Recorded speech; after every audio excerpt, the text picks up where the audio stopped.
Good morning, everyone. It is Saturday, the 13th. Let's go. Another episode of Saturday Power Hour. We're going to go ahead and hit the phones and see what we can do before the weekend starts. Let's go make some money. Let's do this. All right. I have a few people that I need to call today. So let's see. Let's just get right into it, huh?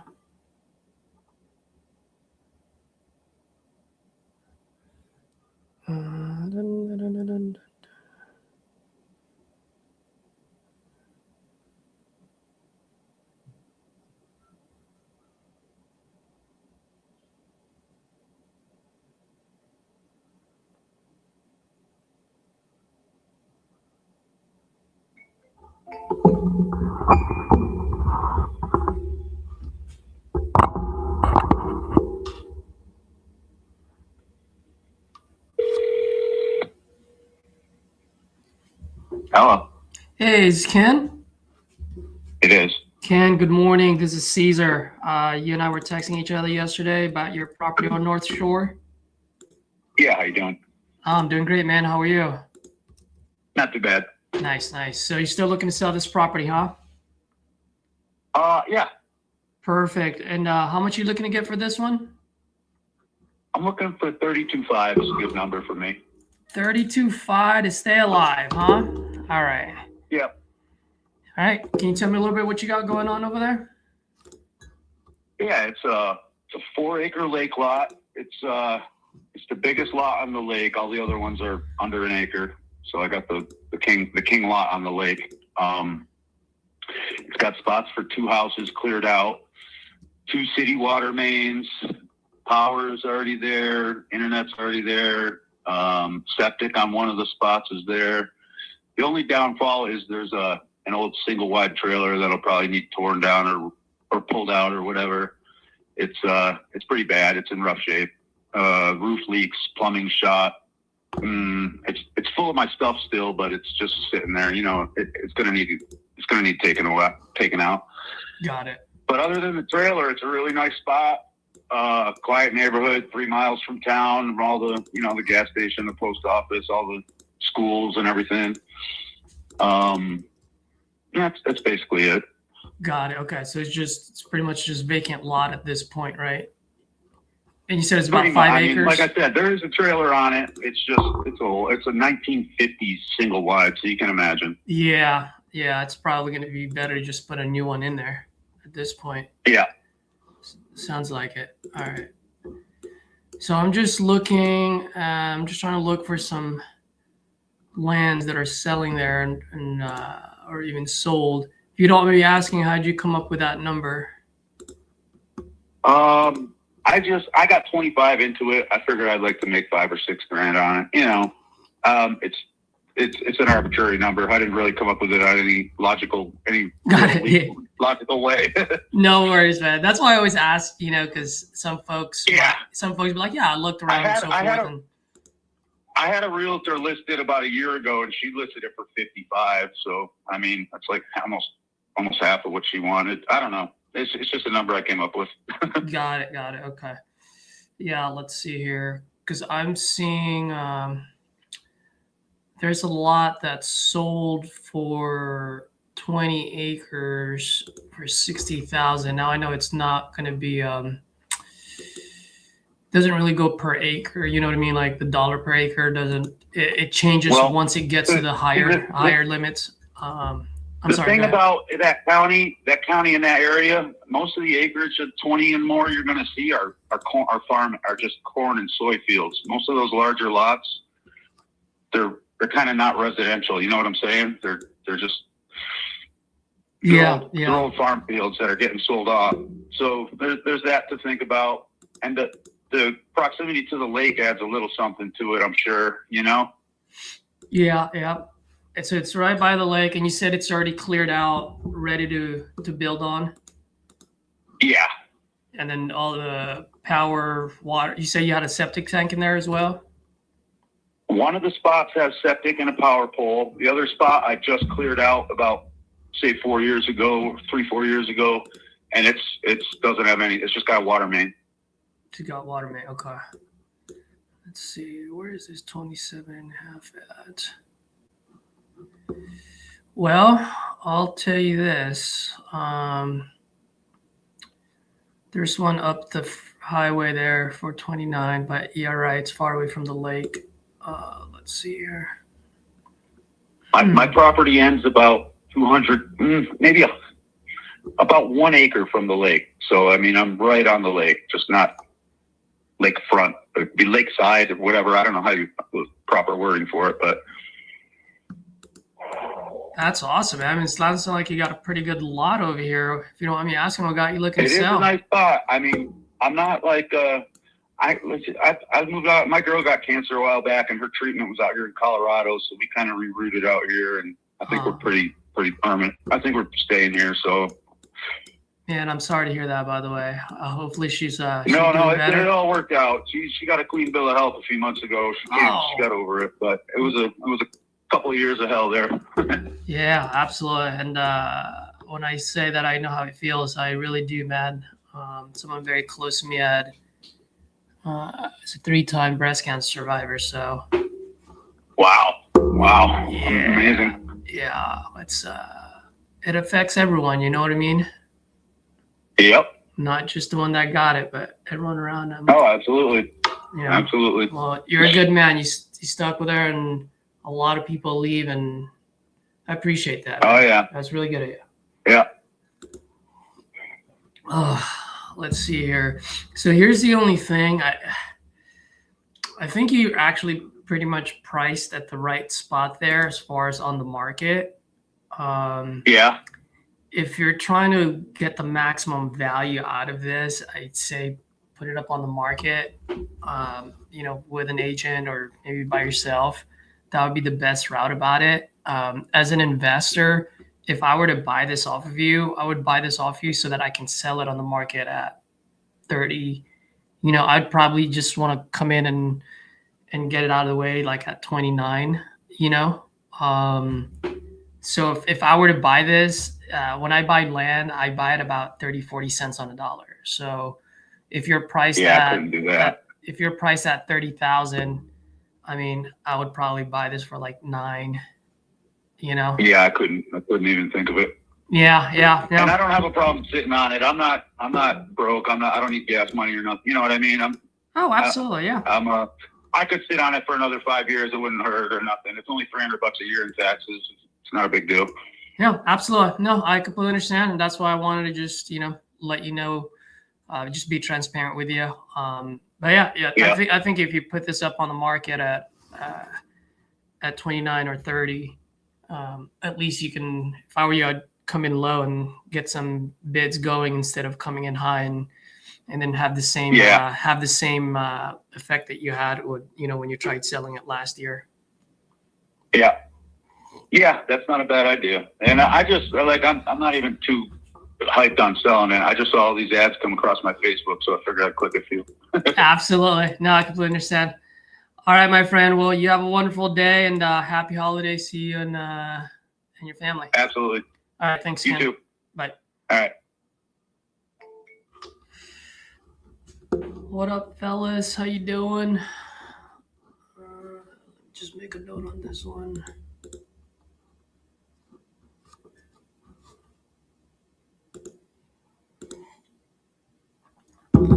Send this to Claude just in case I was wrong here.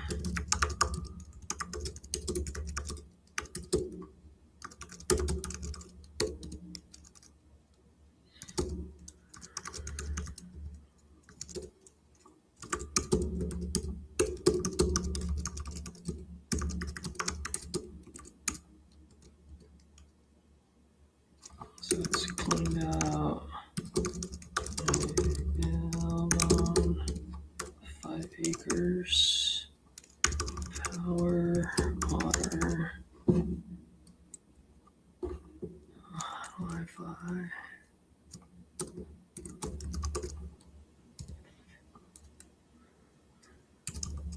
Need to tear down.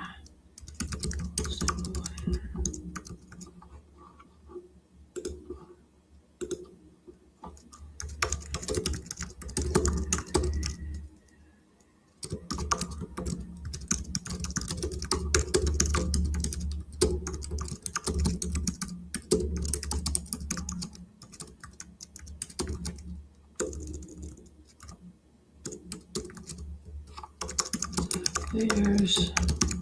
Yes. I pay closing costs.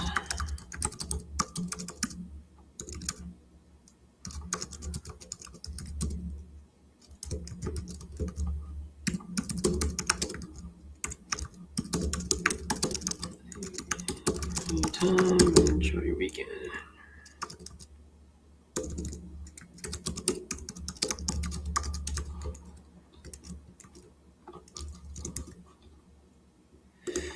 All right, who do we have on here? We got David, Taylor, Scott. What's up, buddy?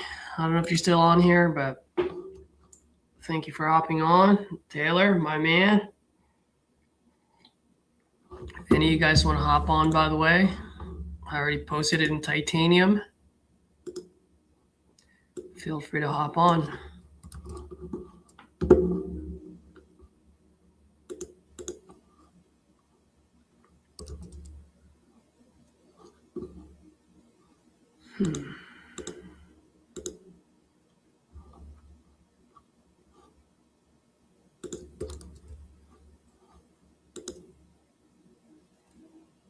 What did Willie say? Oh, yeah. Let's talk to this guy.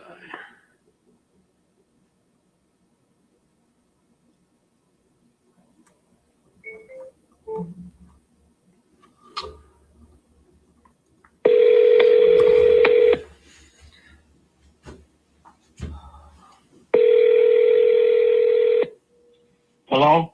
Hey, it's Willie. Speaking. Willie, good morning. This is Caesar. You and I were texting each other yesterday.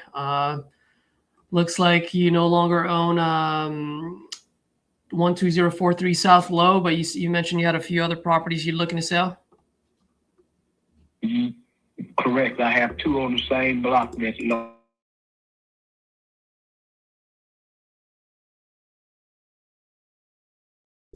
Correct. All right. How much are you looking to get for each one? Well, all the little taxes on my 140 for both properties. You want 140 for both properties? Correct. Out of the 140, the taxes will be coming out of it. Okay. If you don't mind me asking, how much do you owe on taxes? I'm not sure. You're not sure how much you owe on taxes, you said? No. That's correct. That's what I said. Got it. Okay. And if I decide to buy one instead of both, you okay with that? I'm selling both of them for 140. Okay. How'd you come up with that number? It doesn't matter how I came up with that number. I'm selling for 140. Okay. Hold on one second, please.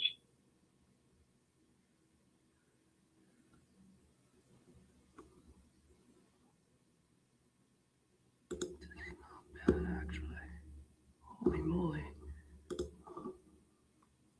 Hello? Yep. I'm here. Yep. All That's right. 140 with the taxes. That's 140 with the taxes are included to be paid. Yeah. So that gets taken out of that 140. Correct. Okay. All right. Let's talk about the first one first. The 12044. Talk to me about it. Both properties, I'm going to break it down to you like this. Both properties are total gut out. New windows, drywall, and siding on one. One is a brick need tuck pointing. One need a roof bad. The other one is okay. The roof is okay. Need work. I had the properties for over 17 years, haven't did any work in them. I used them as storage at one time.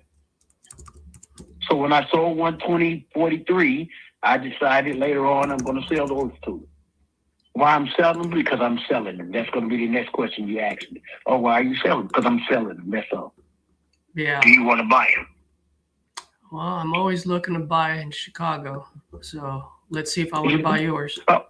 I'll give me 1 second. No problem. Yeah, I'm just looking. Mm-hmm. So let me ask you on the 12044. So you say it's full gut. How much can I sell it for once I fix it up? In the area, that's a 4-bedroom. It has a bathroom and a half. You can get about 205 for it. My man. All right. At least I know I'm talking to someone reasonable. Sounds about right. What about the 12047? How many bed and bathroom does this one have? Well, technically, it has a bathroom and a powder, and 2 bedrooms upstairs. But it has a bathroom that added on downstairs and a room, 2 rooms added on downstairs. It need work. It need a lot of work. So that one basically I'm throwing in for the 140. You're getting over on it. The land itself is worth more than that. The area is coming up. They got the new train that's coming through. They're building the CTA route right 2 blocks away from there. So it's in a great area. Both houses are in a great area. That's why I held on to them. Got it. So on the 2-1, how much can I sell it for after I fix it up? You can get about, well, it's going to be a lot of work. So I'll say about 190 to close to 200. That's if you fix it up. Yeah, let's see. I do see one of your neighbors here. That's a 3-1 that only sold for 90,000. Hold on, I'm gonna make sure if that's no, that one is as is. 170 is the rehab price here. You flip yourself, my friend? Right. Sound like you know your numbers quite well. I've been doing rehab for the last 35 years. Oh, nice. All right. Well, I know the field, the area on the real estate side and on the rehab side also. got it. All right. So let me ask you this then. So I'm looking at it right now. Looks like you're dead on the money on the first one. 205 is what I can sell it for after I fix it. This one, because it's a 2-1, a 3-1 sold for 187. So I'm probably going to be looking at about 170, 160, just because market has softened up. This was like earlier this year, you know what I mean? So between the two, I'm probably looking at being able to resell it for about 370. Does that sound reasonable to you?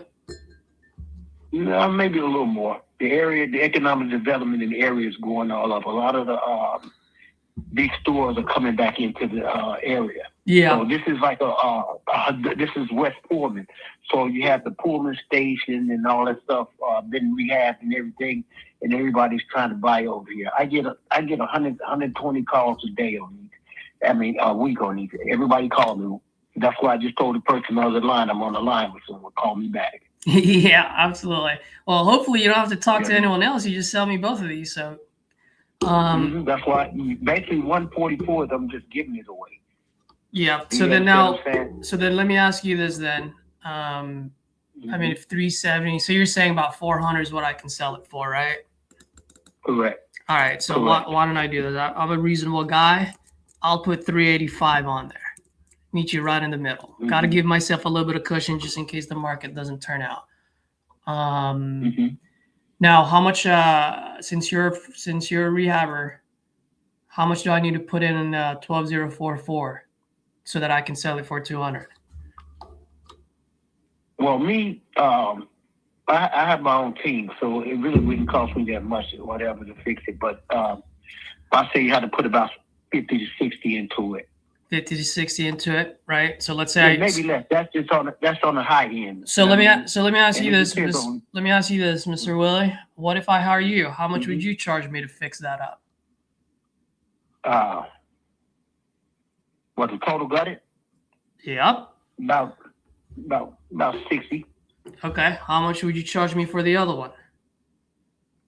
The other one's going to be a little more. That's why I'm giving it away. You're looking at about 100? 82, yeah, about 100,000. All right. So we're looking at about 160 for me to fix both of them, yeah? All right. So, and you said you want 140,000 for this, right? Correct. Okay. So here's the thing. If I buy this at 140 and then I put in about $160,000 of repairs on there, and then I still got to pay closing costs and holding costs. So as you know, as a flipper, right? I pay the closing costs now when I buy it off of you. and then I got to pay closing costs when I sell it, plus realtor fees, the whole shebang. And then I've got carrying costs, taxes, insurance, utilities, cost of capital. You know it. You've done this yourself. Yeah. So at 140, I mean, man, my all-in number after paying you 140 is actually 346,000. So I'm putting in, 346 just to earn 30,000 on here, 38. I just need a little bit of room. Need a little bit more meat on the bone on that one. I'd love to make this deal with you. The 140 is just a little way too high for me. On the lowest I can go is 125. That's it. That's all. And if you can't make the deal on that, then so be it. I didn't have them for 17 years. I can have them for 17 more. I'm not going to lose any sleep on them. Yeah. No, I gotcha. I was hoping you were going to say 110, to be honest with you. 115, that's it. We can do it that way. 115? And you're saying it's going to cost me 160? You pay the closing costs. Check this out. You're going to pay the closing costs and everything. I'll get the taxes. We'll take the taxes out to 110. 115. Willie, you said 110, my friend. No, I'm not going. I'm gonna hold you to that. I already went down. I'm just messing with you, man. I'm just messing with you. All right. So you really think I can sell this for 400, huh? I know you can. Unless I got a property that 2 houses on 1 piece of land. 1 2-bedroom in the back and 3-bedroom in the front. I'll be selling that for like 180 for both properties. But I'm not about to get out of it right now. I have to do one about middle next year. Sometime I'll be selling both of those also. Yeah. And did you say I can turn this into a 3-1? The 12047? 10247. Yes, it's already set up. But that house, the reason why I'm throwing that house in is because it needs a lot of work. $100,000 to get that house done. Need a lot of work. So that's a real total gut out. Everything down to the bone. Coming back up with it. Yeah. Now the 12044, is that a full gut as well, or? Yeah, well, here and there, I would full gut it, but the reason why that one is a little more, a little more cheaper to do is because it's a quick flip. It's not, you don't have to bring everything down to the studs. The kitchen is a pretty all right. The bathroom needs to be redone. There's a powder room in the kitchen. Upstairs has a full bathroom in it. Just basic stuff, the flooring, because they had carpet all over the floors back in the day. So. Got it. Okay.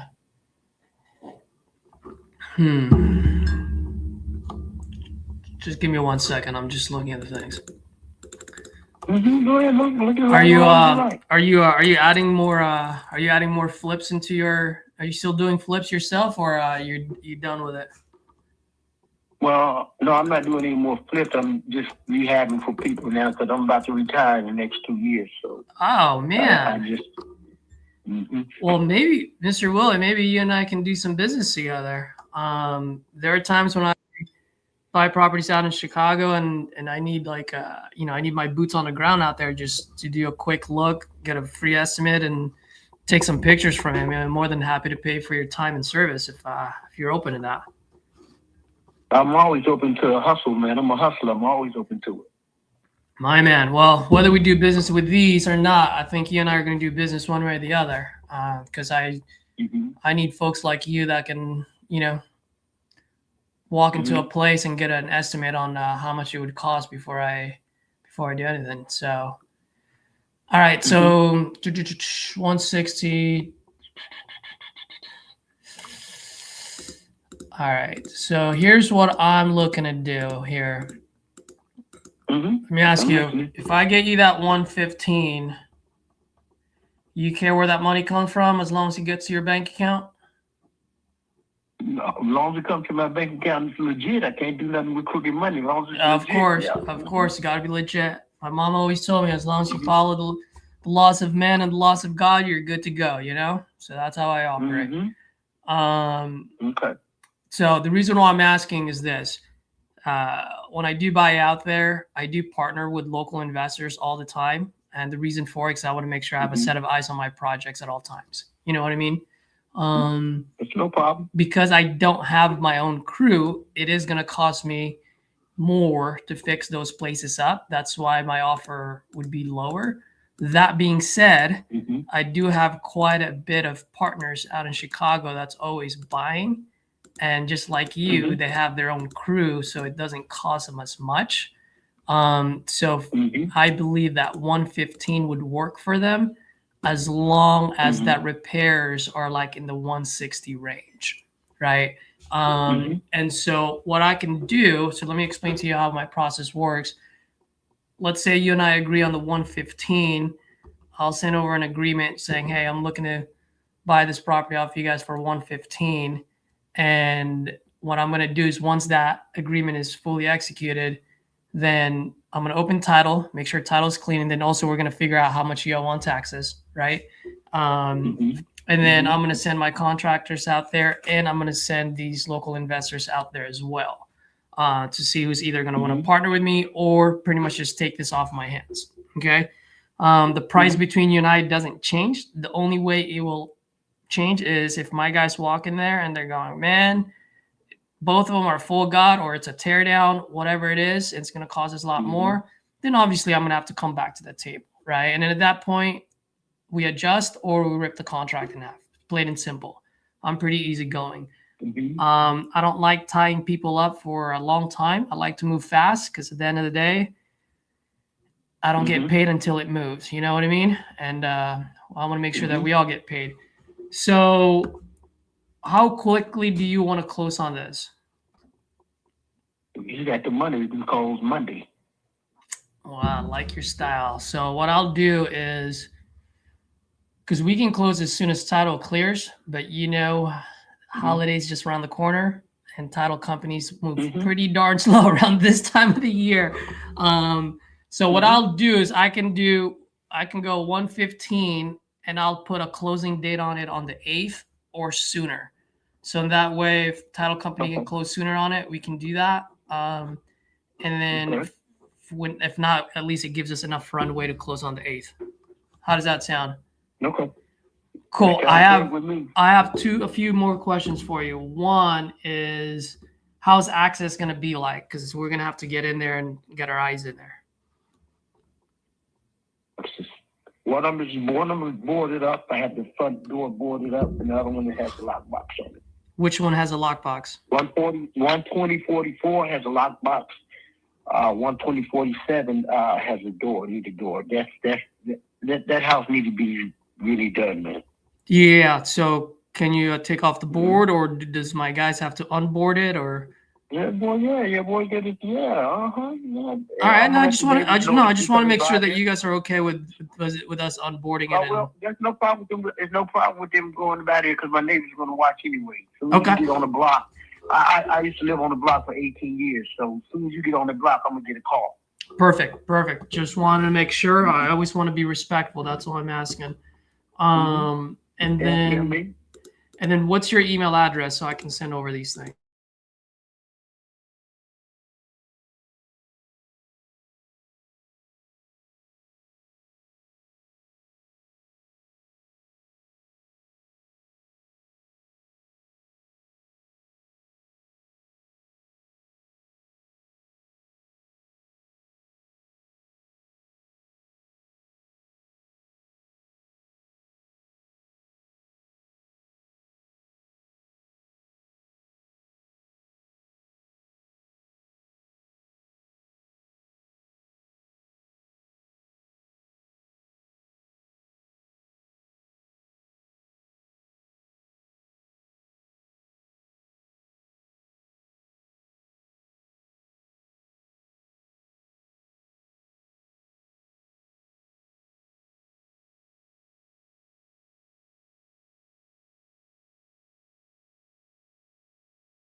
that she's actually on the title on that one or those. Mm-hmm. She's So on title on both. perfect. So they're my properties. She's on title on both. She's right here. Say hi, baby. You hear? Yeah. Well, that's totally fine because title's gonna figure all that out, make sure that you guys can show proof of identification and everything, and we should be good to go. Yeah, no safety. All right, cool. Mm-hmm. She's not gonna take. I'll take care of this business. That's what it is. I like it. I like it. So you say you've been doing this for how long now? 17 years? 36 years now. We're doing rehab for 36 years. I graduated out of Washburn Trade School, the top ranking school in Illinois. Wow, man. That was number one out of 150 people. I was ranked number one. 36 years, huh? Yeah. I can walk in the house. I can tell you when the foundation cracks, smell the mold, look at the basement, see the piping through if you got cracks on the floors, how many feet to change, all that. I have some older pictures on Instagram. Well, that was. You want to pull them up? By the way, that was going to be videos. That was going to be my next question to you. Is do you have any pictures that maybe you can send over, so that way I can at least send it to my guys and get an idea? I have it on Instagram. Pictures of everything. Oh man, I'm kind of old school. Is there any way you can send those over to me? Because I'm kind of old school too. That's what I'm telling you. That's really it. My kids posted. I'm almost 60 years old, man. I'm not a young guy. I'm almost 60 years old, man. You're not 60 years old. Are you serious? Yeah, correct. Yes, I am. My man, you definitely do not sound like it. I'll tell you that much. Well, I try to stay in shape and all that other stuff and coach basketball, but that's what it is. Nice. Well, you coach high school or what? ABA. Oh, really? Nice. How long have you been doing that? I've been coaching for over about 40 years since I was 18. Bobby Simmons, Dwayne Wade, I had all them. They're on my Instagram page. Cordell Brown, a lot of McPherson, a lot of pros and stuff like that. I had them when they were children. My man, you're like Coach Carter. Something like that. Yeah. That's one of my favorite movies. I'm getting ready now to go to a game now. My son play ABA for the #1 team in Chicago. Really? So that's proud of it. Yeah. Mm-hmm. Nice. Yep. And my son coached basketball. My daughter. Man, that's awesome, man. Sounds like got a lot of things going on over there. Well, try. We're always looking for sponsors too. So yeah, I mean, if you like to sponsor a team, you can. Absolutely. Definitely before or after we get off the phone, I will send you all my information. I really think we're going to do some business together here, not just with this one, but other properties and maybe other things like your other avenues that you're working on. Mm-hmm. I'm always down to help whenever I can. Well, maybe we can start up something. I'll be your do some labor for you and go do inspections and stuff for it. Yep, I think so.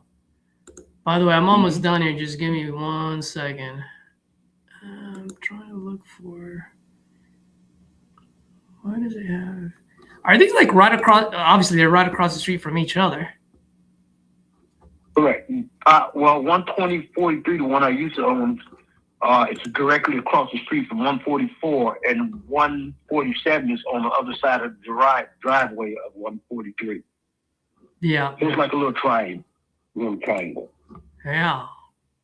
Man, well, how you said you've had this for quite some. Did you have this as rentals before or what?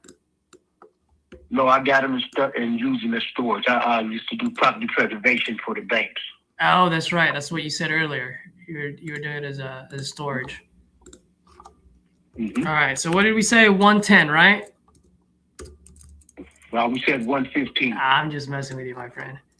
I know you're trying to be slick. I'm not trying to be slick. You and I just having a good time here. That's all. Next time you say 110, I'm gonna go 120. I knew it. See, that's why I did it, because I was waiting for you to say 120. All right, I'm almost done here. Just bear with me for a second. What I quickly want to do is, just while I still have you on the phone, just want to send it over to you, quickly go over it with you, so you know how I'm doing these things. And you said a lockbox. Oh, what is at some point? Can you send over your lockbox code for that one property? I will. I can send it over. Yeah.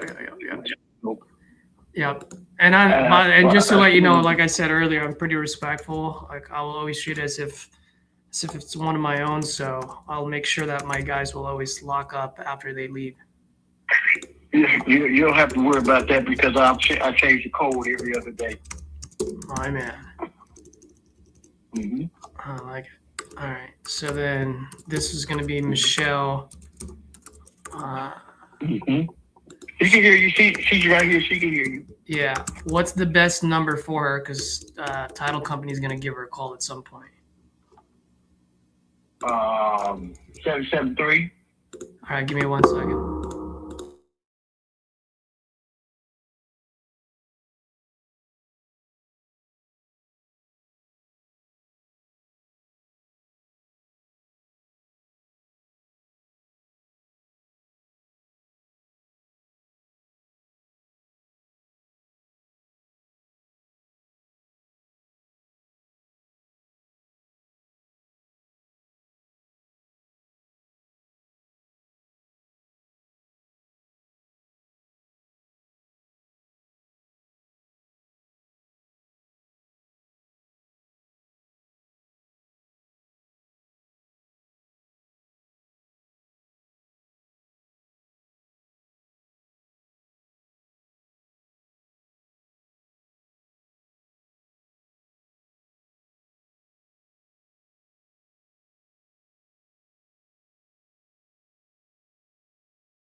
Since you had your email address,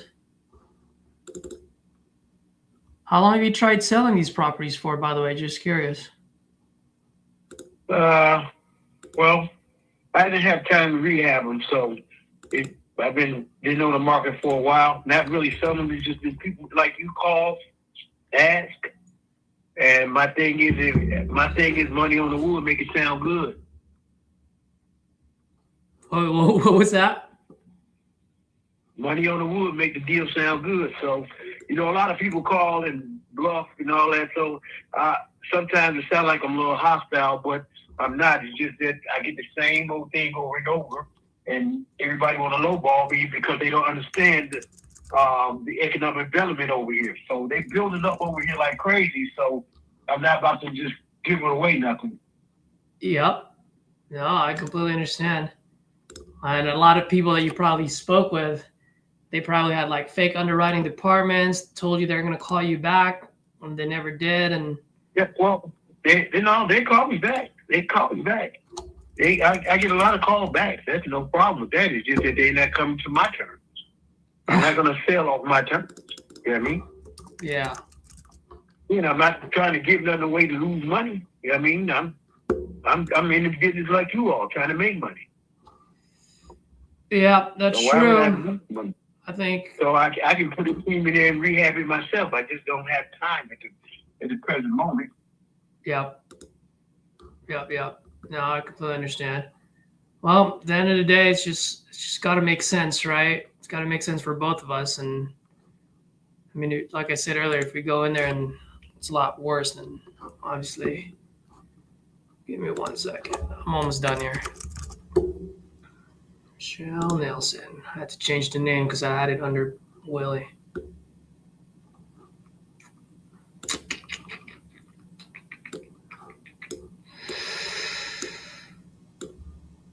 One second, sir.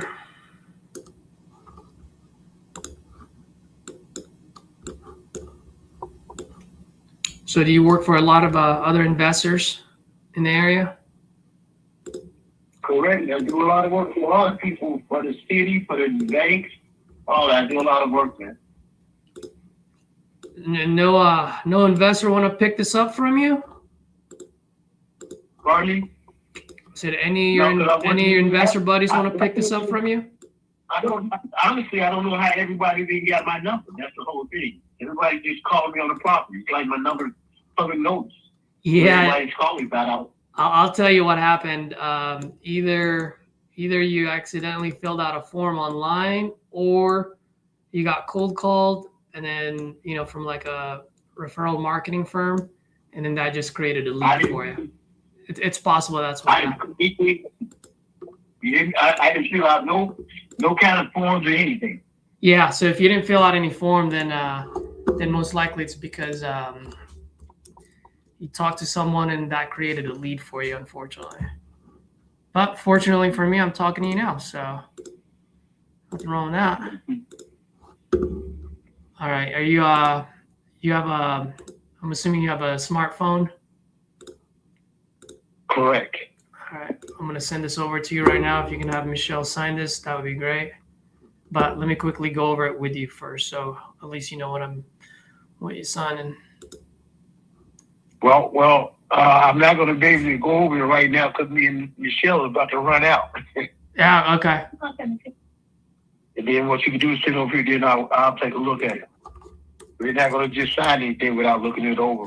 Or having. Oh yeah, no. That's why I want to quickly go over it with you, just so that you at least know. Even though we go over it, we still going to have somebody look at it. That's fine. So if you're going to have someone look at it, is this going to be an attorney, or how long are you going to look at it over? I don't, probably Monday or Tuesday.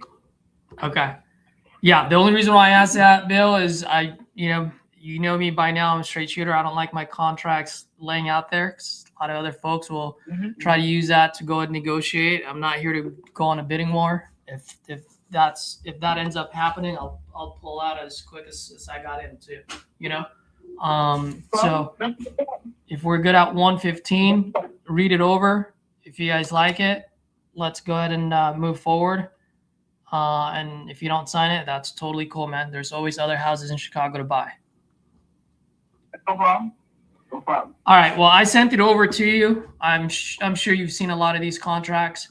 It's only 2 pages. You'll like it. Read it over. If I don't hear back from you by Monday, I'll give you a call and let's see what we can do. Does that sound good? Sounds great. All right, Bill. You have a wonderful day now, okay? Have a good day. Goodbye.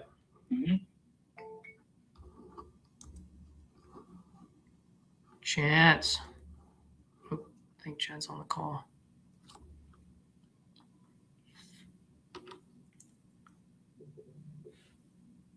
Mr. H. Sanchez, my friend. How can you hop on? Who are you, man? I don't think I've seen you before, or if I have, I apologize.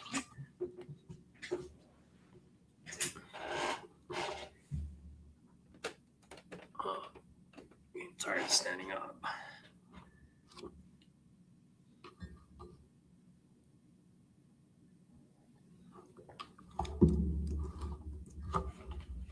Solutions REI, where am I getting these leads? This is a speed to lead that I just called.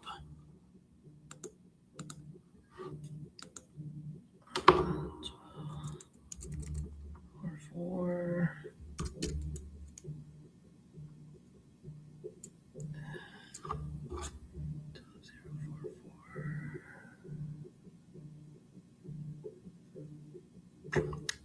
This one is 2044. That's 60K. 047. 100K rehab.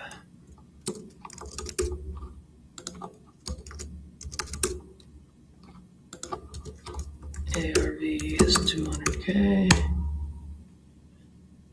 All right, guys, let me just 4-bedroom.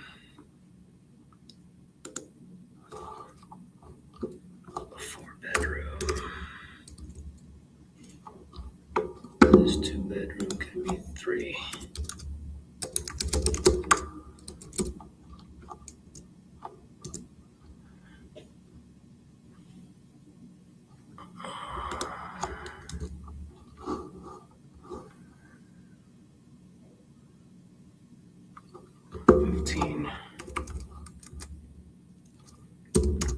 Price to seller, 30K price to buyer.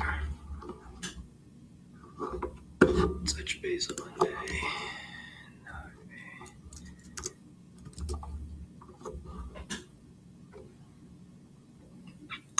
H. Sanchez, what's your name, bro? I talk to a lot of people on Instagram. Which one are you? Gotta help me out here a little bit. Oh, is that Henry? All right.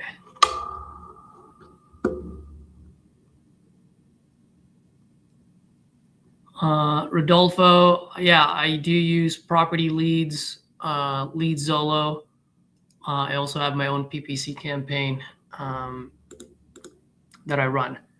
And guys, if you guys want to use any of these and you haven't created any accounts with them, go in the comments below in my YouTube channel, and you'll see all of my affiliated links. That would really help out a lot. Property Leads, you actually get $250 by using my link. You get $250, I get $250, so that's pretty cool. Yeah, so if I add value, help your boy out, it'll give me a couple of leads by using my link.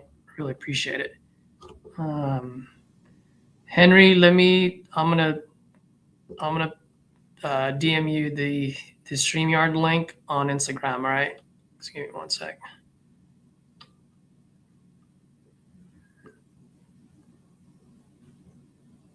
Let's see.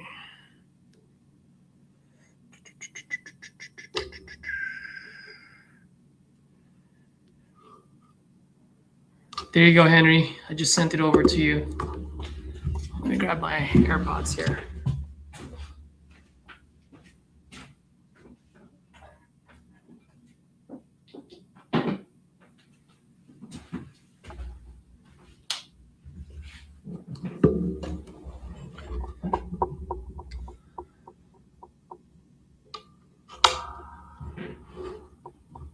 Chance, are you still on the phone? You can unmute yourself now if you want.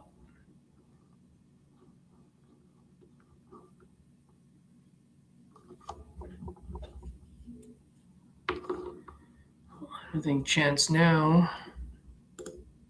But he'll come on.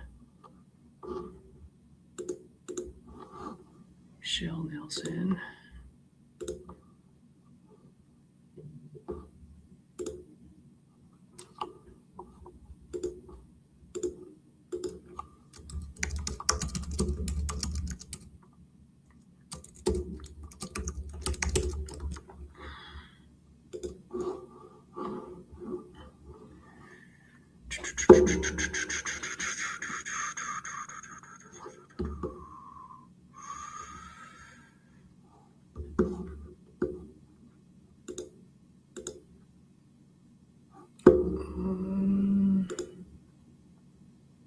It's gonna be contract sent.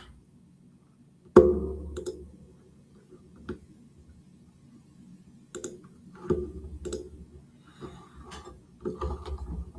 right, who else was I supposed to call today? I had a few appointments. Can I?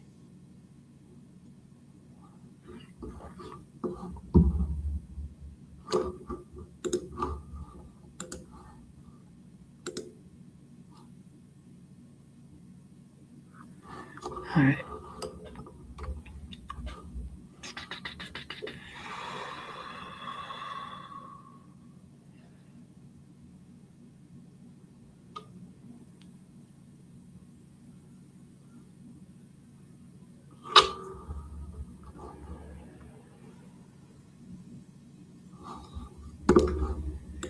All right, guys, just need to add this lead. I just got it from a good friend of mine who's out on vacation right now. So he's sending me his property leads. I just got to do this, and I'll give this gal a call.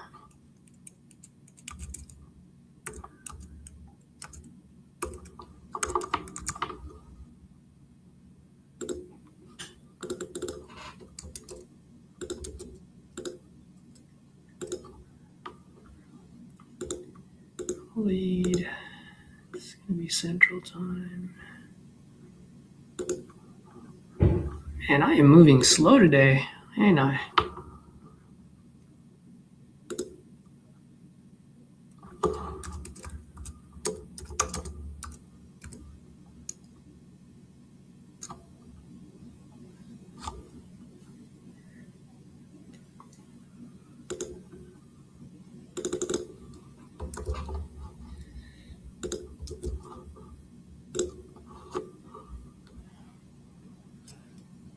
Hey, Chance, are you still on the phone? Do you even hear me?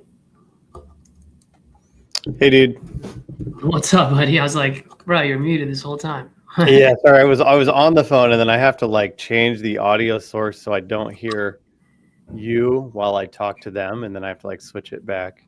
Got it. How's everything going, man? Good. I'm about to send a contract, but she can only do it. There's like a bit of a language barrier, and she can only do it via text. And I've never sent text documents through DocuSign, so I'm like trying to figure out how to do that.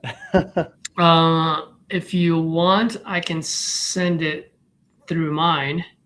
Do you have DocuSign? I mean, I have the whole contract written up, and so No, I so know it can work. I just have to like figure out how to turn the setting okay, on. yeah. Like, So over here watching the video. yeah. So if you can do that through DocuSign, then just figure that out. But if you can't figure it out, let me know. Send me the contract so it has your name, it has her name. I'll add you onto my CRM. I'll add her to my CRM. So then I can send it out to both of you, and both of you guys can Sign it. Can sign it. Exactly. Yeah, that would be cool. She's definitely like not technically savvy. Yeah. I guess to the point where it's like I think I'm gonna have to really handhold her through this. Yeah, because what I can do is I can send you two links, one link for you to sign and one link for her to sign. Mm-hmm. So now you have that link. So I'm not sending her anything. You can just go ahead and send it to her because you have the link.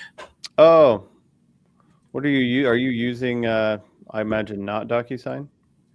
Yeah, so I have Cycle Sales, which is a white label of Go High Level, and I have unlimited contract sent.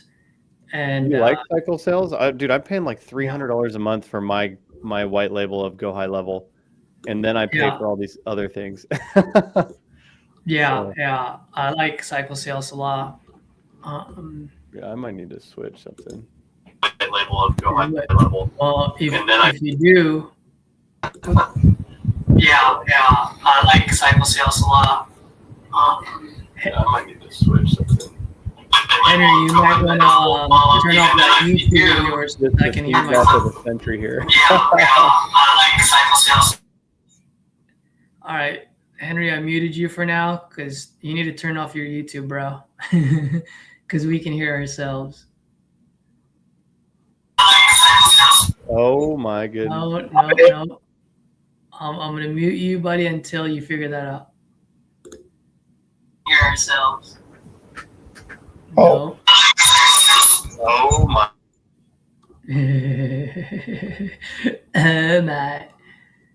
Oh my goodness. My man, Henry. All right. Hold on. Are you good now, Henry? Yes, I'm good. Can you hear me? Yes, we can. Wonderful. Okay. It's I had it on my phone, the stream, and I could hear an echo and realize it was my phone too. So got it turned off. No worries, brother. No worries. How y'all doing today? Doing good, man. How are you? Contracts out here. Good. So, Henry, we met in San Antonio, right? The Wholesaling Live? We were there, yes. But I didn't get to meet you there. And found out through just kind of following different people and you as well that you were there. I was there, but we never met. I mean, I met RJ and nice. Kylo Yeah, it was fun. It was good. I was one of the guys that they picked to go on To make phone stage. calls, right? Yeah. Yeah. Phone calls, yeah, yeah. I remember that. Hmm. Yeah. You were there with your wife, if I remember correctly. Yes, yes. Yep. Yep. Yep. Hmm. Cool, man. How's Right. everything going? Good.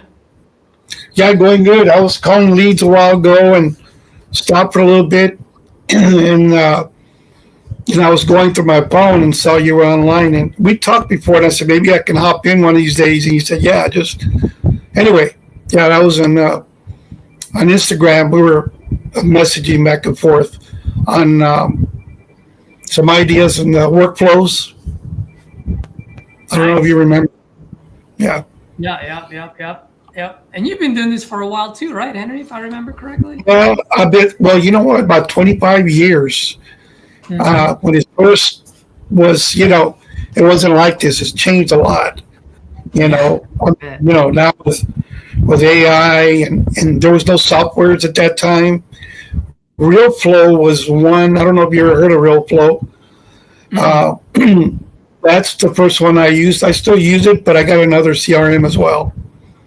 Yeah. Nice. So I Okay. got CRM I used. Good stuff. Good stuff.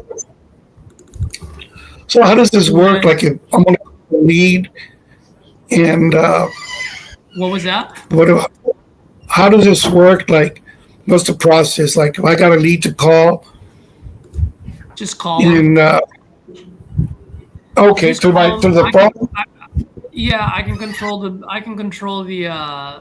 control. So like, let's say no one's on the phone, you get on a call, then I'll mute myself. Chance will mute himself, and Okay. Do now the if same when you get the call. yeah. Now if we're on a call, let's say I'm on a call and then you get on a call. If it gets too hectic for you, just unmute yourself because I can always mute you. If I feel like Okay. it's let's say my call's towards the end where I'm just going over the contract, then I'll mute myself and you can be on the stage. You know what I mean? Yeah. So that's how that would work. And then usually what I would do is I would just call on my phone and then I put my phone on speakerphone, and I just Yeah. put it right next to my microphone or your computer, your laptop, wherever the microphone is. So that way we Yeah. can hear the seller as well. All right. Sounds good. That's it. I'm gonna call.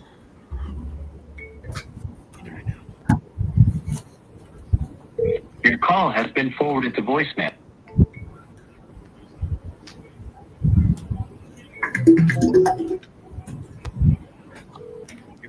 To voicemail.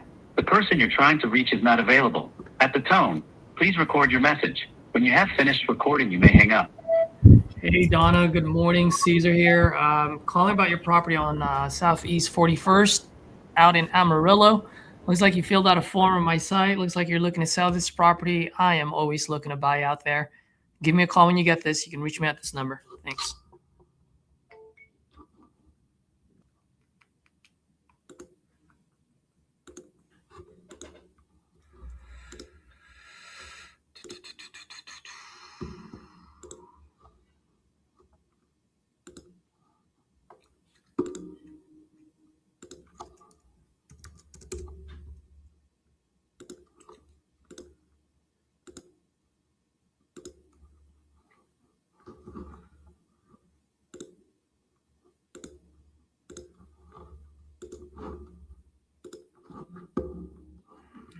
Let's see.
is George.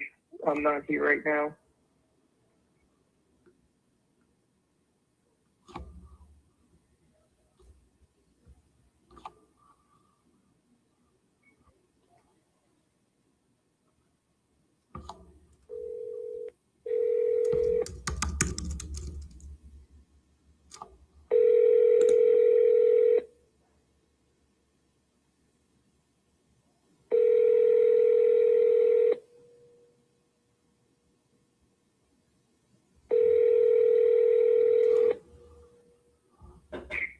Hi, this is George. I'm not here right now. So please leave me a message and I'll call you back. Thanks. At the tone, please record your message. When you have finished recording, you may hang up or press 1 for more options. Hey, George. Good afternoon. Caesar here. I'm calling about your property on Laurel Drive. Looks like you might have filled out a form on my site, or maybe you even spoke with one of my guys. Either way, looks like you're looking to sell this property. I am always looking to buy. Give me a call when you get this. Thanks.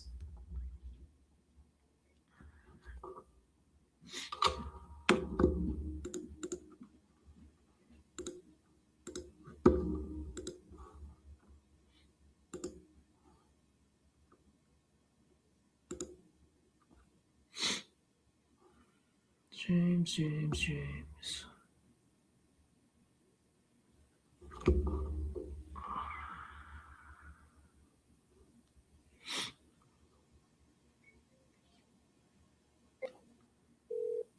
Name and reason for calling. I'll see if this person is available.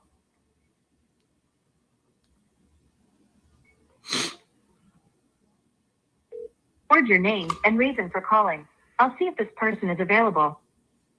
Caesar calling for 177 Warner Street.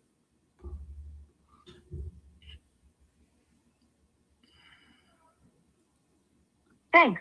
Please stay on the line.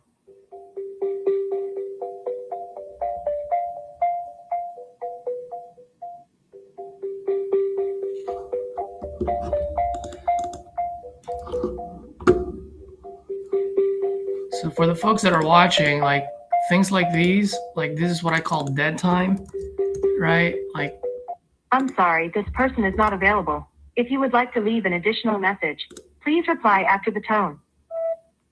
hey, James, good afternoon. Caesar here calling about your property on Warner Street.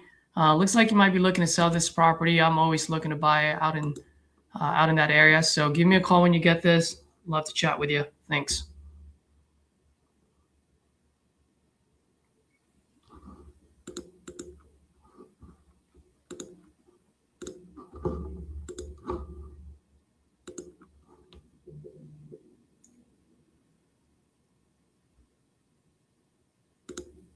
So back to what I was saying, guys, those that are watching, when you're on the phone and you're calling the seller, while the phone is ringing, it's what I call dead time, right? Because you don't have to think. No, you're not talking to anyone.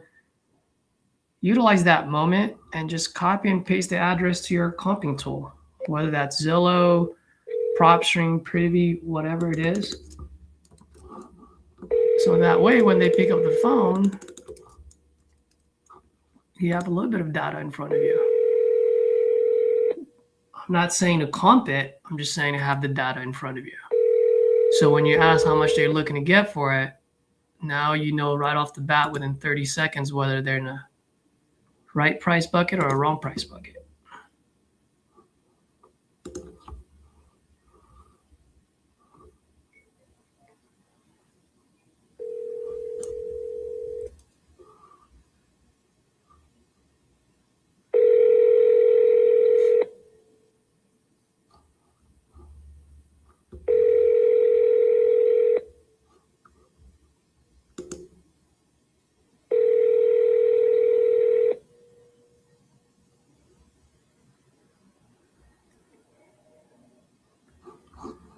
Oh, why is it not answering?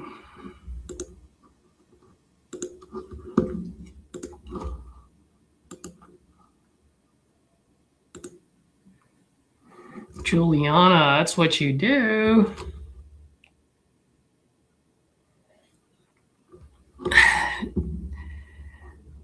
Yep, absolutely. Now the trick there though is a lot of people will now start using that as a crutch, and now they actually end up comping the property before picking up the phone, which one thing you do not want to do, because then you end up wasting a whole lot of time. So it's literally just pulling it up, and I'm not doing any comping. So I just wanted to make sure everyone got that. Caesar, do you let another person to call your prospect after you had the conversation but wasn't a successful breakthrough, since everyone has their own unique way? Yes, I have. I have definitely done that. I've also, based on my conversation, if I feel like a woman would do better, then I would do that. Or if it's someone from, let's say, Ohio and just kind of has that old town mentality or small town mentality, then I would ask one of the Titanium members who's in Ohio or Toledo, whatever the town is, and I have them, give them a call. So yes, absolutely. Whatever it takes to close the deal.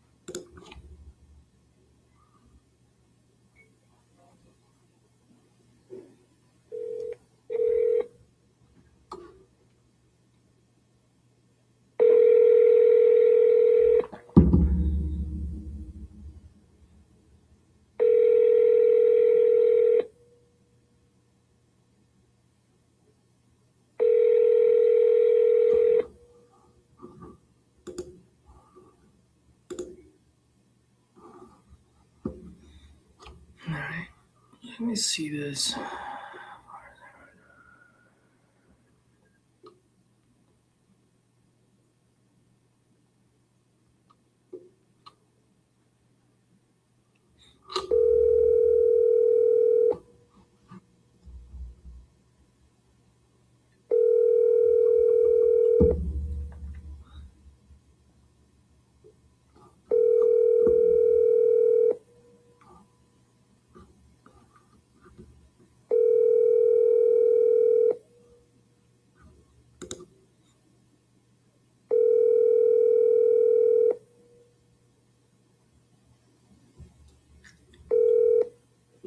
Recording thing. Hello? I'm not here right now. Call me back later. Leave a message.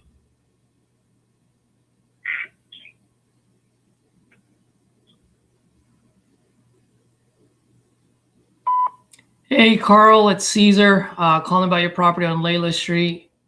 Give me a call when you get this. Looks like you're looking to sell this property. I am always looking to buy. Give me a call.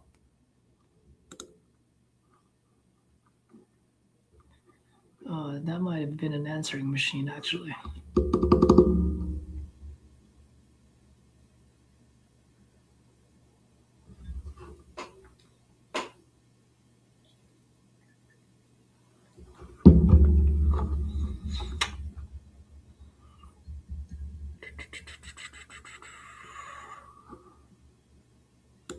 Why is this taking so long?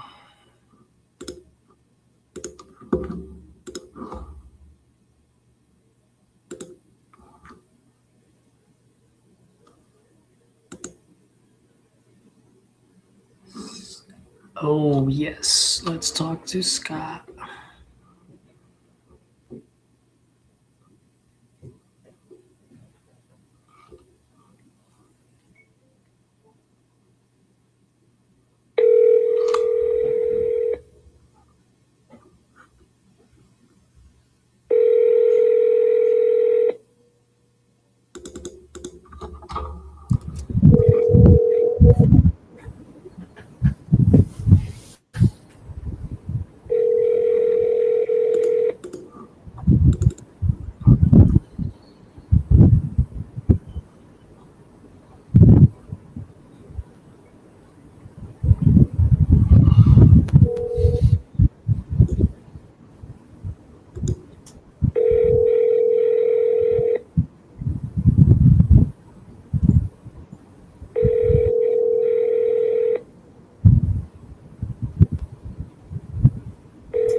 Claudio, Claudio, Bueno, sí, hablas español, ¿verdad?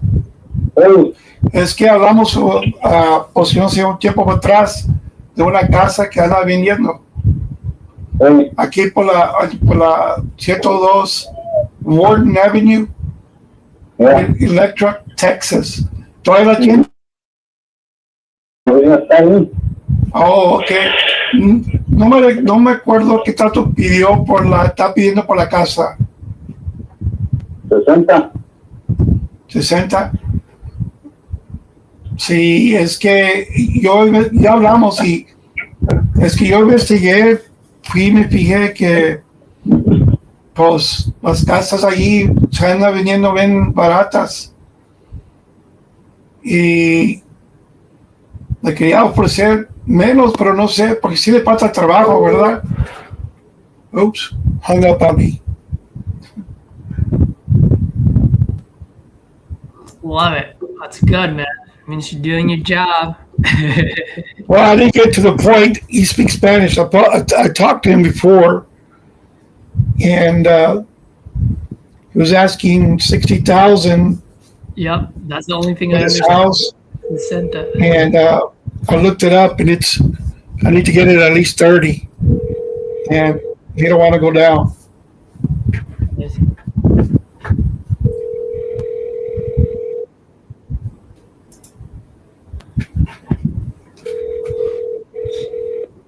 Hello. This is Garfield. Please leave a brief message and I'll get back with you as soon as possible. Have a great day. It's not available. Leave your message after the tone. After you have finished your message, just hang up. Or to hear more options, please press 1. Mr. Garland, good morning. Caesar here, calling about your property on Lincoln Lane.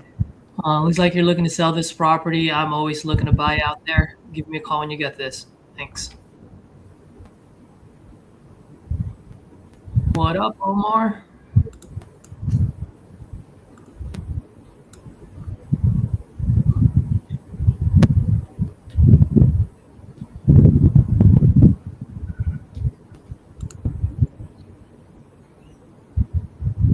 Velvet.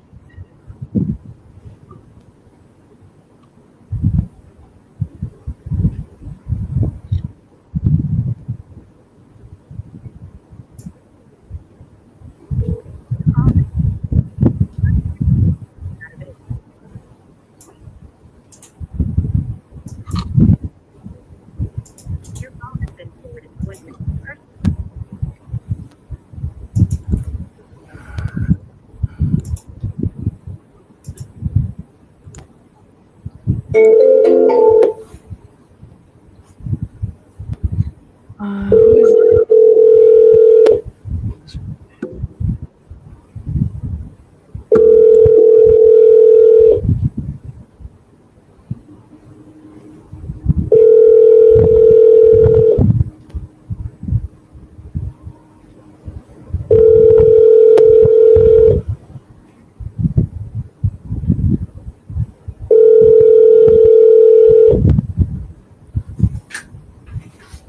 Welcome to the U.S. Cellular voicemail,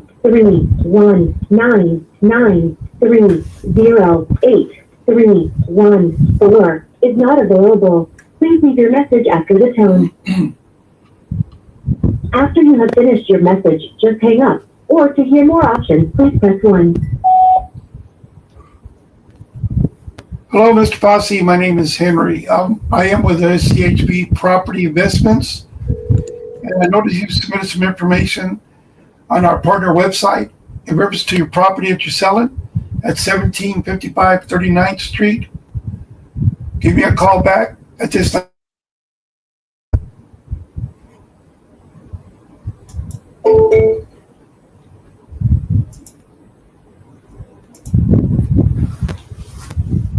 Hey, Henry. Yes, sir. When you call or leave a message or when you're talking to someone, try to Yes, leave sir. out the street number. Just Oh, be like, yeah. hey, I'm calling a property on Main Street. Out in You know what? I realize it, and I paused for a minute. And so But instead of stopping and hanging up, so next time I'll remember. Yeah, just friendly reminder, just because I can't. Yeah, as soon as I hit that address, it hit me. Yeah. So you want me to mute it? No, it's not that. Just when you leave a message, just say, "I'm calling about your property on Main Street, your property on Martin Luther King." You know what I mean? Like, you don't have to say the number. Yeah, I didn't give the city name and state. Just the address. So yeah, it's actually pretty good. My next thought. Yeah, it's just the first one you did. He said the whole thing, but this one. Oh, okay. He just said the street number and name, but not the city. So that's good. So yeah, you can do that. The 123 Main. Right. Okay. Sounds good. I just want to protect you. That's all. Yes, sir. You got it.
Who is this guy?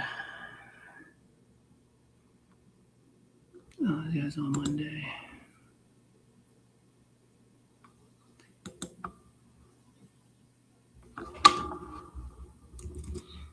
Ed, what's up, buddy? Hop on here if you're doing nothing.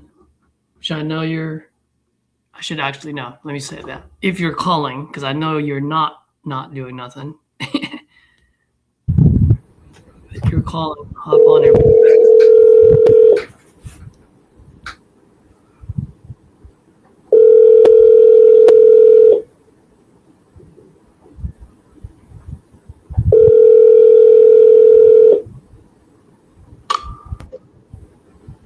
Yeah, exactly. I know I caught myself. Hello, is this Michael? Yeah.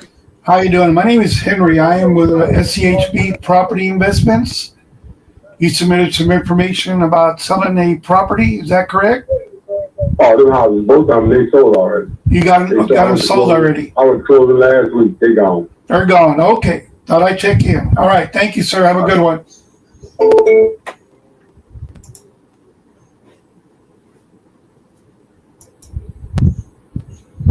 All right, so Omar has a pretty good question. How would you deal with a seller who doesn't want to sign? He kept saying, I don't want my property tied up. Well, there you go, man. That's one thing that I would always say. Well, what do you mean by tied up, Mr. Seller? You got to figure out why he doesn't want it tied up. He probably, most likely, had a bad experience. So you have to overcome that. So just like, hey, if you want me asking, did you have a bad experience? Just curious.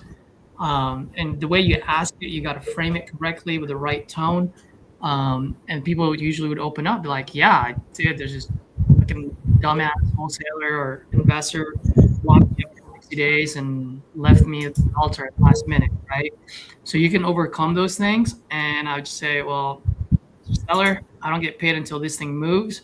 So I'm not here to tie you up. I don't want to waste your time, and I definitely don't want to waste mine, right? So all I need is 14 days to, do my due diligence, and if we're good to go, then we'll close in the time frame that we discussed. So you need to show confidence that you've done this and that you'll get it across the finish line. That's the main important thing. If you can do that, then usually that takes care of it. And if not, then just off to the next one. It's probably going to be a headache to deal with anyway.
Yeah, Omar. Whenever you have an objection, I always like to ask what's the root of that objection, because once you have the root of that objection, then you can overcome it.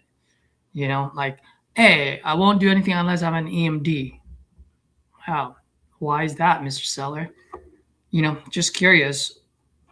Are you an investor yourself? Like, I mean, you can just ask so many different questions, but try to figure out why they have that objection. Once you have that, then you can rebuttal it.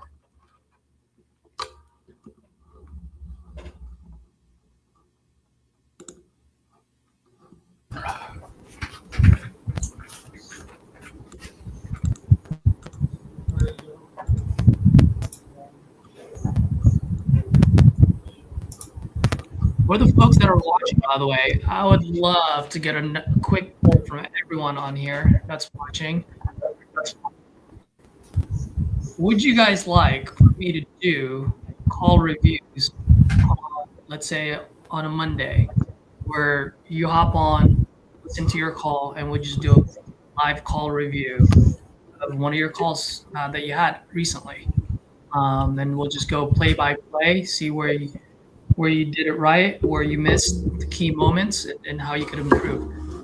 Let me know if that would be valuable for you guys. And then also let me know if you're down to do that, where you would hop on here and we can do a quick call review of your calls.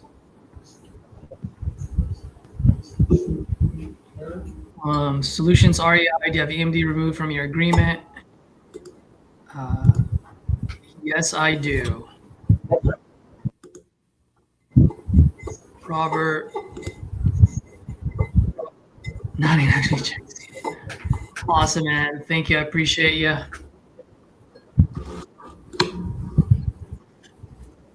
So Omar, you're saying that would be fire. Do you have any recordings on any of your calls? If you do, would you like to be the first guest? Let's do it. Super duper awesome.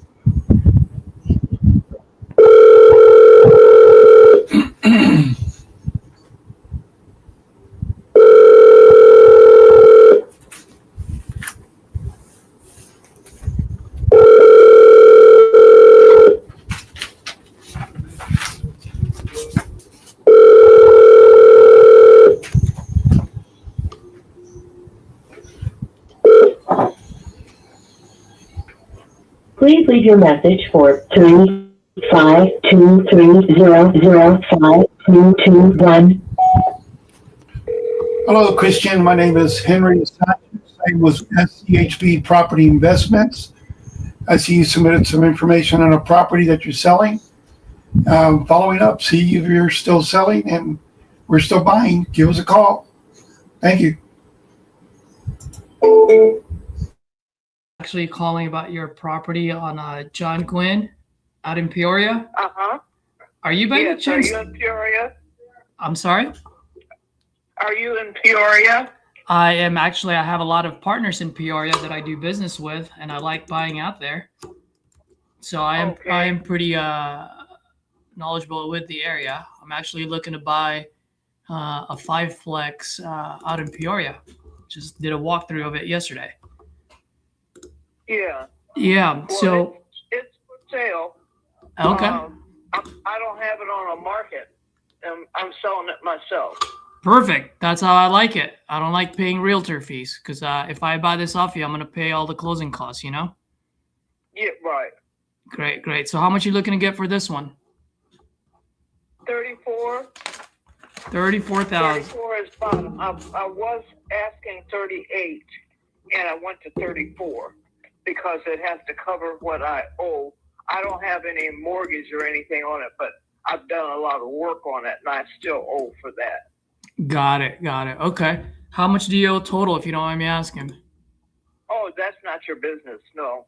All right. Well, I just want to make sure that I don't have to pay 34 plus how much you owe. So that's going to come off of the 34, right? Is that what you're saying? Right. All right. Yeah, that's That's as low as I can go. That's fair enough. It's got 3 bedrooms, a bath and a half, a formal dining room, 14 by 12. Living room is 14 by something, I think. And it's had a new back porch put on the end of 24. The front porch was put on about 6 years ago, and the windows was put in about the same time, 8 years. The roof was put on this past year, 2024, and one of the kitchen cabinets, the sink cabinets, 5 feet, 6 feet long, that was replaced a couple months ago. I decided to change that, but the cabinets on the wall are the same. The carpet is changed when the tenants, just before new tenants come in, so that was changed about 2 years ago. The tenants are not under any lease, so it wouldn't hold you up anything. Trying to think of something else that's been done. The furnace is about, I'd say maybe 6 years old, 7 years old. I'd have to look that up, but it's not old. Mm-hmm. The hot water heater is only a couple of years old. Got it. Okay. Now you mentioned you have tenants in there right now, right? Yes, there's tenants in there. They pay $750. $750. Is that market rate, or are you charging them a little bit under? I charge under. Got it. Okay. I charge under so they won't have a problem. Absolutely. And see, I'm next door, so I can monitor. Oh, wonderful. How much do you think I can rent it out for once? Probably 8 something. 8 something, so $850. Yeah, probably so. Because that's what I've seen for this area around here, 800 plus. Got it. Okay. I mean, if you don't mind me asking, in Peoria, that's pretty good mailbox money coming in every month, and you live next door. What got you looking to sell? I'm getting old, and I don't feel like being bothered anymore. And I just have to, I'm downsizing, so to speak, things that I have to do. Mm-hmm. I got sick a while back, and I don't want that over my head, I'm sorry to hear that, ma'am. You okay? Yeah, just when you get older, you start trying to get rid of things and your plans, and that's what I'm doing. I gotcha. So I've only got 2 kids left. They're grown people. One son in Arizona and one here. And I don't want to leave them, with a problem or anything. Gotcha. Yep. Absolutely. No, I completely understand. And at some point, I'm going to be in your shoes where I'm going to be offloading some of mine too, Yeah. And definitely when that time happens, I definitely want to make sure I cash out a little bit, but I also know that if I'm selling it to a fellow investor, there's got to be some meat on the bone for them. I've got a company that if there's any problems ever, like a leaky faucet or something, they can change that. It's a maintenance company that takes care of that for me. I've got a yard maintenance person that takes care of the yard. Yeah. Ma'am, if you don't mind me asking, since you've done quite a bit of remodeling on this already, any reason why you haven't put it up on a market with a realtor?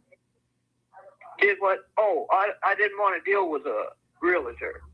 Got it. For my house, it's already set up with Remax if I died. Mm-hmm.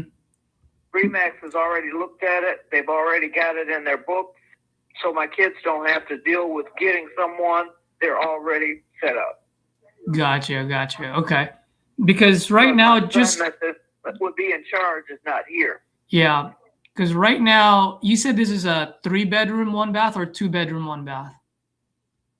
Pardon me? How many bedroom and bathroom is this? It's 3 bedrooms. 3 bedroom, 1 bath, right? Or 1.5 bath? No, bath and a half. Yeah, bath and a half. Okay. The largest bedroom have a half bathroom in that area. Mm-hmm. Gotcha. Now, let me ask you this. And in that neighborhood, let's say I update it a little bit here and there, I add a little bit of value. How much do you think I can appraise this for? Well, the only thing left for anybody to do if they wanted the exterior, that would be all. Yeah, that's what I'm saying. Yeah, I know if it's you just a wanted little bit to of change added. the siding, that's nothing else needs to be done. Mm-hmm. There's nothing wrong with the siding. Myself, if I kept it, I would change the color. I Yeah. would change it to a gray or something like that. But other than that, there's nothing that needs to be done. Mm-hmm. No more upgrading. There's nothing unless you want to change the carpet again, like that. But the floor in the dining room is vinyl. That flooring was put down, I'd say about 4 years ago. The kitchen is the same. They Yeah. did the kitchen and the dining room, so there isn't anything that needs to be done to that. You might want to change the vinyl in the bathroom or something like that, but there's a mud room on your way out the side of the house if you wanted to change that, because I haven't changed that, but the floor rather. Yeah. And the vinyl will only be like a 4 foot by maybe 6 feet or something like that, because that's a small area going out the side door. There's 3 exits, front, side, and back. I gotcha. All right. Well, I'm just looking. And there's a concrete drive I put in 4 years ago because it was gravel, and the city didn't want gravel anymore. So I put in, I think it was 22 feet of concrete, 12 or 14 feet wide. I can't remember how wide it is, but it had with sides on it, for the cars. Mm-hmm. No garage, but concrete. Gotcha. Okay. That's it. So I don't think anybody would want to remodel because it's been remodeled. Yep. No, I understand. Well, let me ask you this. I mean, do you have any wiggle room at all with that number of yours? Pardon me? Do you by any chance have any wiggle room with that number of yours? Wiggle room was what? I hear you. I'm hard of hearing. No worries. I said, do you have any wiggle room with that price point of yours? Oh, the price? Yes. I've already come down to 34 from 38. Yeah. It's just No, one. It can't go any lower. I got you. All right. It's just as an investor, from a fellow investor to investor, I mean, at that price point, that's pretty much retail price. Just looking at the properties in the area. Well, it's insured for 50-some thousand, so I don't know, Well, I mean, I understand it's insured for 50,000, but at the end of the day, however much I can appraise it for is, you know what I mean, and how I can sell it for is what matters. Yeah, it's just. I have no clue. Yeah, it's because just. it's all been done. Yeah, it's just at 34. It's just pretty much retail price on it. I can only get like $900 or $850 for rent. So just to let you know, whenever I buy rentals, I just look at two boxes I got to check. Just got to make sure that it cash flows, and 2, I can have at least 20% equity so I can pull my money out. And so any offer that I would make on this one would have a 2 in front of it. Well, if you wanted the tenants to stay, they want to stay. They don't want to move. It's a senior person and a disabled daughter that's a grown person. Yeah, and that's totally fine. And I mean, I'd love to help, but the thing is, if I'm already overpaying for this, and then I'm gonna keep getting $750 versus $850, Okay, well, then now I'm well, you upside think down about twice. it. You understand what I mean? You think about it, because I'm not in no hurry. I'm not trying to rush and sell it. It'll be sold either before I die or after.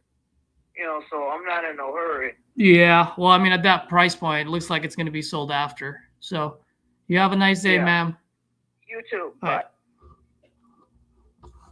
Bye.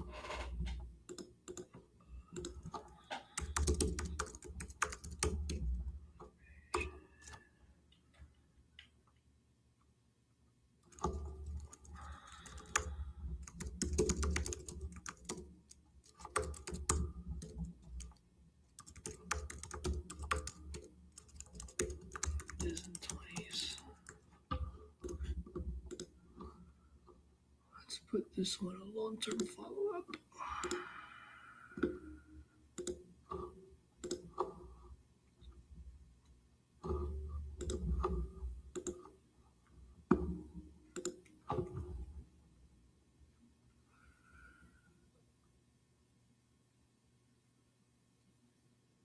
Oh, this guy.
David.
Hey, is David?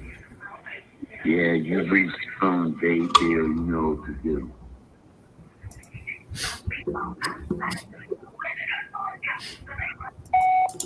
Hey, Dave. Good afternoon. Caesar here, calling about your property out in Baltimore on South Vincent. Looks like you're looking to sell this property. I am always looking to buy out there. Give me a call when you get this. Thanks.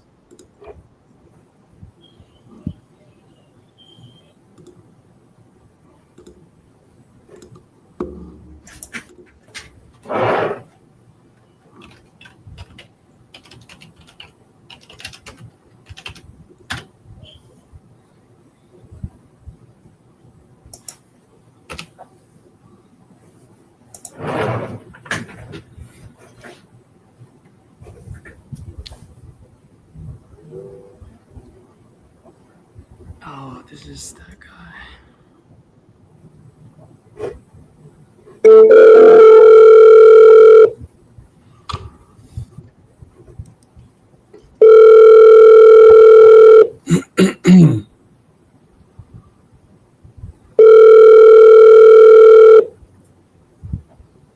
Your call has been forwarded to voicemail. The person you're trying to reach is not available. At the tone, please record your message. When you have finished recording, you may hang up. Hello, Jeanette. My name is Henry Sanchez. I am with SCHP Property Investments. We see that you submitted some information through our website about selling a property. Give me a call back at this number. Thank you.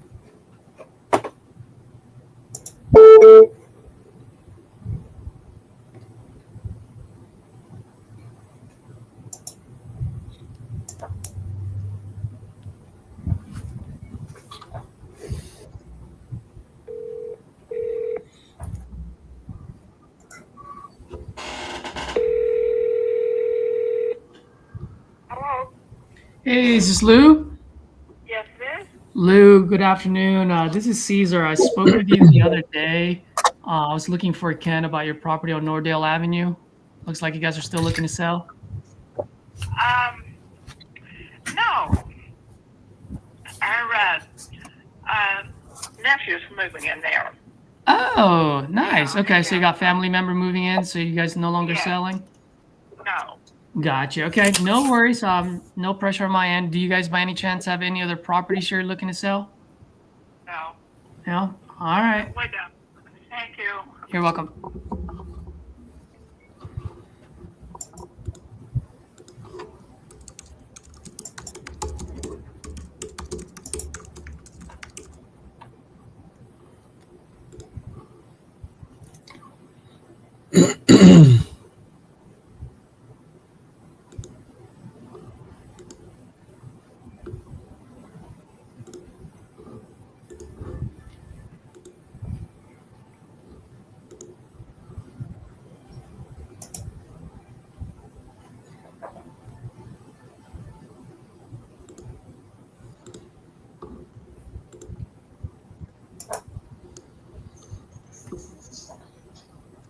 Andrew, Neil, Joseph.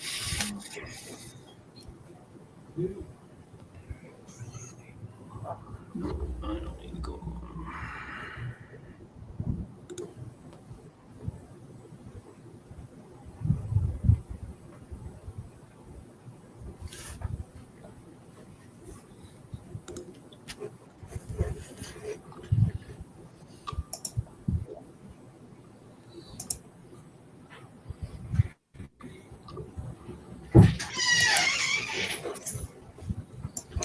Let's see, what do I have? Donna, I can make an offer. Are you off to Zoom? Okay.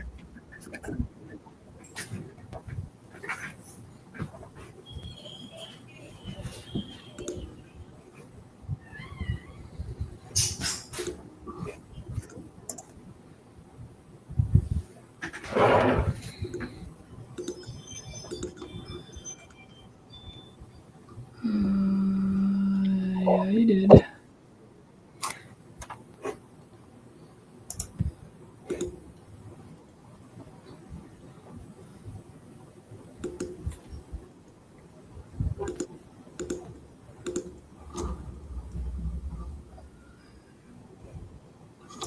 Let me call this lady.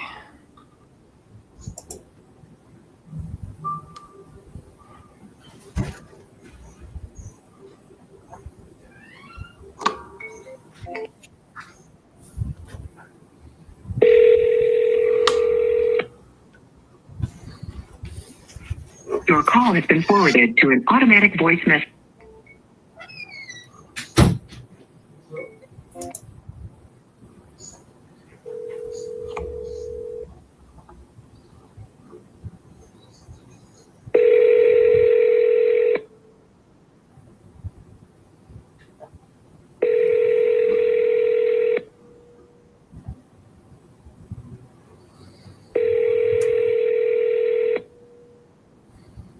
Your call has been forwarded to an automatic voice message system.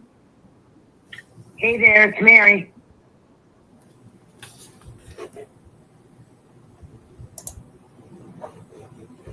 Is not available. At the tone, please record your message.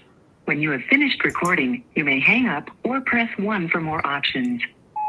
Hey, Mary, good afternoon. Caesar here, calling about your property on Cedar Ave.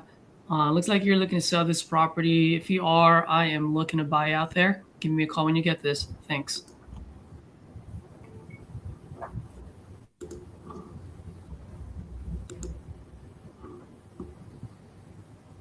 All right, who else responded back to me?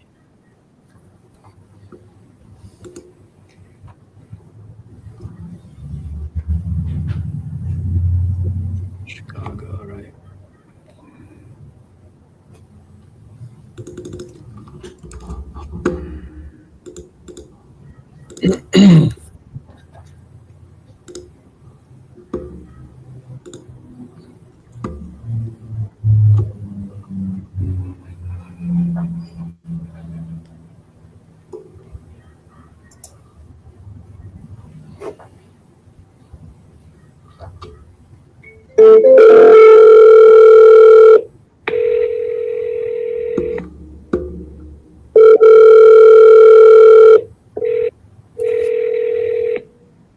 Your call has been forwarded to voicemail. The person you're trying to reach is not available. At the tone, please.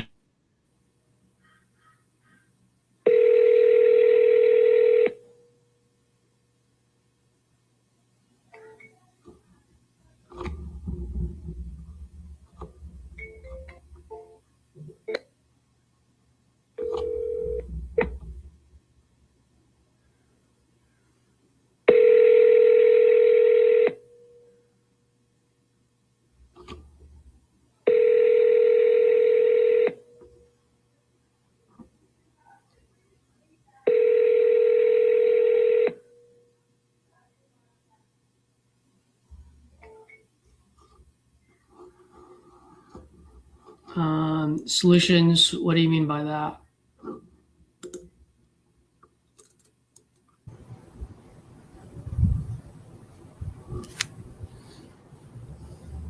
Get some fresh leads. These are fresh leads. They are all speeds lead, property leads, lead solo. They are a combination of active leads, coupon club, or sale leads. And then because they did the loyal 85 yesterday, I have a few what's the word that I'm looking for here? I have a few exclusive leads.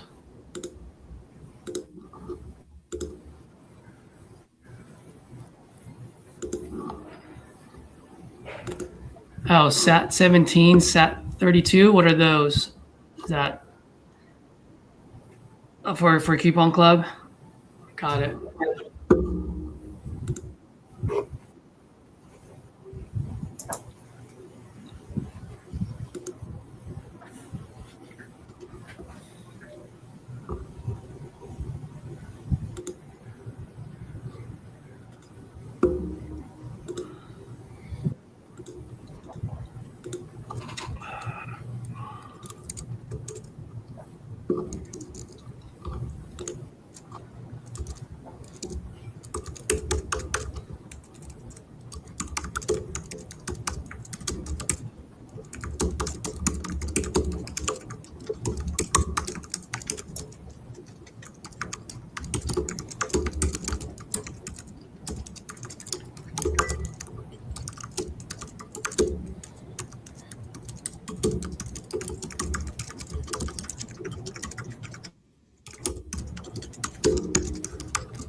What is your offer now?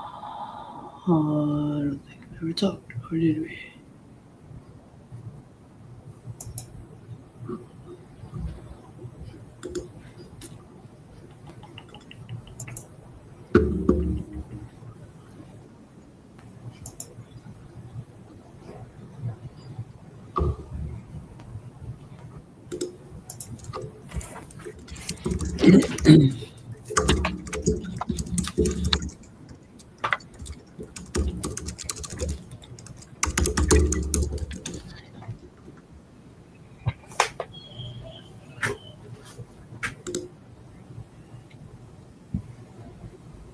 Chris Martin, what's up, buddy?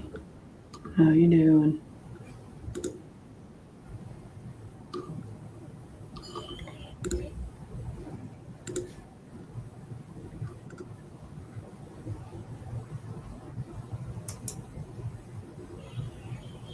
Hey guys, I'm gonna be right back. Just gotta grab some water, heat up some water.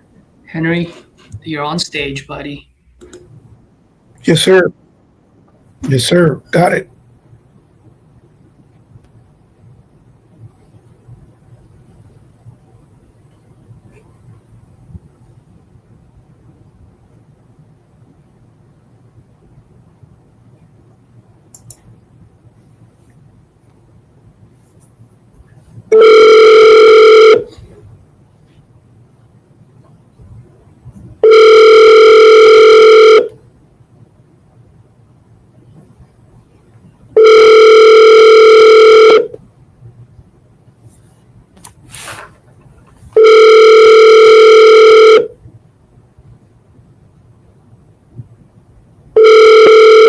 call has been forwarded to voicemail. The person you're trying to reach is not available. At the tone, please record your message. When you have finished recording, you may hang up. Hello, Caisa. My name is Henry Sanchez. I am with SCHB Property Investments. We see that you submitted some information in reference to a property that you're selling. Reach out to us if you are at this number. Thank you. Have a good day.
Gavin, what's up, buddy? If you want to hop on, feel free to hop on here. Let me call this lady.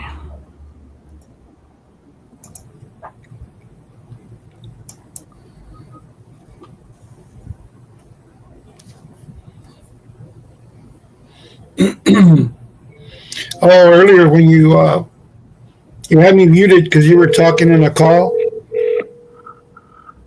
Yeah. It's okay. I'll tell you in a little bit. Hello? Hey, it's Philomena. Hello? Hey, Philomena, can you hear me? I can hear you now. All right, wonderful. How are you? It's been a while since I spoke with you. Yeah, what's your name? Caesar. Caesar. Okay.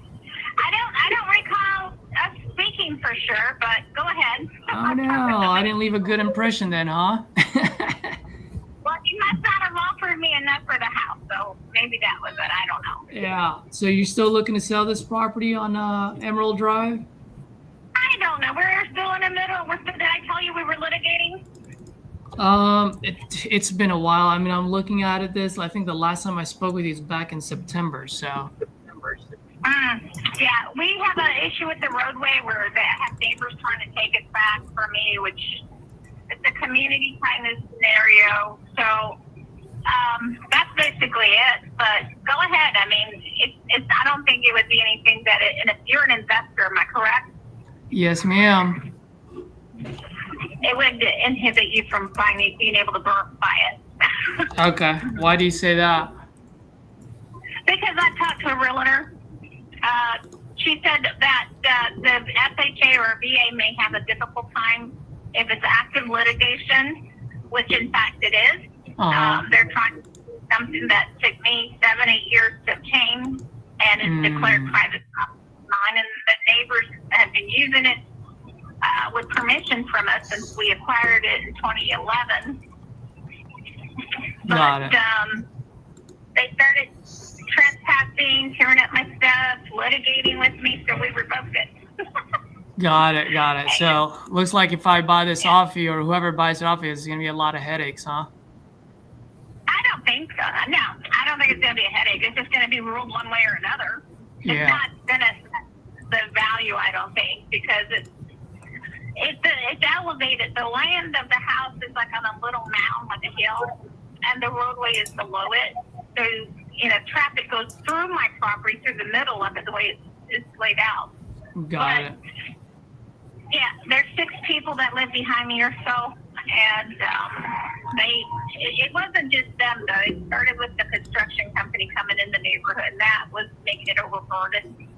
Like I said, I don't know how much I've talked to. So many people have asked, and I'm not hiding anything. It's just to make sure that the roadway is an issue, and the people are trying to take something that took me 7 years to obtain. Yeah. Well, I mean, how much are you looking to get for this? Much as I can. I mean, it's valued at $400,000. There's nothing wrong with the house.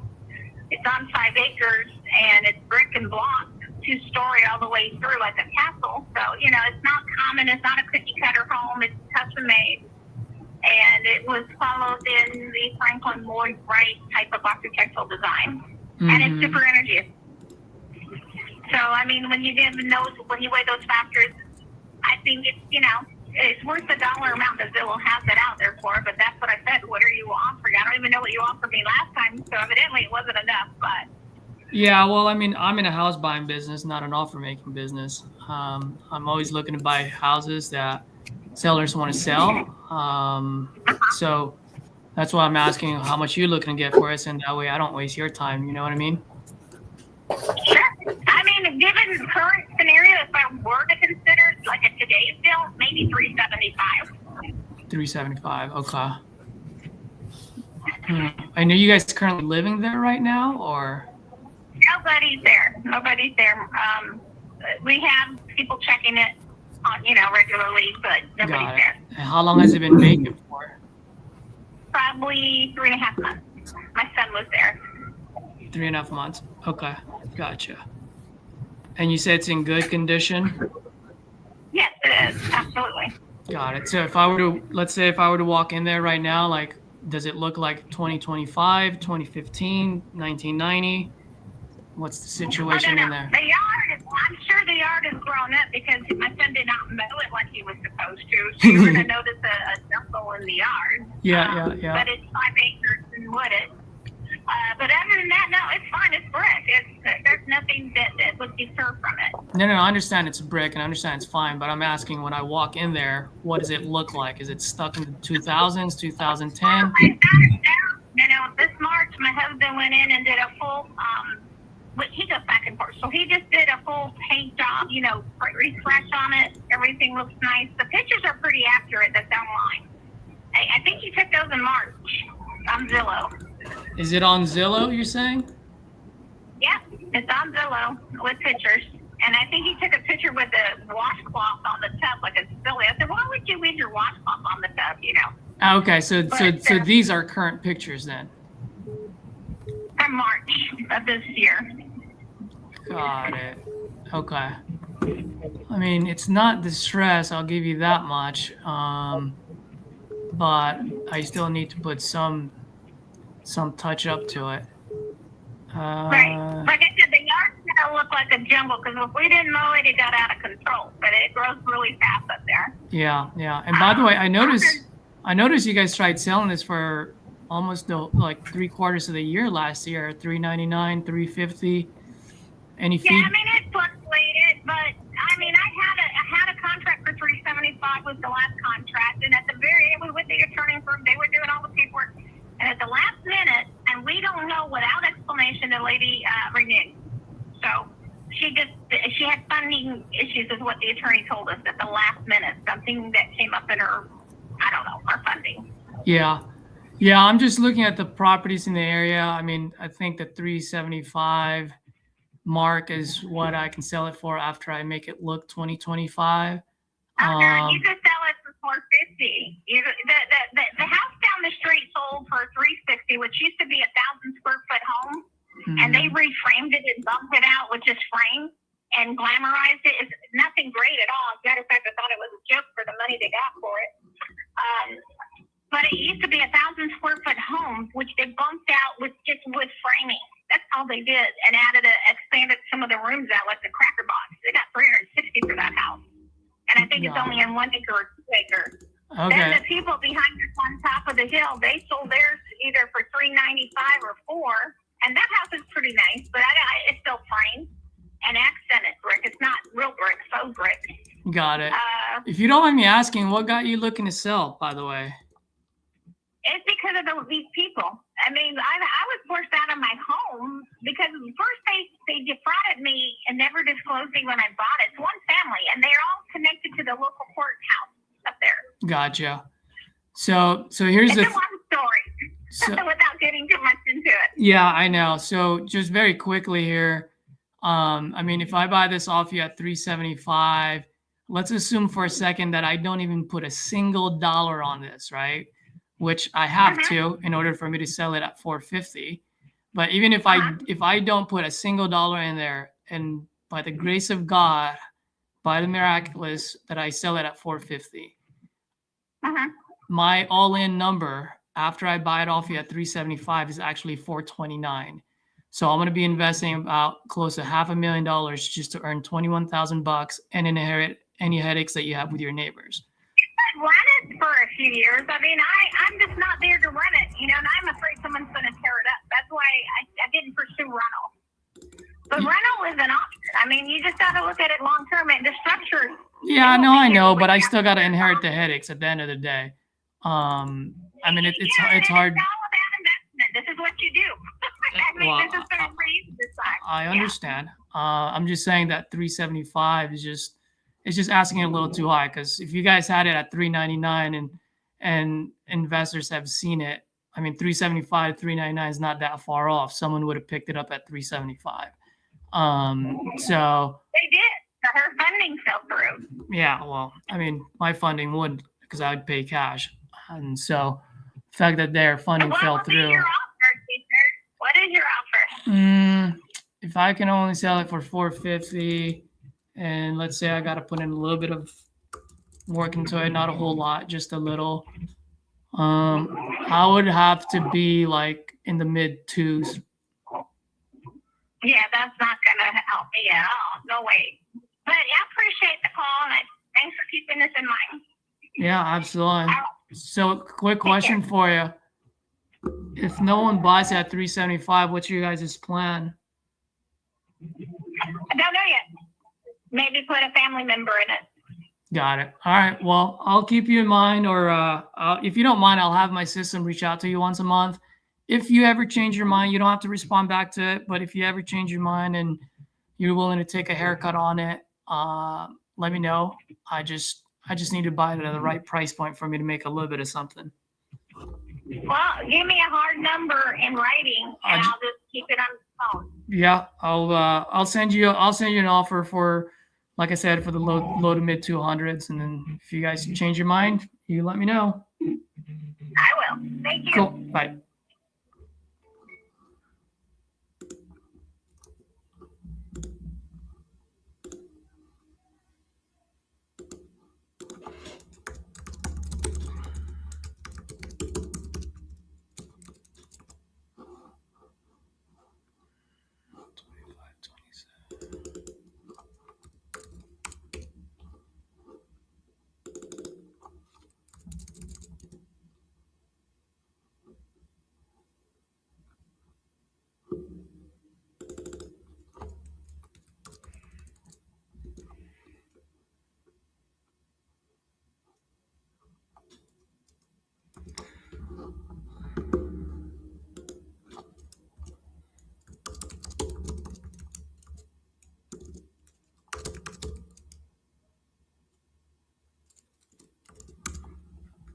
All right, I'll send this offer later.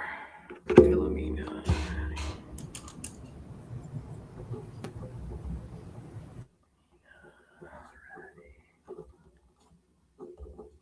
Send PSA for 240.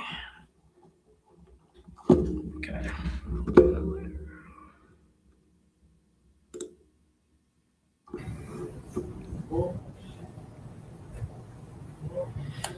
Well, like I was telling you earlier, Yeah, what's up? that I got a call back, and but I think you were talking to someone, and this guy asked me if I was an investor, and he doesn't want to sell to investors. So he says, "No, you guys want to lowball me." So I'd rather sell to a family. I said, "So you're going to get it listed?" He said, "I'm thinking about it."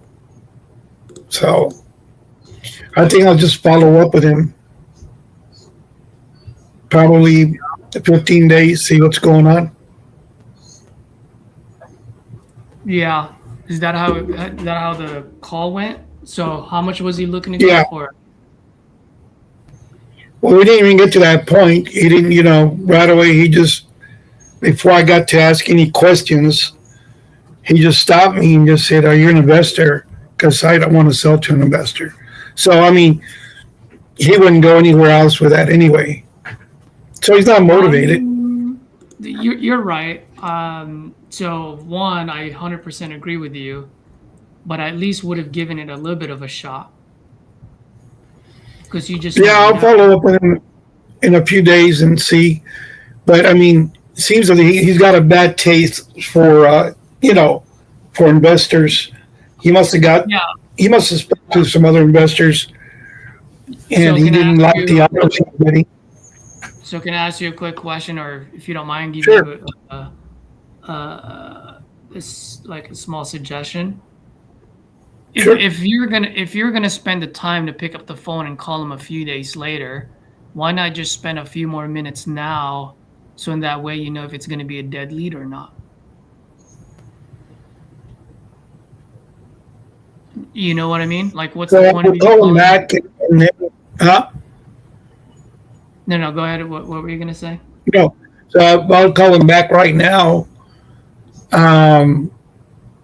It'd be kind of awkward for me. I don't know. Maybe.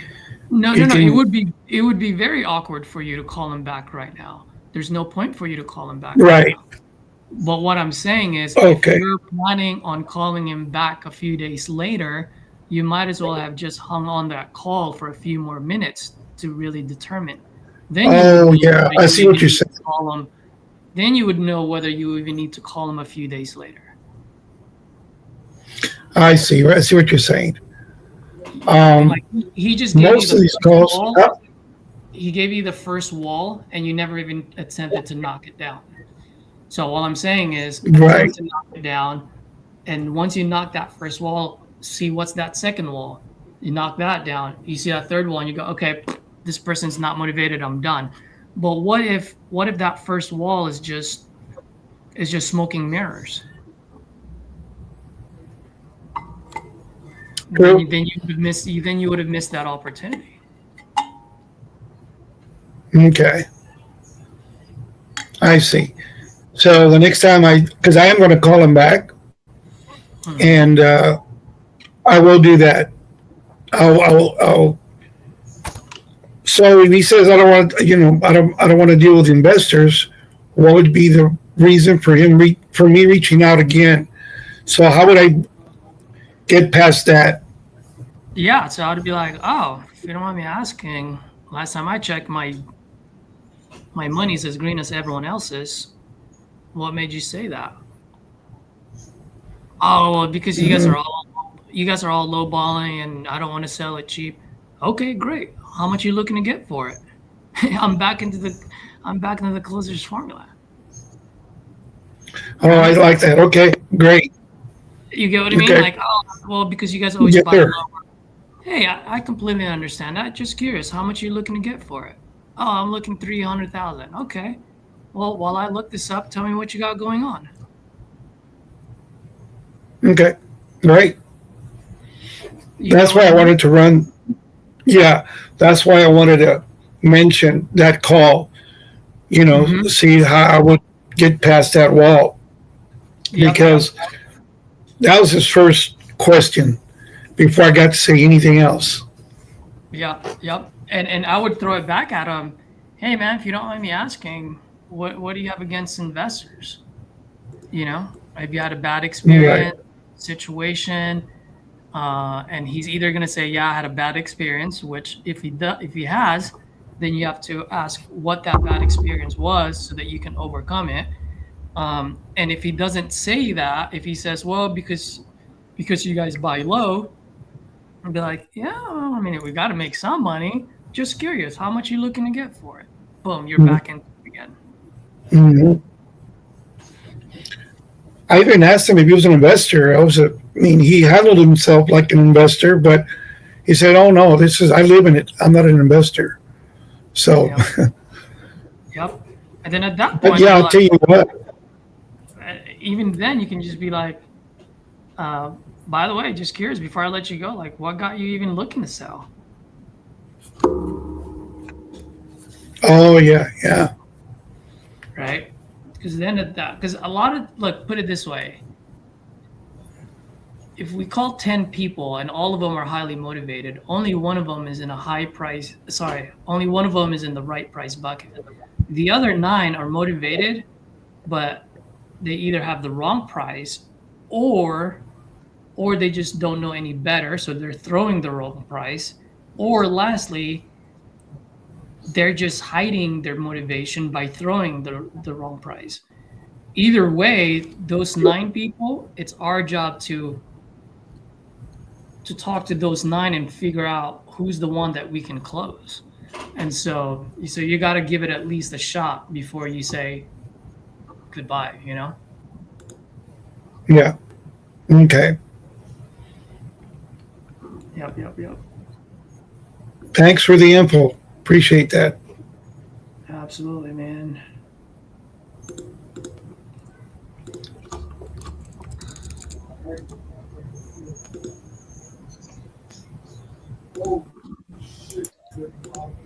Let me close this person later.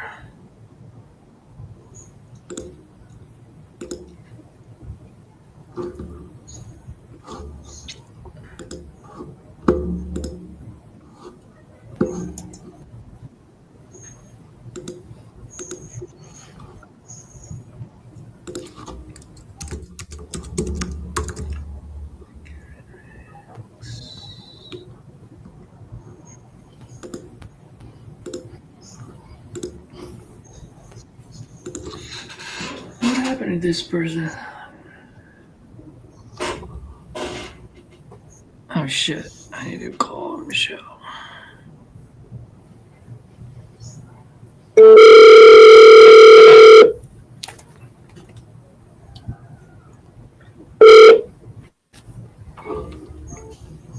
Please leave your message for 94076555678.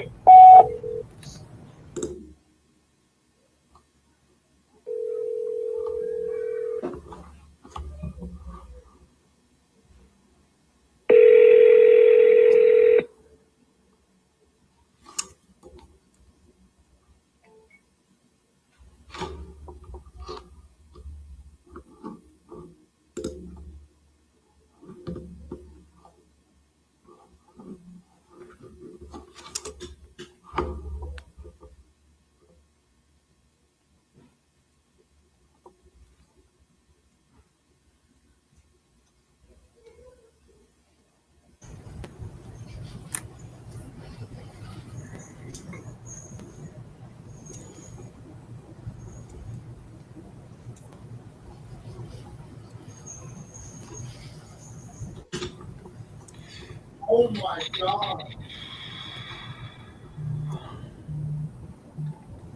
Good afternoon, this A season. lot of people might be. Hi, Steve, how are you? Doing good. Is Michelle? Yeah. Michelle, just Yeah, can you hear me? yes, I can. Yeah, I'll be there in about 6-7 minutes. All right, wonderful. Yeah, he just texted me saying he's on his way there too. So I guess you guys will meet each other there. His name is Todd, by the way. He's a really good guy. You'll like him. Okay. All right. Thanks, Michelle. All right. Bye. What were you gonna say, brother? Oh, just, I don't know. I lost it. I lost the thought. So it wasn't, I was just trying to bring up conversation. Cool. Oh, yeah. Most of the people here, I guess, in this area are going Christmas shopping. Nobody's answering. I know.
person.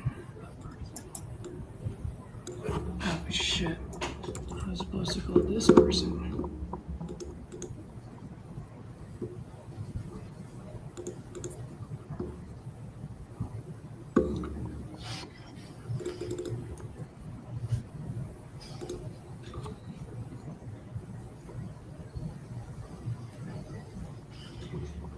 All right.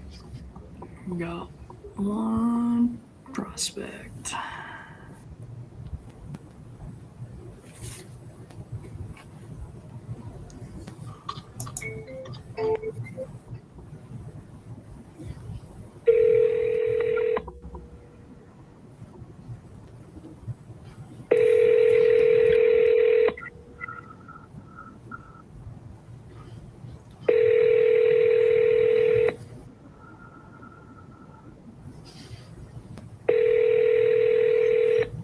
Welcome to the voicemail. 90.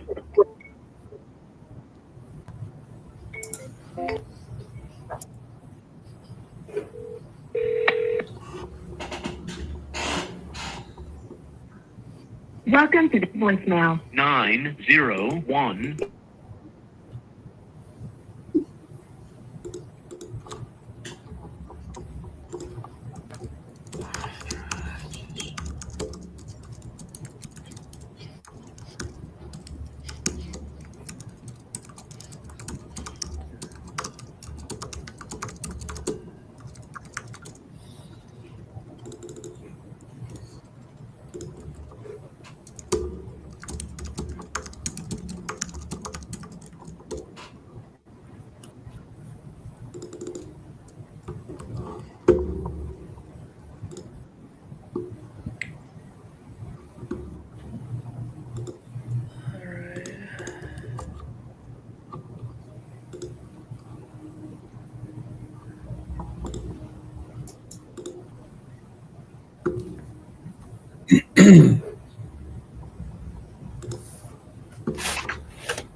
Your call has been forwarded to an automated voice messaging system.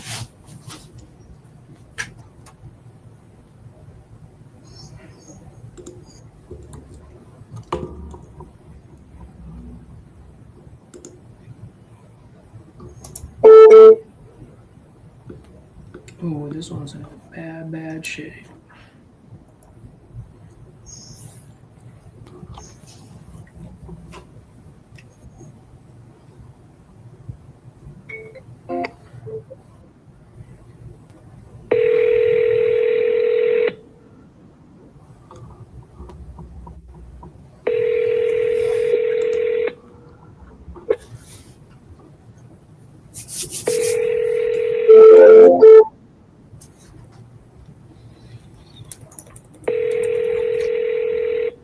Welcome to the voicemail. 901436233.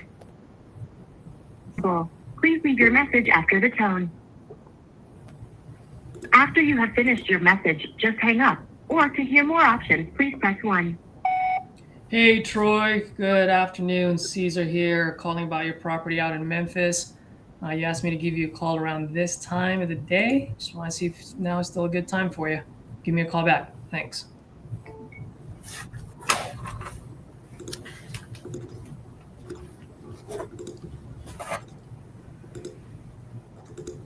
This thing sold for $35,000 only.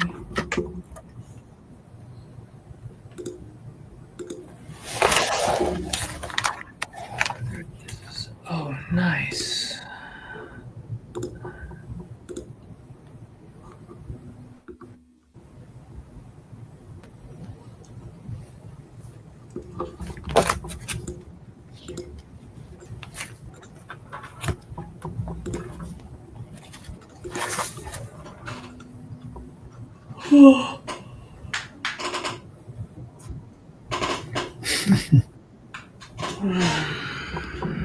Very, very, very.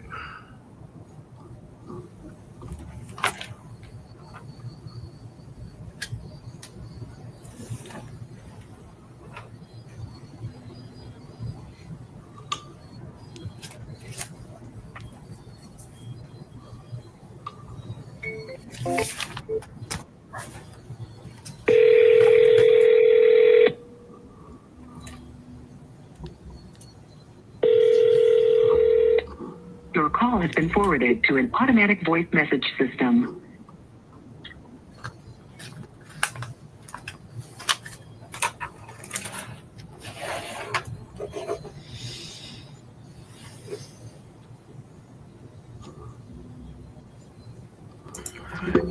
Let's go buy some leads.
All right, guys, let's see what we can do for Marketplace Lead Zolo.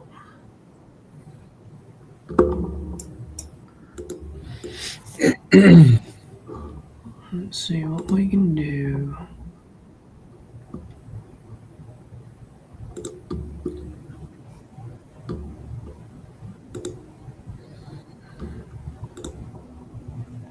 Mobile, Alabama.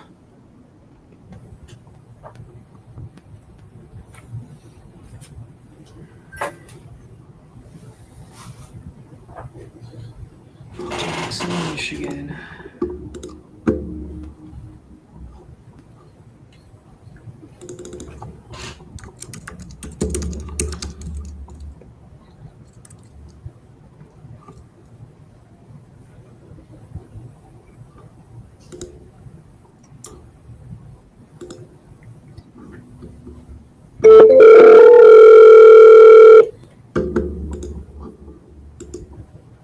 I'm sorry, but the person you called has a voicemail box that has not been set up yet. Goodbye.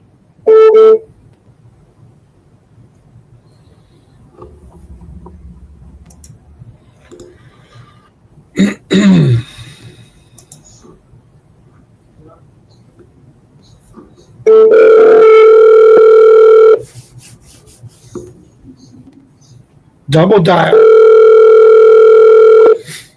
That's all you can do. I'm sorry, but the person you called has a voicemail box that has not been set up yet. Goodbye. Okay. He answered through a text. Let's go, baby. Let's see what's going on. He prefers to text.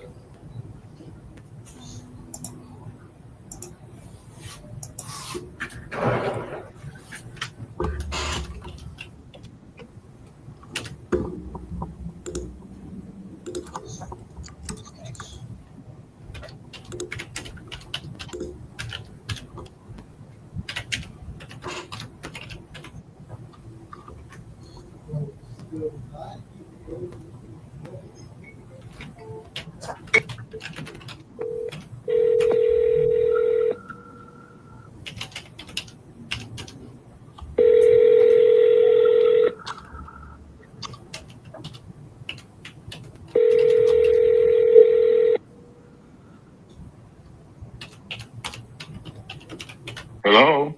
Hey, Mr. Good Teresa? Or Tony? This is Tony. Hey, Tony. Good afternoon. My name is Caesar. Just calling about your property on East Franklin Street. I think you might have filled out a form on my site. You guys still looking to sell that property? To do what? To sell it? Yeah, are you still looking to sell that property on East Franklin out in Jackson? Which one what's the address?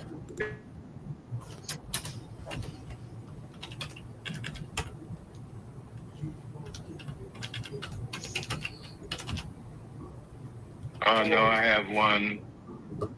I'm on an important call. Can I give you a call back in like 5 to 10 minutes? Yes, sir. Give me a call back. You can reach me at this number. All right, what's your name? Caesar. I'll send you a quick text Caesar? so you have my info. Okay, I appreciate it. All right, thanks, Tony. Have a good one. Bye.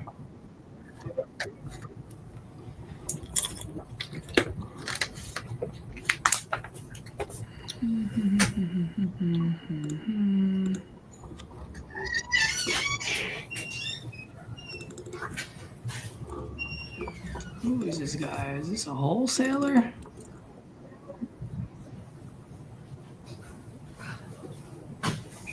And yes, Juliana just loaded up Lead Zolo right now.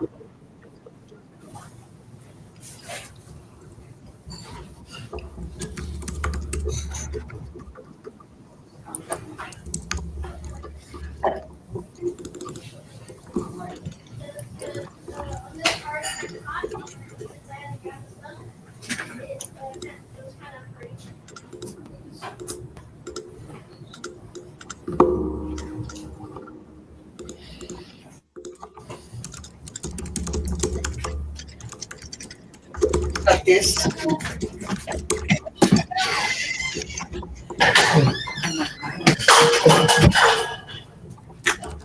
Put on the thing.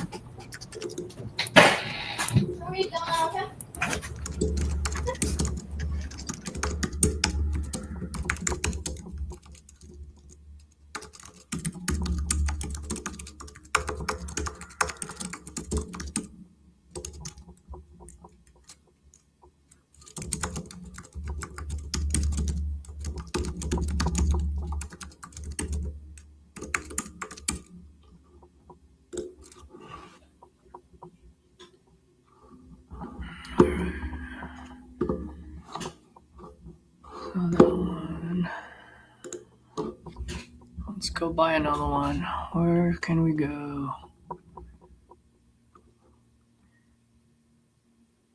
Onondaga, New York.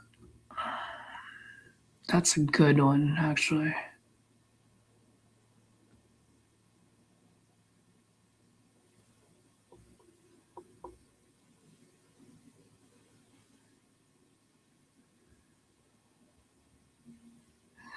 South Carolina.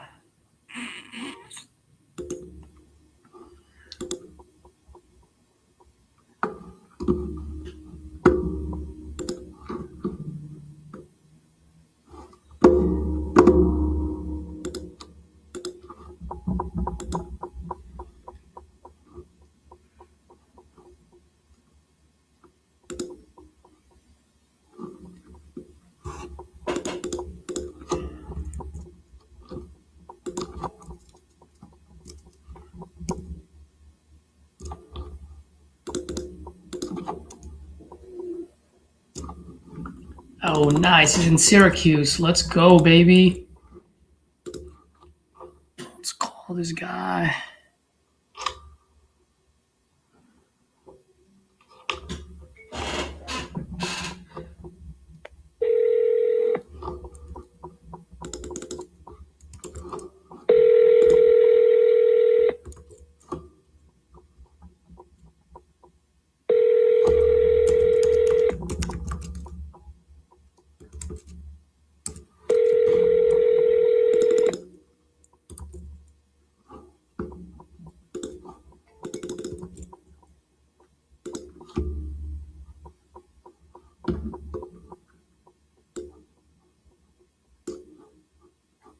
What the fuck? What is this? Is this a house? It's not a house.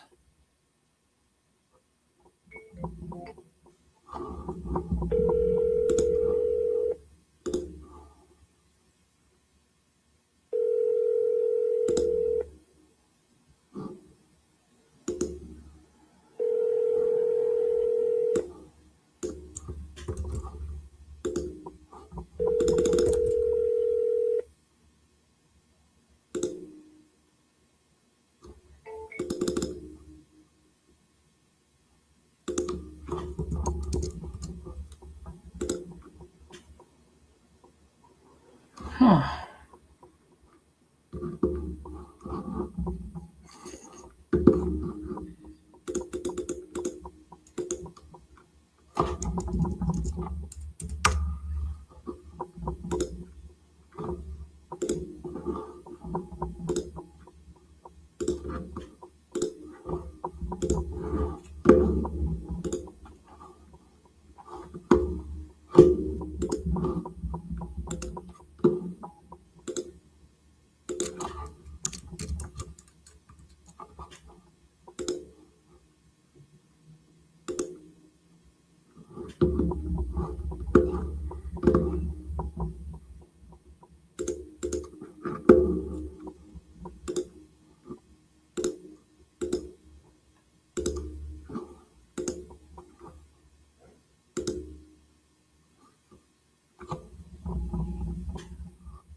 Where are you from, Caesar? I'm in LA right now, California. Oh, okay. So how did you like Texas when you came down here? It was good, man. Always liked Texas. Oh, okay. All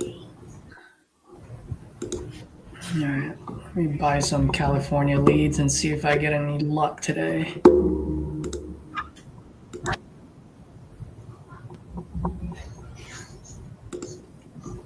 Okay, let's see.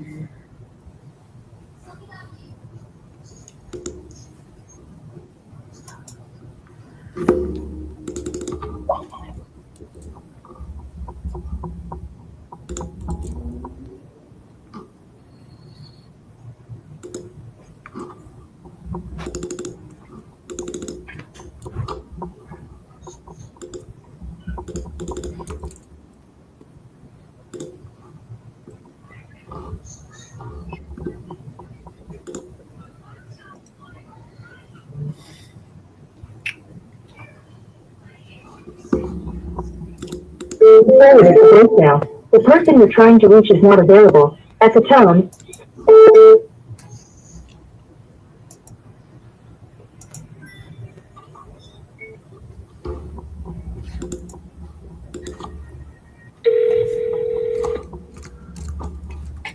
your call has been forwarded to voicemail. The person Hey, you're this trying to Nene? reach is not available. Yeah. Hey, Nene, good morning. My name is Caesar. Just calling about your property on Julia Avenue. Looks like you Yeah. might have filled out a form on my site maybe earlier today or yesterday. Are you still looking to Yeah. sell that property by any chance? Yes. Oh, wonderful. I'm glad I called. How much you looking to get for it? Around 600,000. Around 600,000. Okay. Can you tell me a little bit what you got going on over there? Actually, we are moving back, so yeah, we have to sell it. Oh, nice. Moving back where? I got it in India.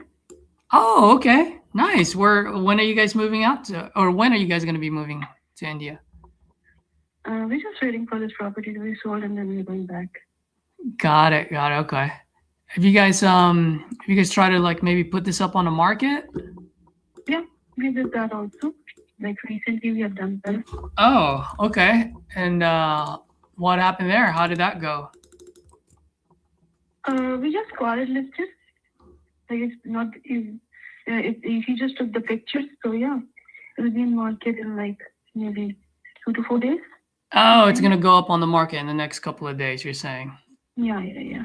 Got it. Okay. Yeah, I think, I mean, at that price point, that's probably your best bet is to put it up on the market.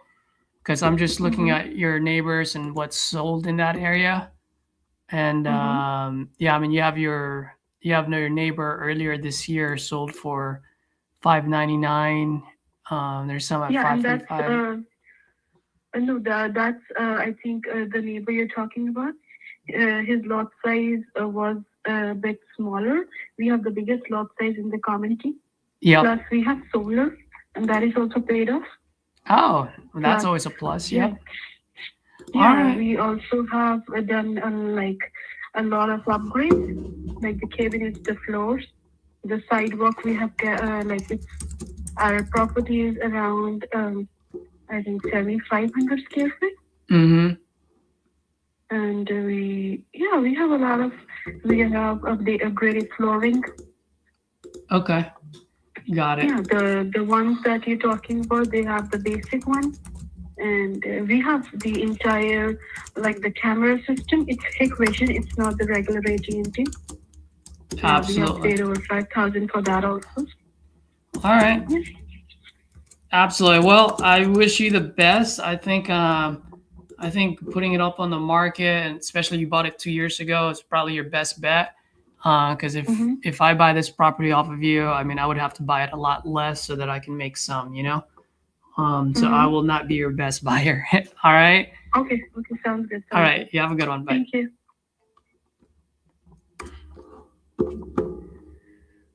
Oh, that's not good. Let's ask for a refund on this one.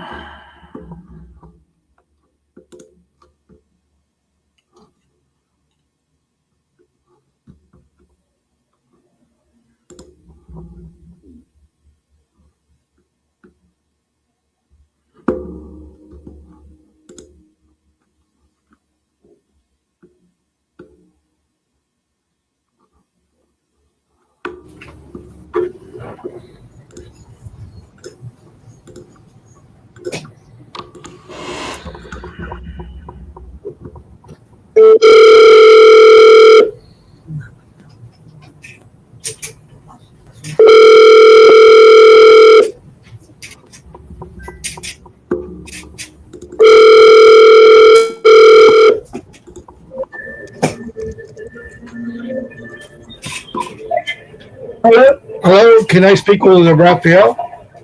Who's calling?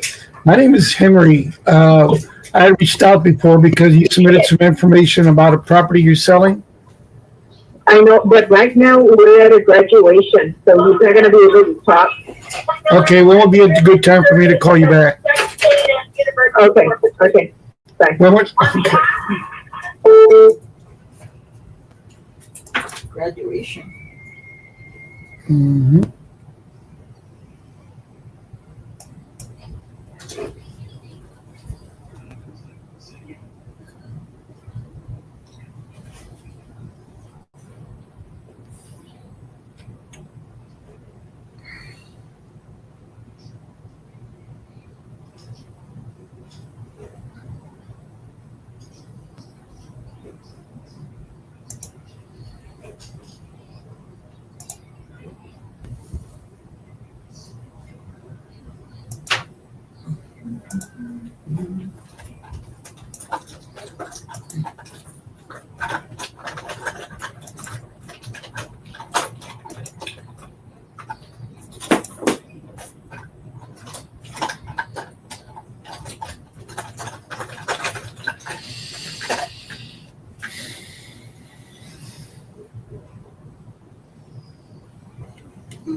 They didn't say what he died of, Anthony.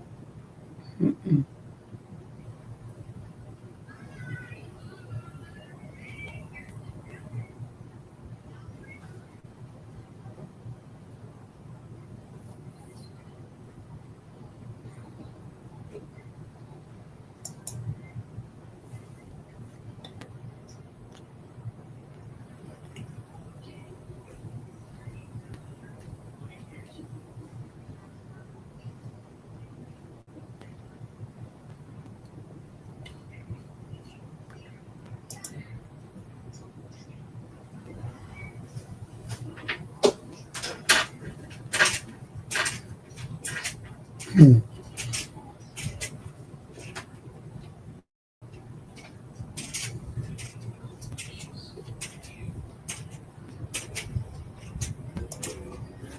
All right. Ooh, we got a few questions on here.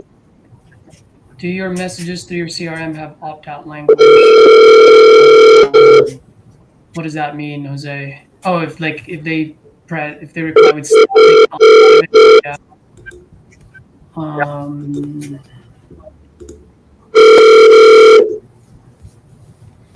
Rita, how many contracts did you get? So still at 0, but I have 8 contracts sent out. So I need to get them signed. As far as Please my leave your message for 923101850. Sorry, mailbox is full. To send an SMS notification, press 5.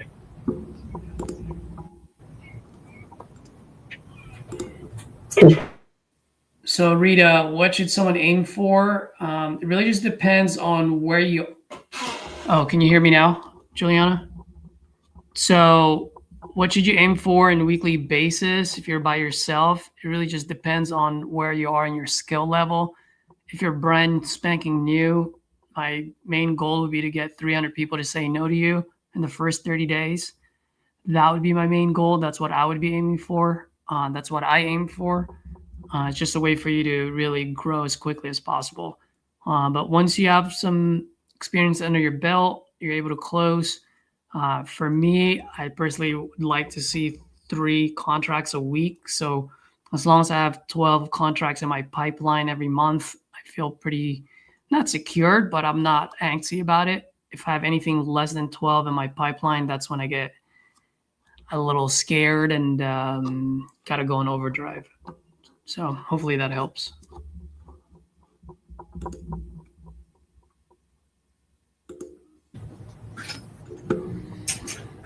All right.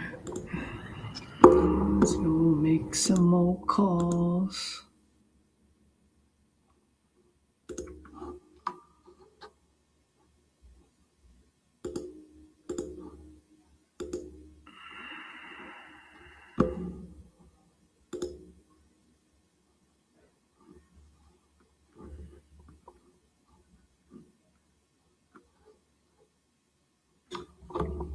Contra Costa.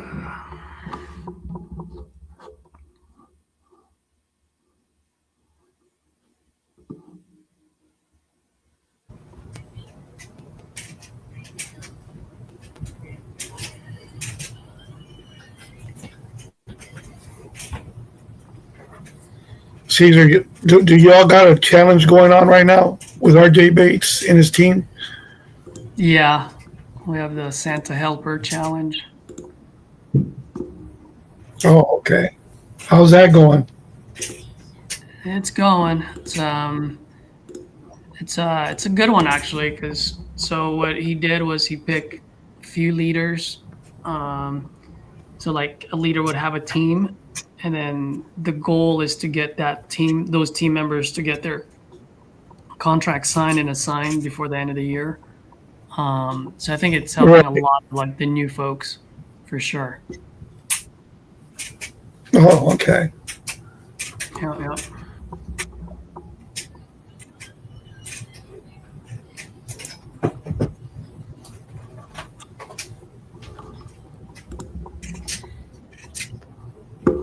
Oh, did someone just try calling me? Donna.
Your call has been forwarded with automatic voice message system.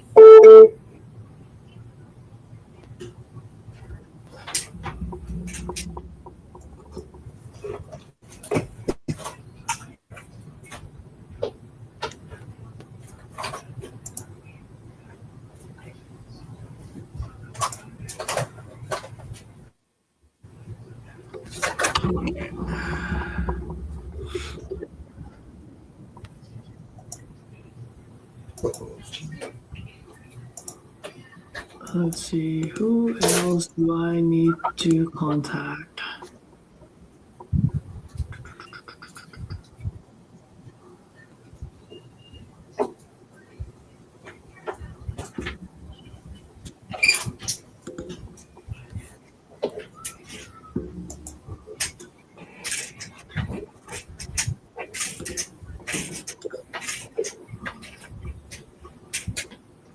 Alright, I'm gonna call this guy in a little bit.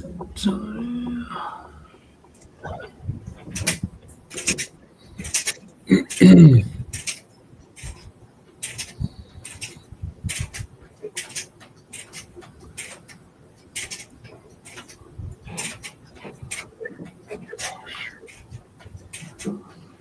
Get my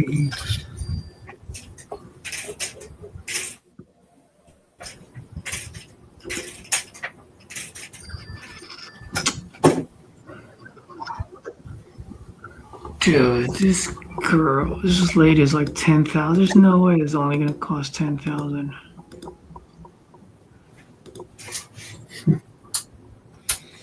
All right, you guys want to hear me terminate a contract right now?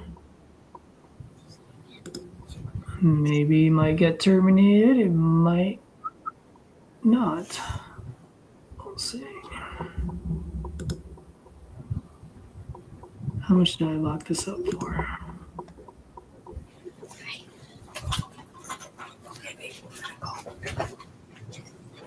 Oh, heck no.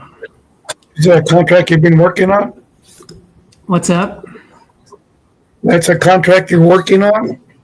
Yeah, she finally sent me pictures, and she's like, oh yeah, I got a contract to say $10,000 and it's like fully burnt. I'm like, sorry. Oh, gosh. Yeah, I'm just gonna tell her I need this under 10,000. If she doesn't want it, then I'm canceling it.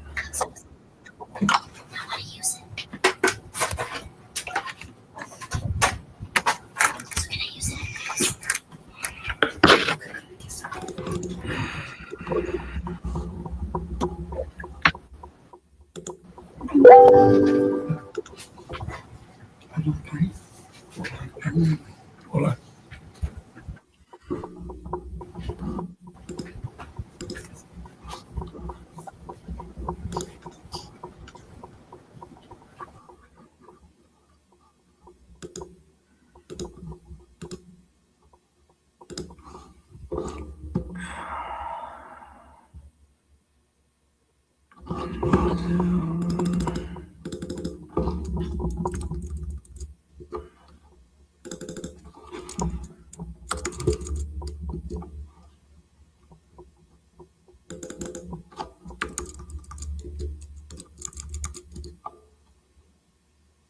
Yep.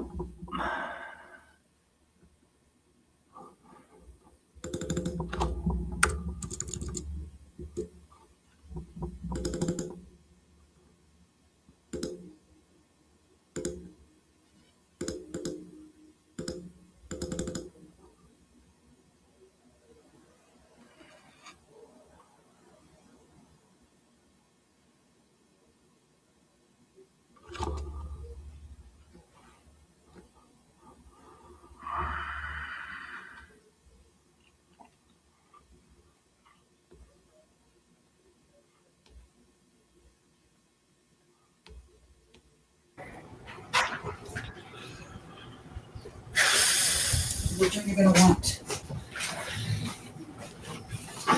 Oh, Why is that one like that? really? It's like that came out like that. I'll keep that one now. You can't leave a message because the person you called has a voicemail box that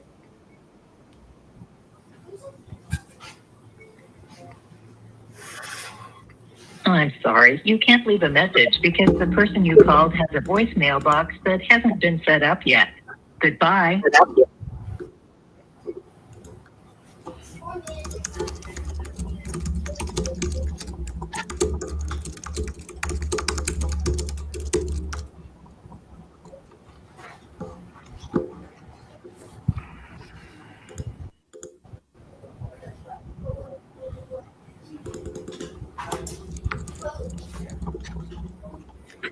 Yeah.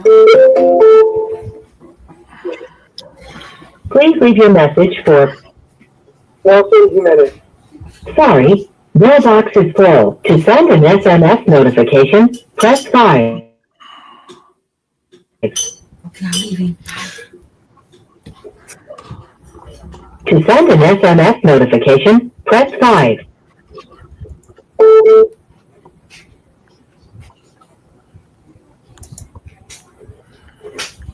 Where are my keys?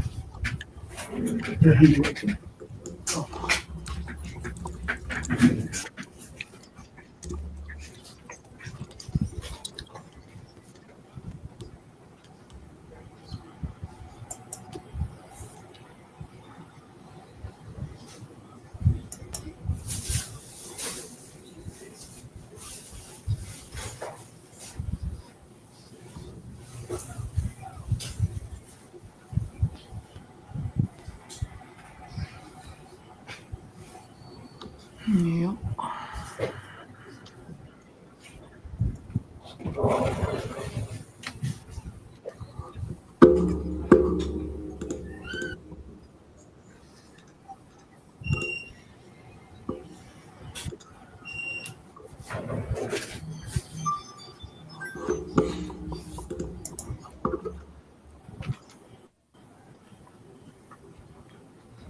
Kentucky, no. I'm gonna have to call all these people later. Galveston. Galveston.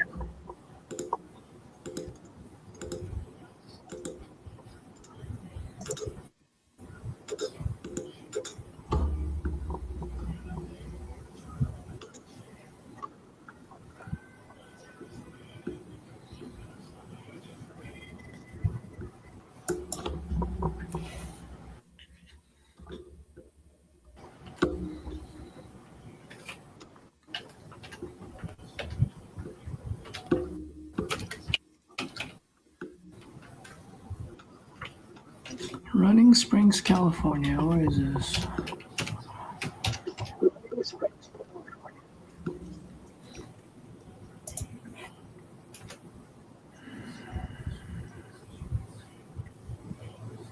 Seguin, Texas.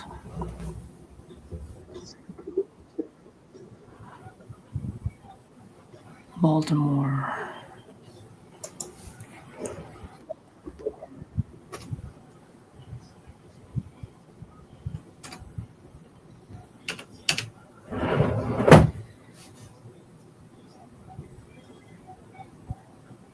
Yeah, let's find this one.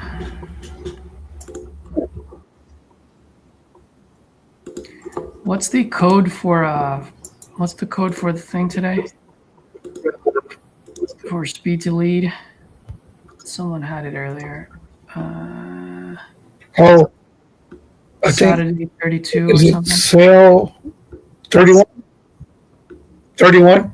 Sale 31? Sat I have it 32. here. Oh, it's 32? Sat 30. All right, I'll try 31. Nope. Sat 32. All right. All right. So let's Sale? see. Sat 32. What about Loyal Did it 85? work? I'm trying to see what's cheaper. Loyal 85 or Sat 32?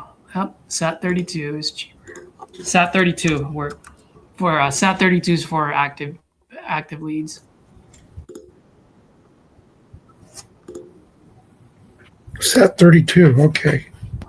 Mm-hmm. Active leads.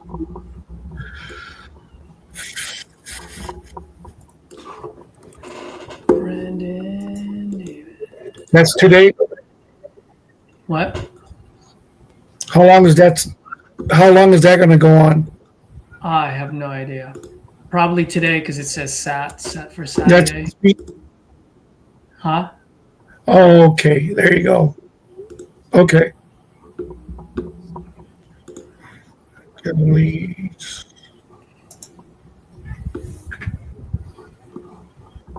All right. Let me call.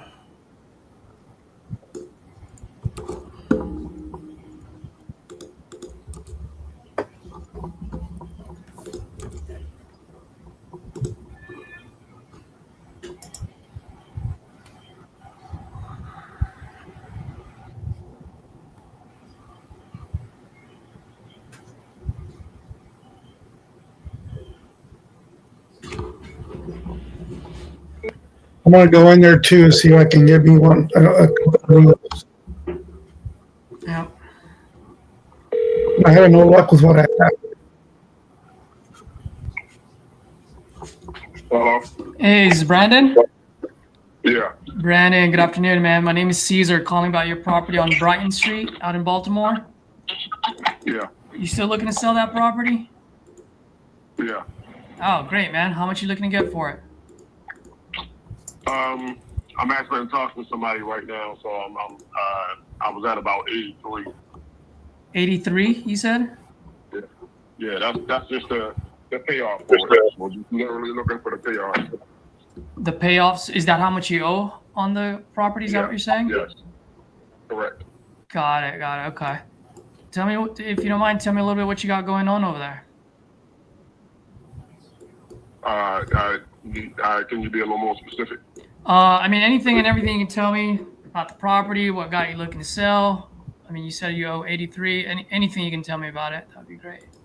Well, I'll tell you what, if you can call me back in about an hour and a half, I'm heading out with my family. I'm going to drop them off, and then I would be more than happy to give you the info that you're looking for. But I'm just like, it's not a great time as of right now. Yeah, absolutely, man. No pressure on my end. So what's a good time for me to call you back? Just about an hour and a half, so just around 5 o'clock. All right, cool, man. I'll give you a call in about an hour and a half. Sounds good. Thanks. Rachel?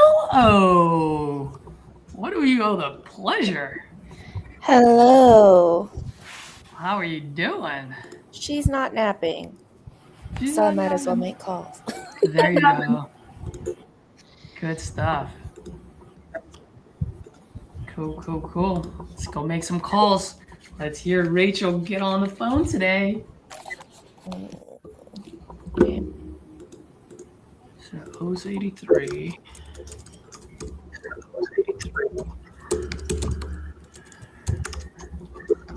So what time is that? 12:30, so 2 o'clock.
Rachel. Oh, I thought she was on the phone. Never mind.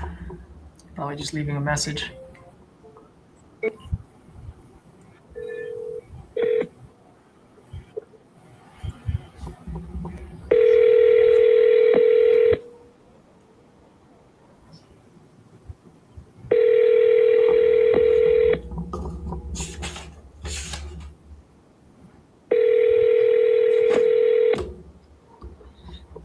Welcome to the voicemail. 901.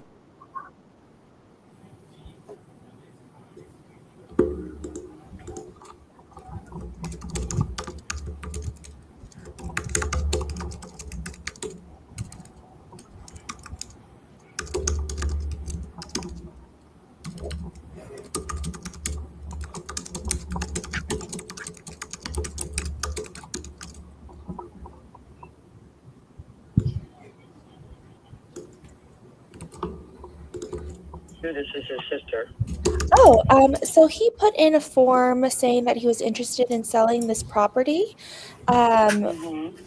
Would you be able to connect me to him, or are you the one who's going to be, I guess, helping him sell the property? No, ma'am. No, I'm his sister. But I will. Is this the number he can reach you back at? Yes, this is the number he can reach me back at. Okay. And your name is? My name's Rachel O. One of my favorite names.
Let's go Baltimore.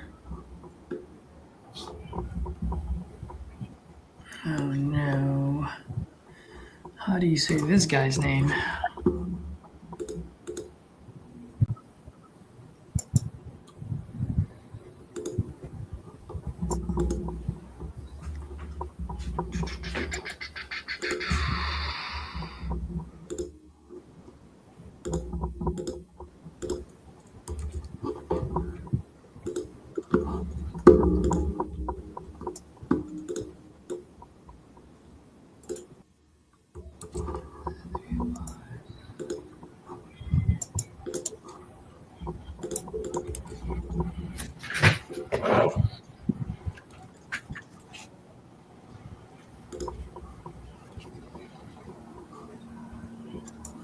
Oh man. You guys, how would I pronounce this name? How do I pronounce that? I have no clue. This is gonna be rough.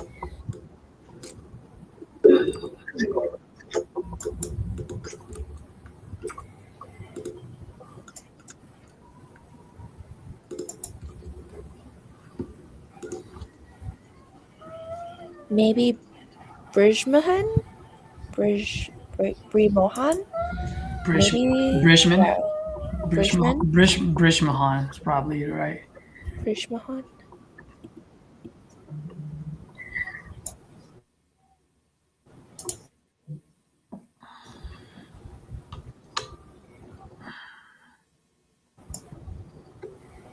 All right, let's talk to the mayor of Detroit.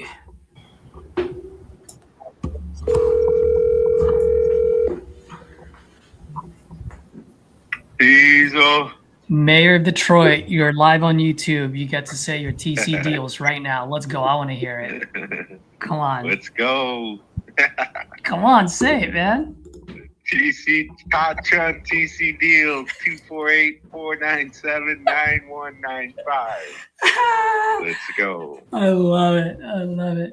What's up, dude? So how did the walk happen? How did it go? Sweet lady. She goes, man, so Wendy's you can buy it at the grocery store now. Hamburger patties from Wendy's and bacon, and they have branded Wendy's. Uh-huh. She's showing me that. But wow. Yeah, so I helped her bring her groceries in, and she walked me through the house. It's a mess, bro. Is it? Yeah, but I got videos, and I'm talking to her through the whole thing. You know, I got a bunch of videos and pictures, but the front, it needs a roof in the front. The kitchen needs to be done. The stairs going up, you know, to the kitchen. The floor, you could see, is just horrible. She's in the middle getting some plumbing work done from, you know, the guy down the street, it looks like. And she did have the pipe from the back. She said she had the pipe that leads, the sewer pipe, they had to dig in her backyard. So it looks like that's been done. The bathroom downstairs needs to be a total rehab. Some of the floors are soft. I don't know why that is. Yeah, I mean, you just gotta all paint, you know, paint throughout. Vinyl windows throughout, which is good. Some gutter fixing, no big deal. Mm-hmm. The front windows, like you see there's some leaking from the bathroom upstairs down to the other bathroom that she's in the middle of fix, or said that it was fixed, or she's in the middle of fixing. Got it. It's just, bad, it just needs, I mean, someone comes in here, the front porch steps are cracked. She doesn't use the front porch. There's going upstairs. There's no carpet on that. There's no carpet upstairs. It's just subfloor. So, I mean, to make it a nice house, you're going to have to, put in a kitchen and a bath and then everything else. So 35, 40 grand. 35, 40 grand in rehab. Yeah, that's my guesstimate. What did I put on this one?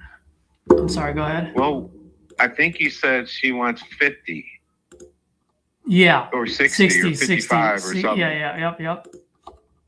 She's not, if she fixed it up, but not her, because her fixing up to her is different to us. But if it was fixed up, yes, but it's not. I didn't think I thought it was going to be in good shape. That's what she kind of mentioned to you, I thought. That's what I thought too. Yeah, I'm just looking at my my notes here. Yeah. I mean, she's like 10,000 or whatever, is what I was thinking. Right. No, it's more than that for sure, 100%. So where do is beautiful and where do we need this to be? I gotta figure what were the comps again? What do you have any notes on when we are looking it up? What we thought fixed up, someone might be able to sell it for. Fuck. No, I don't know why I didn't take a screenshot of my my calculator, but I can look it up right now, real quick. Give me 1 sec. Yeah. I think it was like. Well, I don't want to say anything. Let me see.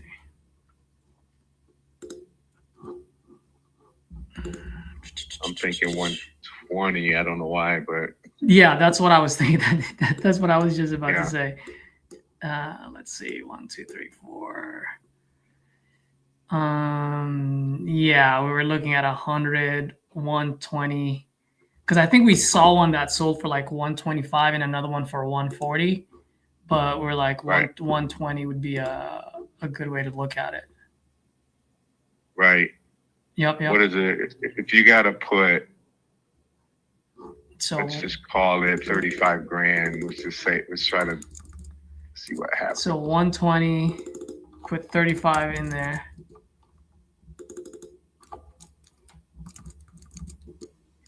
We need this like at 25. Yeah. 25 for a $10,000 assignment fee. Right. Right. I think based on that, I think your buyers out there would probably buy between 30 to 35. What do you say? 35. Yeah. Right. I could show it. Let me show it to one of my guys that might be interested, and say, look, if what it looks like, I'm going to tell him, it looks like we're going to be around 40. And I'm going to tell him, first of all, look, I'm negotiating with the seller. Mm-hmm. She wants way too much, but I think I'm going to be able to get it and sell it for around 40. Mm-hmm. What do you think, I'll ask him, do you think this might work for you? Yeah. Just by looking at the pictures and then I'll spell out, everything that it needs. Yep. Let me know. So in that way, when I yeah. call her, I can say, hey, this is the number that we're good at. Yeah. My one guy would not, he probably won't look at it till Monday morning, but I'm going to send it to him as soon as I get to where I'm going. I'll just send that message to him. All right. Okay, cool. I'll let Michelle know that I'll probably reach back out to her Monday or Tuesday. I told her I'll be talking to you maybe tonight, and then I said, when I'm talking to her in the basement, I go, so you're talking to Caesar, right? She goes, yeah. I go, yeah, he's a good dude. And he goes, yeah, you guys must know each other, because I think he said you're a good dude. Or something weird like that. Yeah. I said, that's funny. Nice. But yeah, she was a very sweet lady. Really She was a very yep. Absolutely. Yeah. Okay, cool, man. Let's talk Monday. We'll go from there. Cool. Thanks, Great. Todd. Appreciate you. Bye. Yep. Thank you. Bye.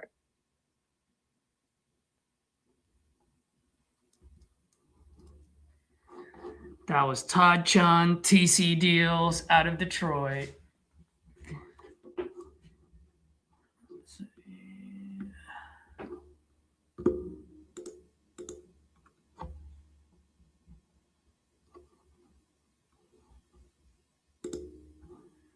Okay, didn't I just buy a lead?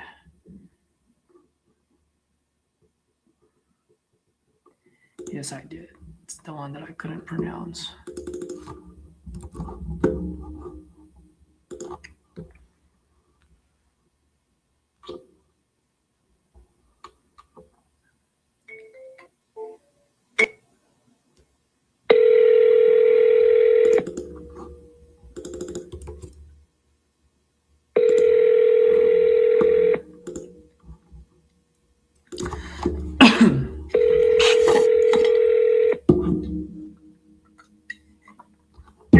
Been forwarded to voicemail. The person you're trying to reach is not available. At the tone, please.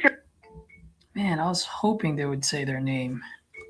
Why don't they do that?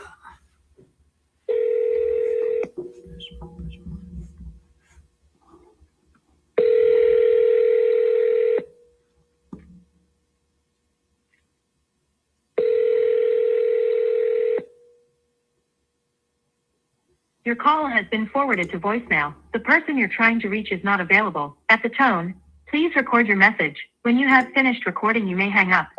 Hey, Bridgman, Caesar here, calling about your property on Bartlett Avenue out in Baltimore. Looks like you're looking to sell this property. I am always looking to buy out there. Give me a call when you get this. Love to chat with you.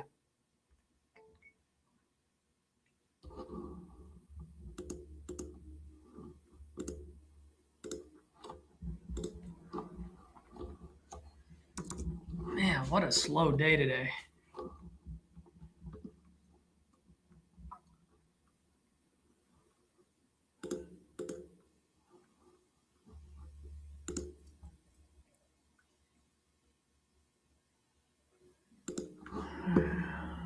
see what else we can buy.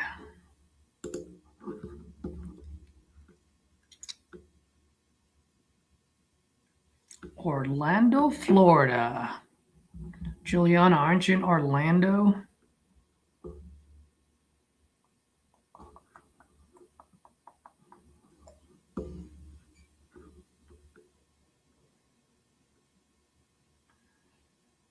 Oh, Birmingham.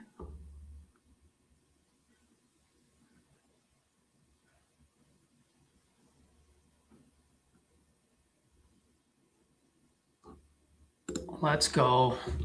Well, I haven't done Birmingham in a while.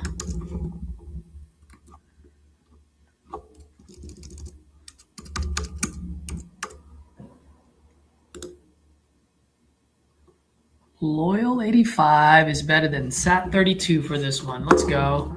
Save myself $3. Look at little Rachel over there.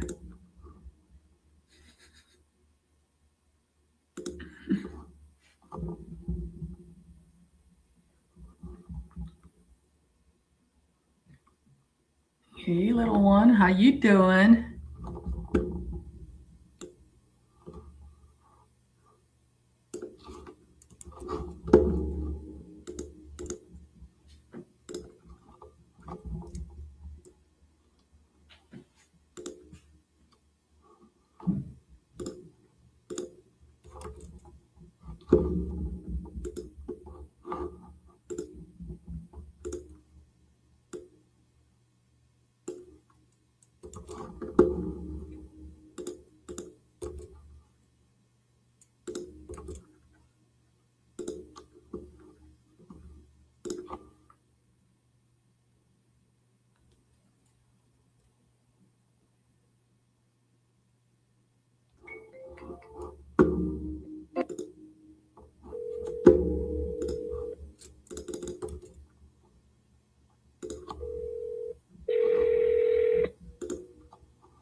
Oh no.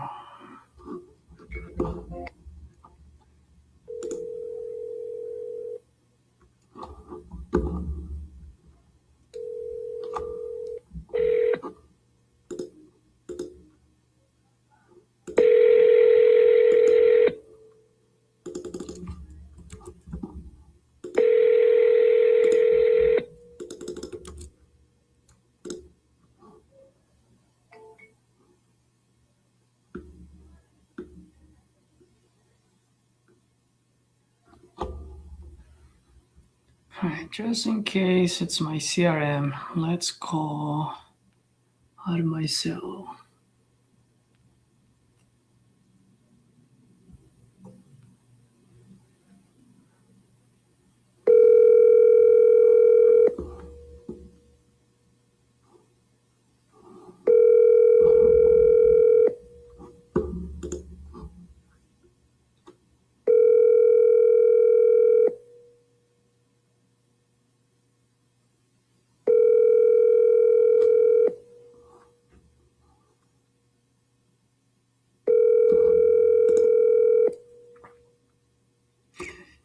Keith on, what's up, buddy? Your call has been Hop on forwarded here, to an bro. automated voice messaging system.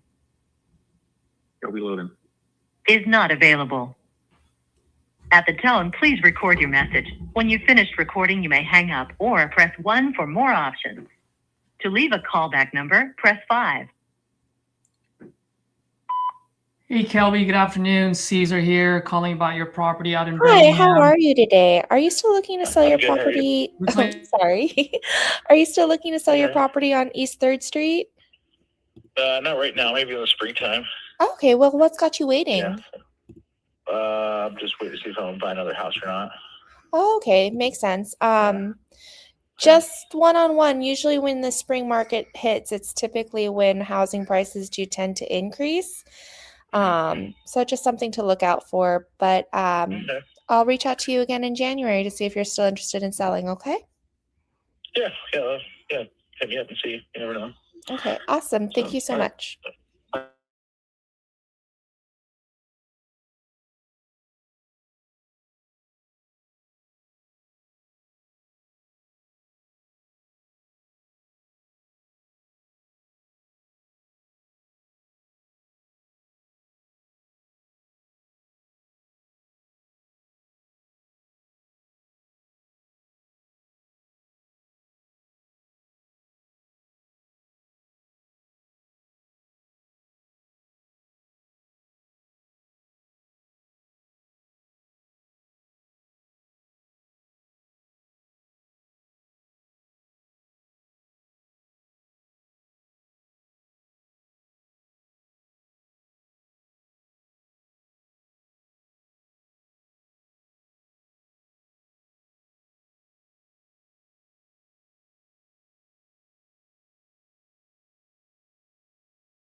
Didn't realize we're all muted. Let's go.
All right, was I calling on my property?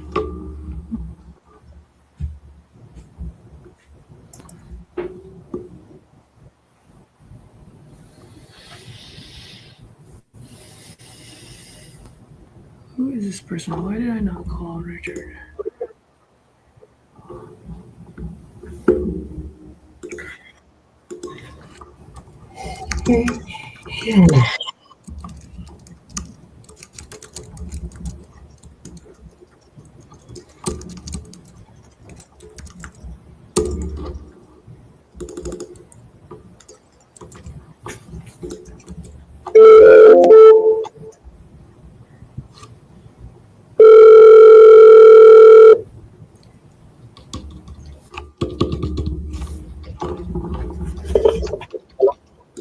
Hello? Hello? Hello, who's looking for Paula? Who? Paula Bernardo? I think the wrong number, okay? Okay, sorry.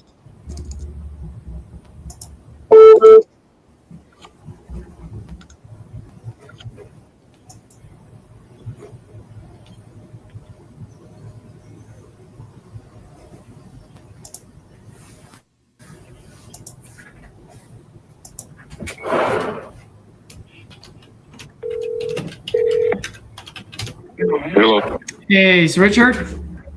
Yes. Richard, good afternoon. It's Caesar, man. You and I were texting each other yesterday about your property. Yes, sir. Wonderful. How you doing today? All right, I guess. I'm recovered from my anxiety, I guess. Oh no, what's going on, brother? Well, that guy canceled the deal, and the last deal we were supposed to sign papers, and pulled the rug out from under me at the last minute. I'm going in the hospital at the end of the month. I don't know if I'll come out or not. I want to get something done with my house. Man, sorry to hear that. Yeah, I think I remember old. you. I beat myself up over time. I'm getting the life I deserve. God, I got it. Yeah, I think that's what you were texting me yesterday, right? Like you guys were supposed to close this Monday or something like that. Did what now? I think that's what you were texting, right? You guys were supposed to close this Monday. Yeah. Jeez. Sorry to hear that, man. And he just pulled the rug out from under me the last fucking minute. Well, that's definitely not how I work. I like to move fast, and as long as the numbers make sense, we're good. If not, I'll let you know right away as well, you know? I appreciate that. Like I say, I'm not looking to make $1 million off my house. I want to break even. And like I say, I don't know if I'm going to live through these next operations, and I'd like to get something done. I know you want to make money, and I appreciate that fact. Yeah. Well, I mean, how much are you looking to get for this one? Well, I'd like to get $174,000. All the houses around there sell for right at $300,000. The ones across the street sell for $500,000 to $1 million. It's a private residential community on a 600-acre lake with 18-hole golf course, marinas, tennis courts, pickleball courts, all that shit. It's a nice place. Yeah, I'm looking at it right now. By the way, I know you mentioned a couple of times, and I don't mean to pry, but you said you're going to surgery by the end of this month? Yeah. Geez, man. If you don't mind me asking, what's going on? Is it a big surgery or a little surgery? Well, I'd say about average. I've had 3 back operations, 3 knee operations, 2 shoulder operations, a ulcer operation for a perforated stomach just in the last 7 years. Wow, that's quite a bit, my friend. Did you get into an accident or what? No, I was an athlete in my youth. I wasn't supposed to live at birth. I was born with a giant brain tumor. I wasn't supposed to live. And so to try harder, to have to prove myself on everything, I became an exemplary athlete. And it's just catching up with me. Wow. That is quite a story you got there. Well, hopefully I can be an easy button for you, man. If not, hopefully I can at least share some information with you. I can help you with this journey of yours. So I know you mentioned you're looking to sell this, you're coding into surgery. I mean, if the price makes sense, I mean, what's the ideal solution, ideal timeline for you? I want to make sure you're okay, you know? As soon as possible. Like I say, I owe $132,000 on the house because through divorce, the old lady took me for $387,000. Kind of broke me, and been trying to recover through operations and shit like that. I owe $132,000 on it. I'd like to make $20,000 at least. You make me an offer of $153,000 and close in a week so I can get my medical shit taken care of. I'd be greatly appreciated. That way you don't need a refrigerator and a stove and maybe some paint and carpet, but you'll make $60,000 or $70,000 on it. Yeah. But at my age and my health, I haven't got that much time to fuck around. Yeah. If I'm looking right now, and I know you're up against some time here. I'll try to but I just noticed that you guys, did you put this up on the market, or was this the people that you were doing business with that put it up on the market? Well, a couple months ago, it was listed by an outfit out of Peoria. And because I was recovering from abdominal surgery, and I was all drugged up, and I'm still about half drugged up most of the time, just from the shit they got me on. But and they listed it for a couple months, and then when I got out of therapy and all that kind of stuff, they weren't doing it. They were just sitting on it. Mm-hmm. They wanted to list it and sit on it, make the commission, not do anything. And so I told them that I wasn't happy with their service, and we parted ways. Yeah. Was that a realtor or was that like an investor? It was some type of listing agent. I wasn't quite sure. Like I say, I've been on drugs, codeine, and all kinds of shit for the last 7 or 8 years, and so unless I write it down, I don't know. Yeah. I got you. Yeah, I think. Like I say, it needs a new refrigerator. It needs a new stove. It's got all quartz countertops. All the cabinet drawers pull out. It overlooks a beautiful lake. It's got a full basement with 8-foot ceilings in it. It's unfinished. Walk out. 3.5 car garage for your boats and your 4-wheelers and all that kind of shit. Mm-hmm. And at 155, you'll make a ton of money. Yeah. I don't know why nobody's bought it. That's what I was going to ask, because I'm looking at your pictures here. I'm assuming these pictures are the most current, right? Because you had it on the market recently. Yeah. I mean, I think that's the one that listing company took. Did you have any feedback from anyone that walked the property, or did anyone even walk the property? Well, a lot of people didn't like the driveway. Okay. And the driveway and garage design, you pull up, you pull into the driveway, into the garage, and then when you back up and drive down the driveway. But if you parked in front of the garage, you have to back down the driveway. Mm-hmm. And I didn't think about other people. I just thought about the way I used it. Got it. Man. And I say there's an extra parking, a 4 extra gravel lot that I had my camper and my boat on. Mm-hmm. Well, I think there's only one way for me to potentially help you, Richard, and let me explain it to you, and then if it's something you want me to run with, I'm more than happy to help out. If not, I completely understand as well, and I want to be respectful, and I don't want to waste your time. Or do you want to list it? Well, one, I don't want to really list it because you already listed it on the market, so I don't want to go that route unless you have time. But you're saying you want to move this as quickly as possible. So if I were to list it on the market, I would need like 60 days, which doesn't sound like you'd want to have. So here's the thing. Looking at the pictures, there's really not much for me to add value to. I usually like to buy houses that need a lot of work that needs to be done. You know what I mean? That being said, there's not a lot of work to be done. No, that's what I'm saying. There isn't. So what I'm proposing is I have a good amount of local investors out there that I've done business with in the past. What I'd like to do is let's say we get an agreement at that 152 that you said. I just want to have 10 days on this. I simply just want to be able to protect myself. You and I are agreement at 152. I'll send a few of these investors out there.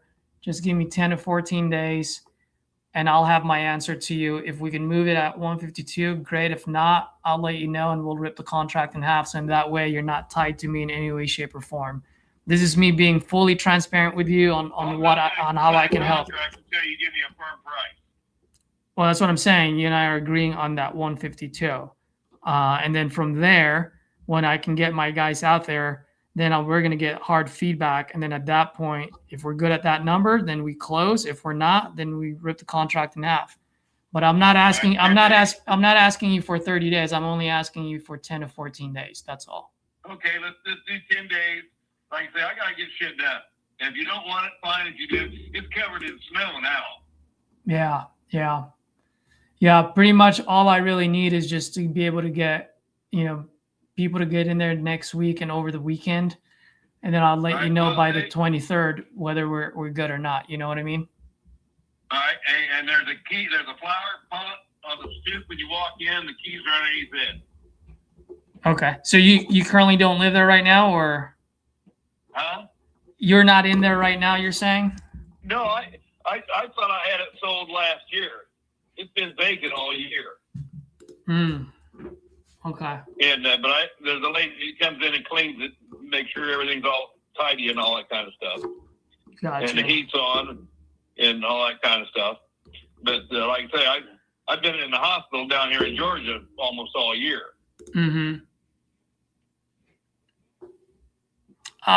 You're out in Georgia right now? Yeah. Oh, I didn't know that. What part? Well, I'm in Marietta because it's real close to the hospital. Got it. Okay. All right. So here's what I'll do, Richard. I'll send you an agreement. Like I said, I just want to be able to do this very quick. I'll put a closing date on it on the 23rd or sooner. All that means, Richard, is that if we do find an end buyer between now and then at that point, that means, hey, we're good at that number. We're moving forward. And I know it's during the holidays, so I don't know if title companies are going to be able to close in such a short period. So it might be. I don't either. But send me the contract. I'll initial it and send it back to you. And like I say, the keys underneath the flower pot on the stoop, and let them in. Yep, and then and I'll be respectful too. I'll let my guys know to always lock up when they leave, so that way. Yeah. And then I'll but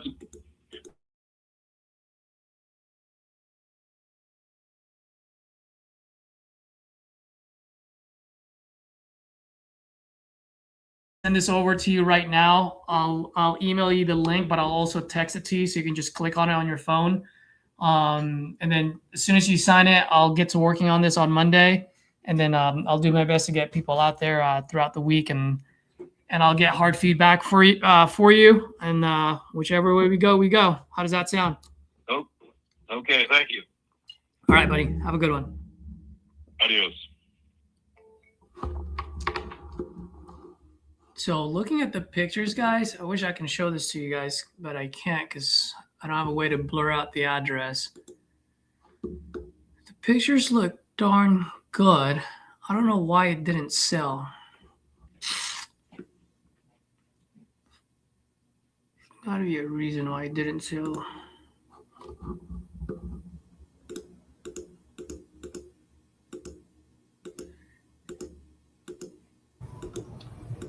CMV on this sucker is 315, and I got him down to 1. How long was it in the market? Huh? How long was it on the market? It was on the market for a while. It was listed, right? Yeah, that's why I was hesitant about doing this, but if I can help the guy out, I mean, 10 days, I'll see what I can do, you know? Well, they fucked up by putting it on the market for 200,000. It was pretty much throughout the whole year, and now it stigmatizes the whole fucking thing. Oh yeah, Stigmatizes it. But the reason why I wanted to get this on the contract is because his neighbor on the same side of the lake bought theirs for 315,000. Practically the same house. So I want to see if they want another one for 200, for less than 200. You know what I mean? yeah. I mean, I'll pump it out there for like 160, 159.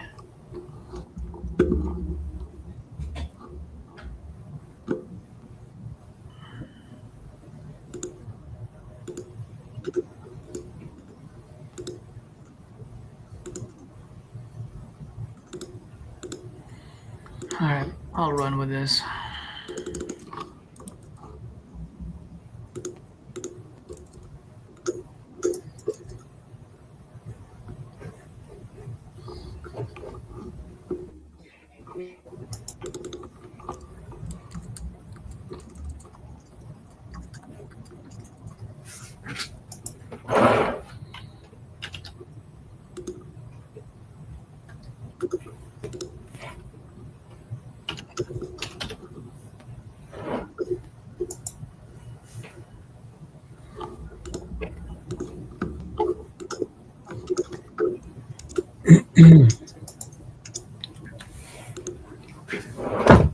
Hello.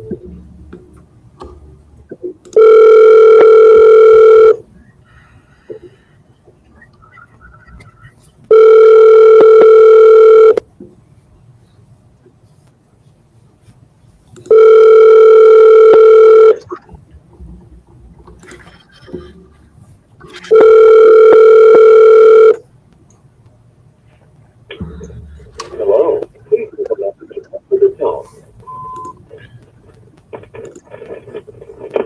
Hey, Mr. Landis, this is Henry. I'm calling about your property on Ohio Street, just following up from our last conversation. Give me a call back at your earliest convenience at this number. Thank you.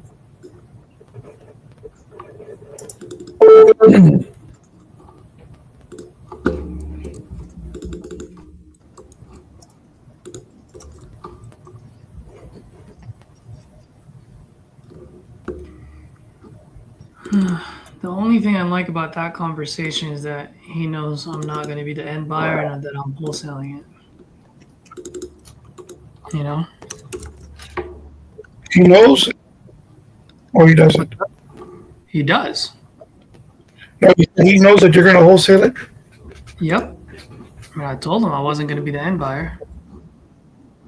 Mm-hmm.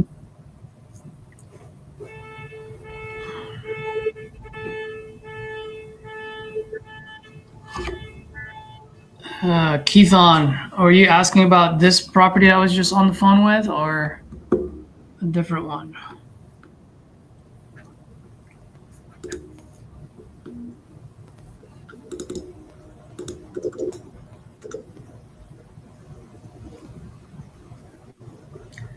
This one is in Illinois, Dahinda, Illinois. It looks freaking nice.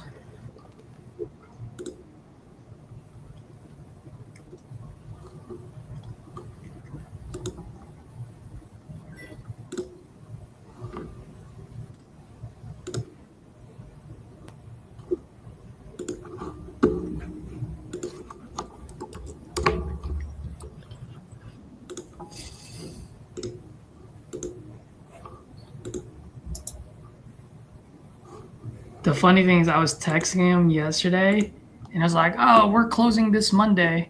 So I was like, all right, bro,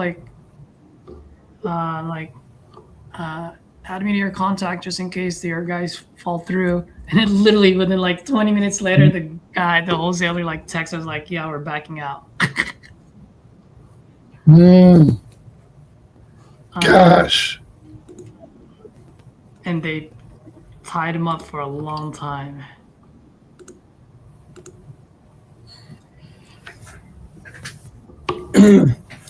What makes it even worse is that he's got health issues. Yeah, yeah.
Let's see.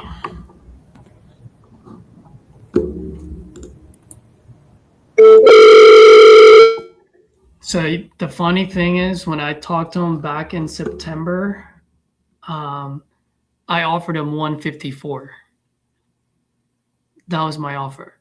It was 154 because I saw that house for 315,000. So I just put 300 as the ARV, $45,000 of repairs at 154. Contract price to seller, and then marketing it at either 159 or 169 gets the end buyer $50,000 of profit.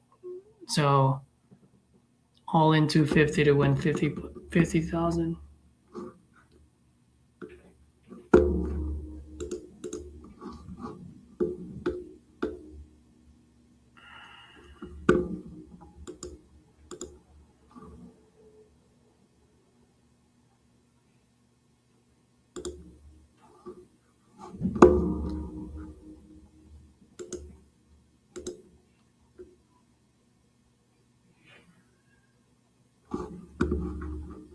Memphis.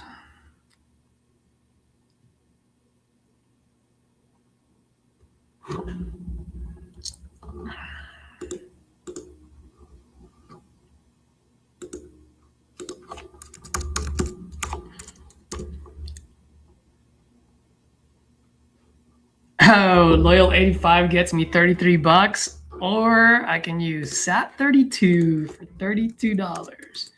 Let's save $1, baby.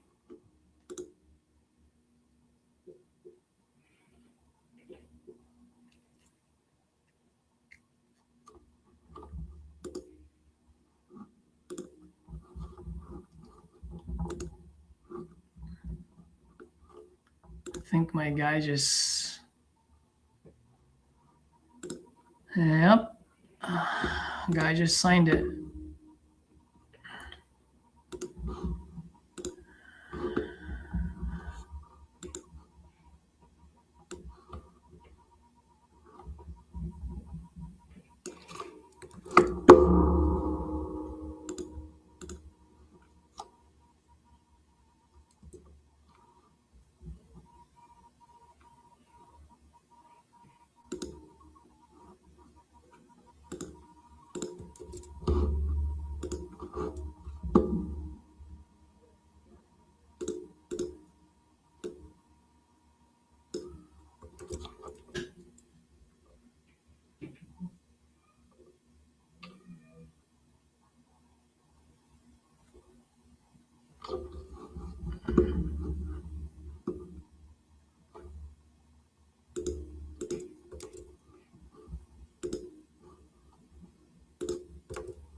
Let's go, Memphis. I need to get a Memphis deal in.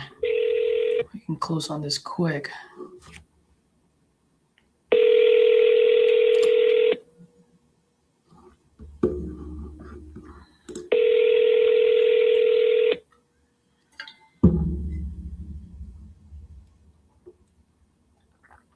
Yo. Hey, is this Walter? Yeah. Walter, good afternoon. My name is Caesar, calling about your property on Faxon Avenue out in Memphis. Okay, what about it? Yeah, looks like you might have spoken with someone about this property. Are you looking to sell that property still? Down the road, yes. Got it. When you say down the road, what do you mean by that? Something like 6-9 months. Oh, 6 to 9 months. You currently live there right now, or what's going on? Well, that's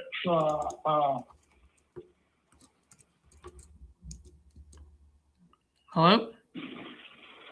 yeah, that's what all I can tell you. I'm sorry, Mr. Walter. What was that? Dude, what the?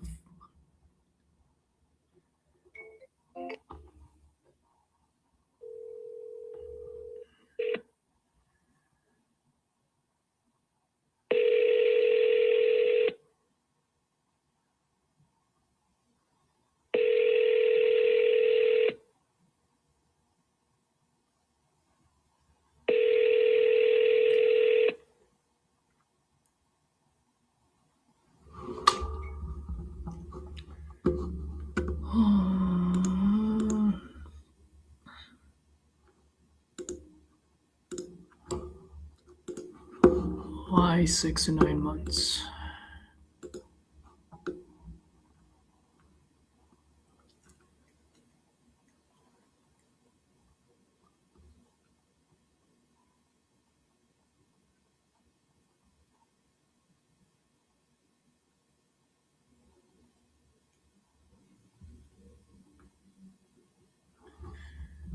Okay.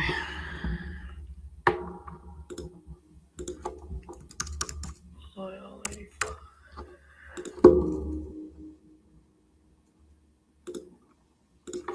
Sat 32.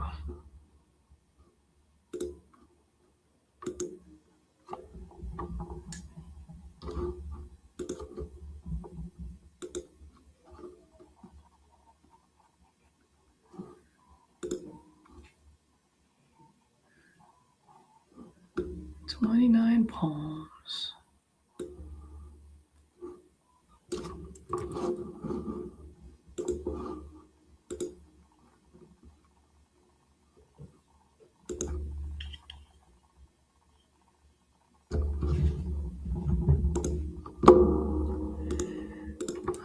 What's this guy's name?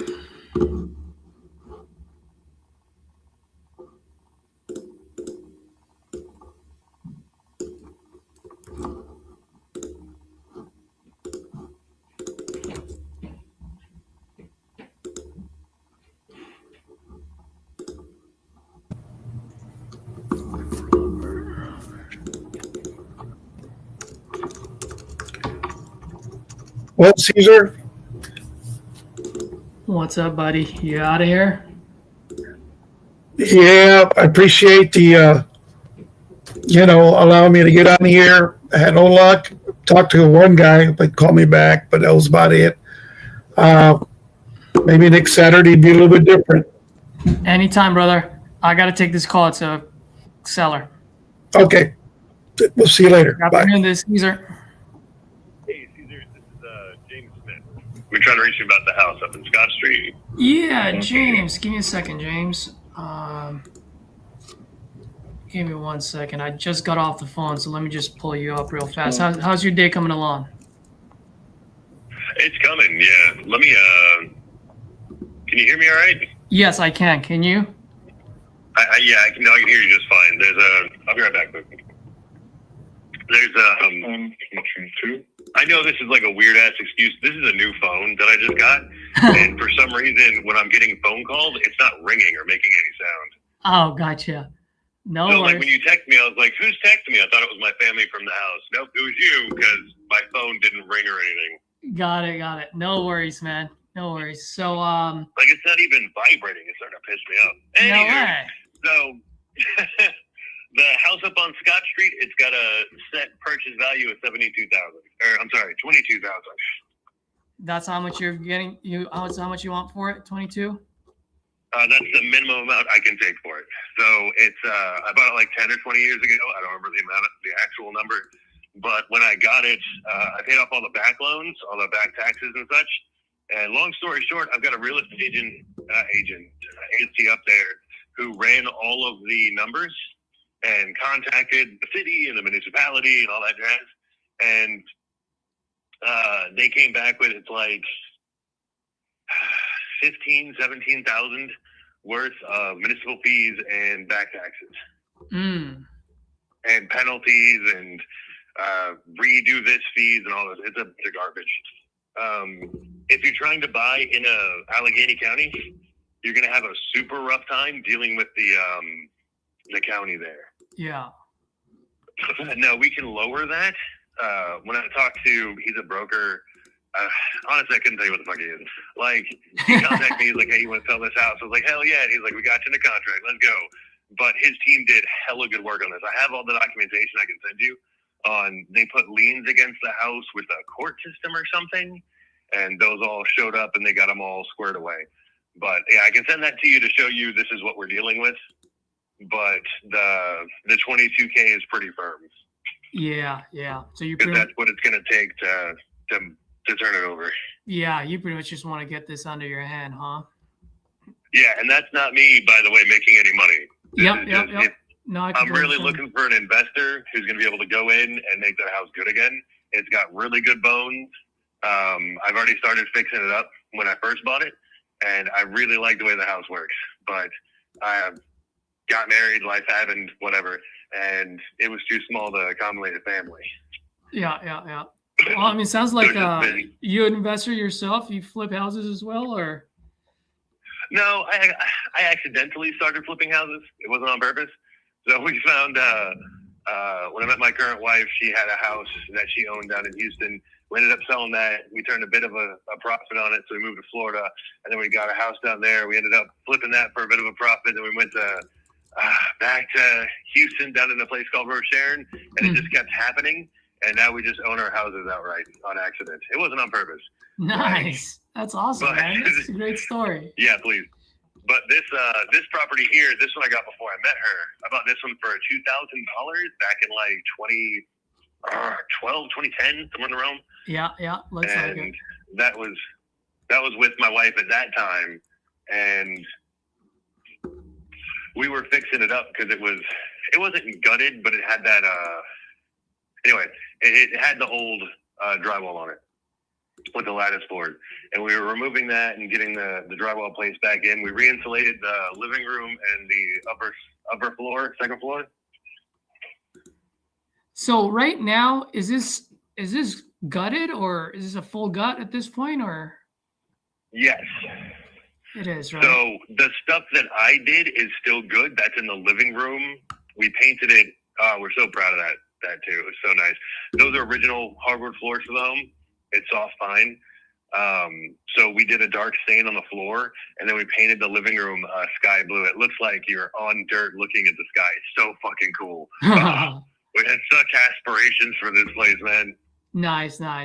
Anyway, that room is fine. That was rewired as well, I believe, before I got there with new wiring. It does have knob and tube wiring to the rest of the house, so that needs to be redone. And the plumbing I did, but I did not do it well because I was very young. And it's got a leak in the bathroom upstairs. The bathroom upstairs the tub was already taken out. I think the toilet's not in there. It does have a toilet. The second floor does have a toilet. Got it. So let me ask you this, James. Toilet, Let me ask you, James, because you sound like a very reasonable man and you know the market well enough. Let's say I fix this up for, how much can I sell it for after I fix it?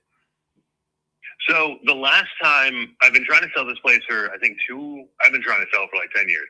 But the last 2 years, I've had this company involved, and I've had a few serious buyers come by. And one guy had his contractors go through it. He said it would cost north of $70,000 if you use contractors to get it fully to where it can be sold again.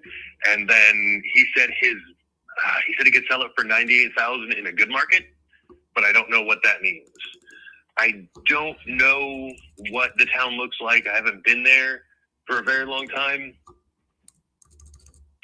so I couldn't tell you. I do know the house next to it was properly lived in. It was properly maintained. That's a good house. But there was at least 3 other houses on that specific street that are condemned and just falling apart.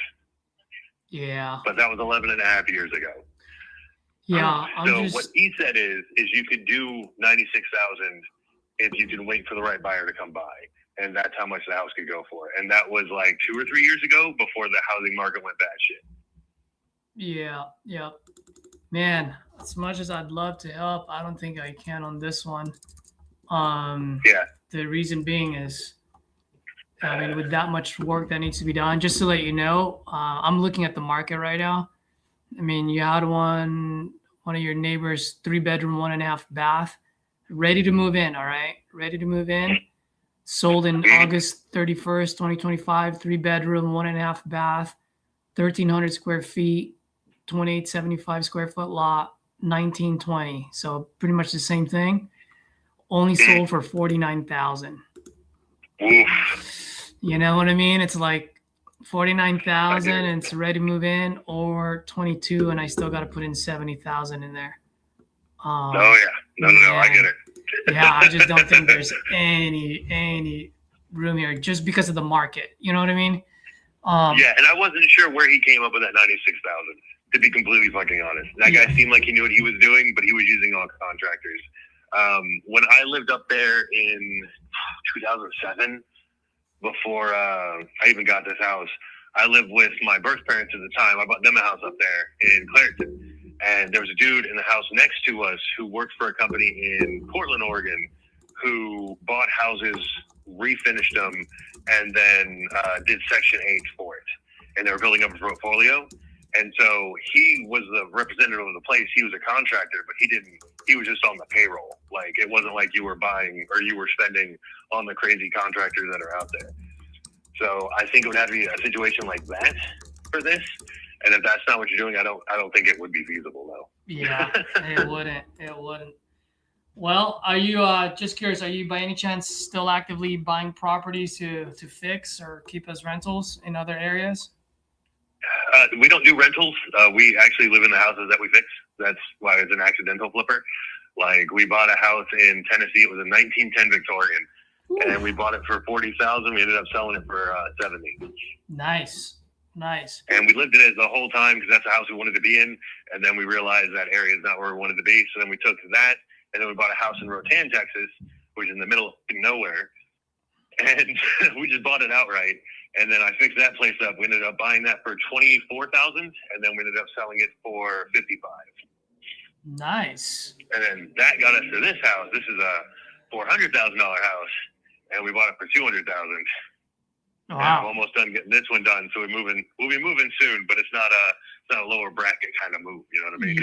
Yeah. Well, let me know, because there are times when I'll come across some deals and I don't like it for myself. It doesn't fit my portfolio, whatever reason, like on those cases, I'll wholesale the deal to an end buyer. So I'm more than happy to send you some deals. Just let me know where you usually buy or where your next stop is. I can look for some deals. Well, I tell you what, we're looking for, I can give you our criteria for our next place we want to get to. We want to have a main house and then a mother-in-law shack. Okay. On the house, because I actually do have a mother-in-law. Yeah. Who her husband just passed, and she wants someone to live with. So we're looking for something like that in the Tennessee, Chattanooga area. Chattanooga, Tennessee. Mm-hmm. So you come across anything like that, just shoot it my way. And man, I can't sell this house until August of next year, October, something like that. In Oklahoma, if you buy a house, you can't sell it for 2 years without taking a 30% tax cut on it. Yep. Good golly. So we got about a year left in this place before we can sell it. So, got it. Now, let me ask you, we're looking at. What do you call it? Question for you. If I find you a place, when do you want to buy? Do you want to buy after you sell your current place, or you can buy now? No, it has to be after this place sold. We don't keep multiple properties. Got it. Okay. All right. Well, why don't I do this? I say that like with a house in Pennsylvania. That's an accidental. Like, that's not supposed to be there. Yeah. I've tried to sell this damn place so hard. Anyway, go on. Sorry. No. I was just gonna say.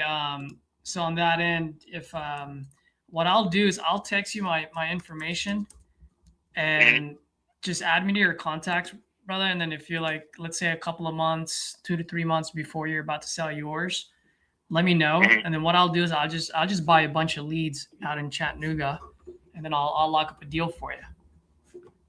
Oh, that'd be freaking awesome. Yeah. Let me talk to my wife about that. I will save your contact in here. Do you have a pen on you? Yes, I do. All right. The best way to contact me is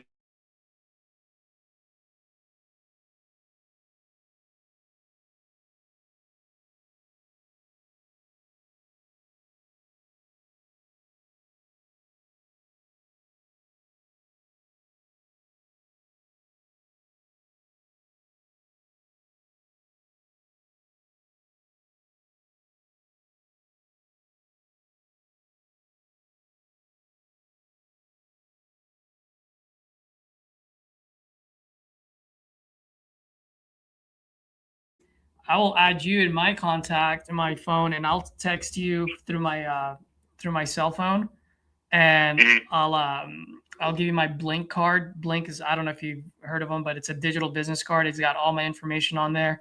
I also have a YouTube channel, so you can take a look at it. Like, I do this for a living, and I buy leads. And like I said, if something like this, where when you get closer to that time where you want to start buying in Chattanooga, let me know, and I'll just buy a bunch of leads, for those days, and I'll send you a deal. Yeah, no, that sounds wonderful. Cool. Absolutely freaking wonderful. All right, man. Well, thank you so much for your time. I look forward to working with you in the future, man. Absolutely. Thanks. By the way, do you go by Jim or James? Jim. That's what I figured. All right, Jim. You have a good one, man. Happy holidays. You too, man. Bye. Let's go.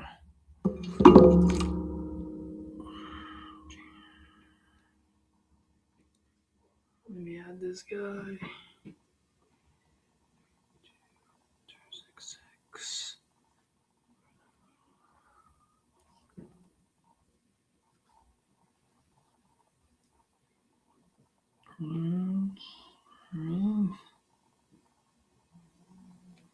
Chattanooga, Tennessee. Empire.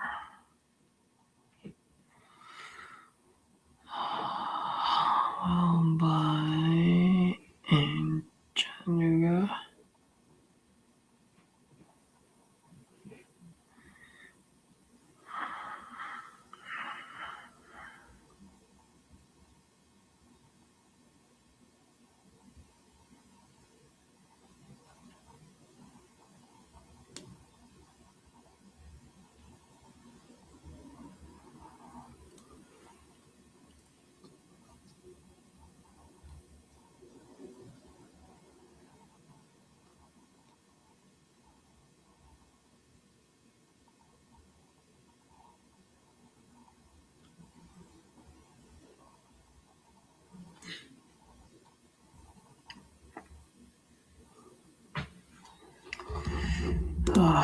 Sorry, guys. Just have to send this guy a text.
All right. Right there.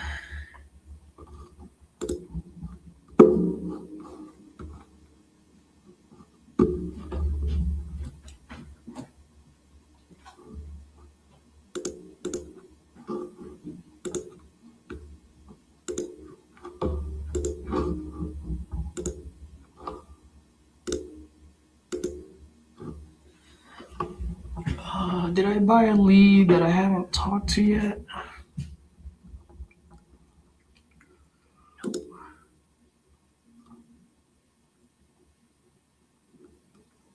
Oh, there is one guy I was supposed to call. What time was that? In a little bit. Let's call this guy Brandon. before we buy another lead.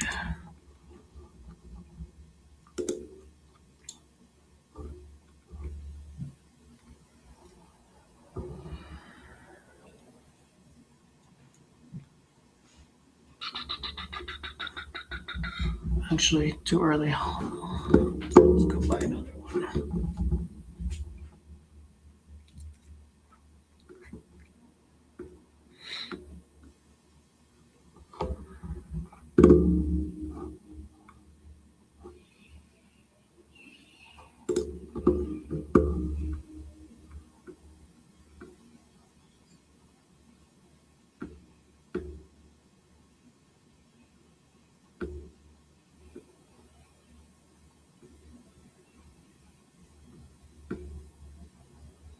Boca Raton.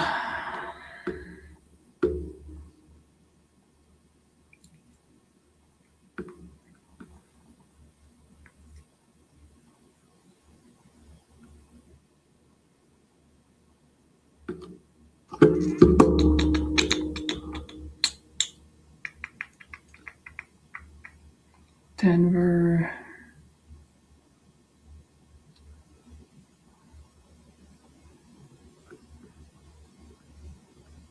Oxford, New York.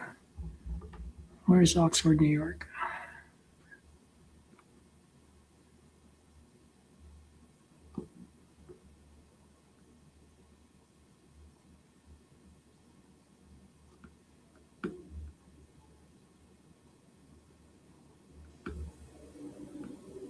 Tempe.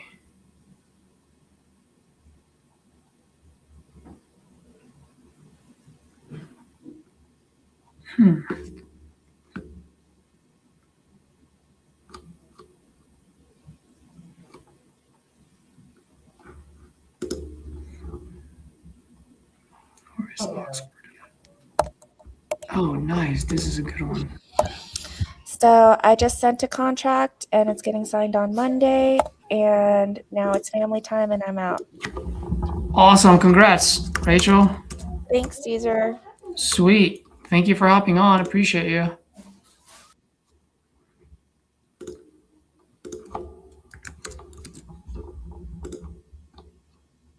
And there was one. Let's go. Who else is on here right now? Who's still with me?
Welcome to the voicemail. 6-3.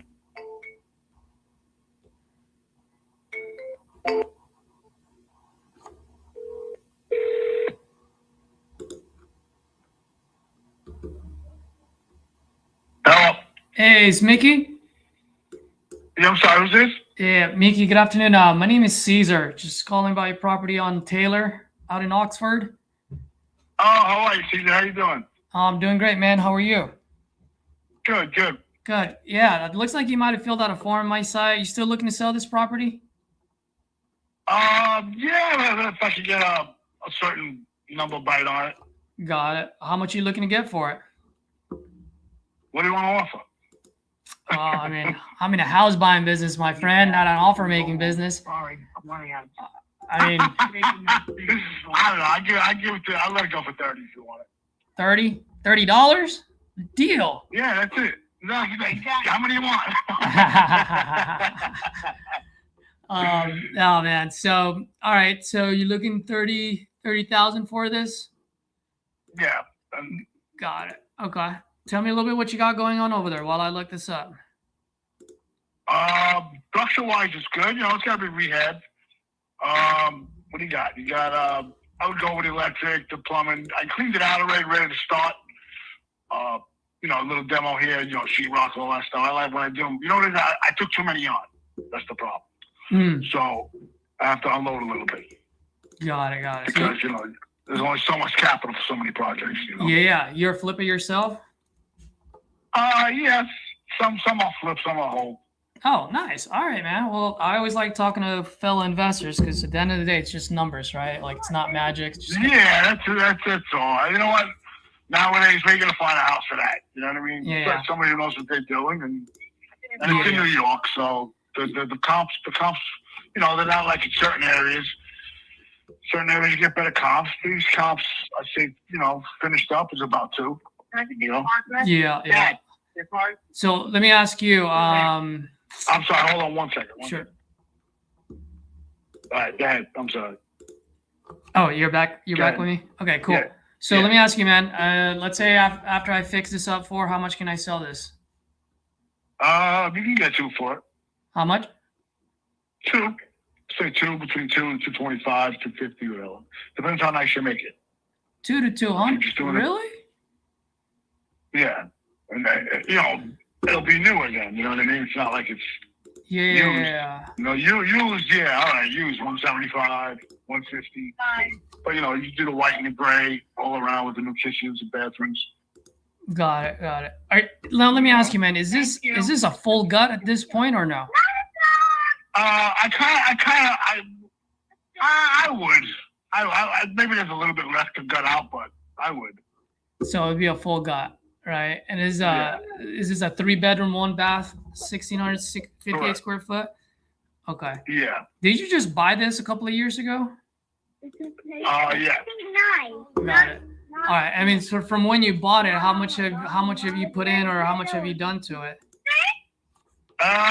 What I get? Like at least maybe not much, maybe like 7,000. 7,000. Okay. I mean, you bought this in a very good price, right? I mean, yeah. You bought it. You bought it where I'd want to buy it. I mean, how much is it going to cost me to get this thing up to date, man? Overall, I mean, obviously you bought it to flip it. I don't know if you have your own crew, or you're going to use somebody in the neighborhoods in those areas. Yeah, I'm going to use a crew. Yeah, you have your own crew or no? No, I'm gonna hire. Gotcha. So I would say to do it nice, you know, with the grad tops and stuff like that, instead of like, you know, if you go the cheesy way, you know, you gotta think at least. I'd say with 80, you'll make it mint. 80. Like I'm talking like granite tops, you know, granite floors in the bathroom, stuff like that. You know, if you're gonna go basic, you go lower than that. Okay. Now I do see that you have a neighbor here. Well, this one's across the river, so I don't really like that comp. One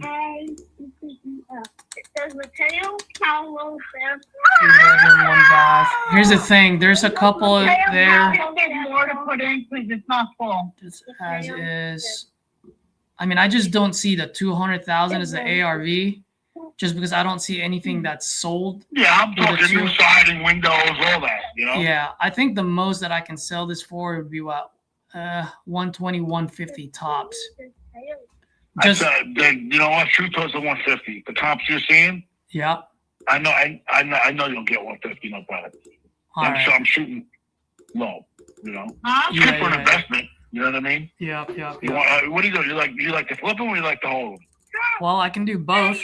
I can also wholesale it if I want, you know. Now let me ask you, if I decide to keep it as a rental, how much can I get rent for it? Rent is a little cheaper up there because I'm in Long Island, New York. That's more up north. So I'd say the rent, you know, like where I live in New York, a 2-bedroom is $2,600, $2,700. A 3-bedroom's 3 and better. But up there, I would say maybe if you rented the whole house, it's cheaper to rent over there. The whole house and what you see there is probably like $2,500. You think I can rent it out for 25 or? Yeah, 2 to 25 definitely. All right. I'm just looking right now. Some of my software is showing 11 to 1,500. Let me double check. How many rooms though? For a 3-bedroom one, for a 3-bed, it's ranging between 11 to 1,500. Is what it's saying. 11 to 16. 11 to 16. Yeah, if you bought something and took it over and nobody's touched it for 10 years, you know what I mean? It's different. Yeah. All right. So let's you're say coming in there all brand new, you know. So let's say I only put in. So to get it rent ready, put a lipstick on a pig, I'd probably get away with it like what, 40, 50? For what? Just to get it rent ready. Oh, to get it rent ready? Yeah, if you want to just, you know, paint stuff like that, you know, instead of siding it, you can pressure wash it, paint it, you know, quickies like that. Yep.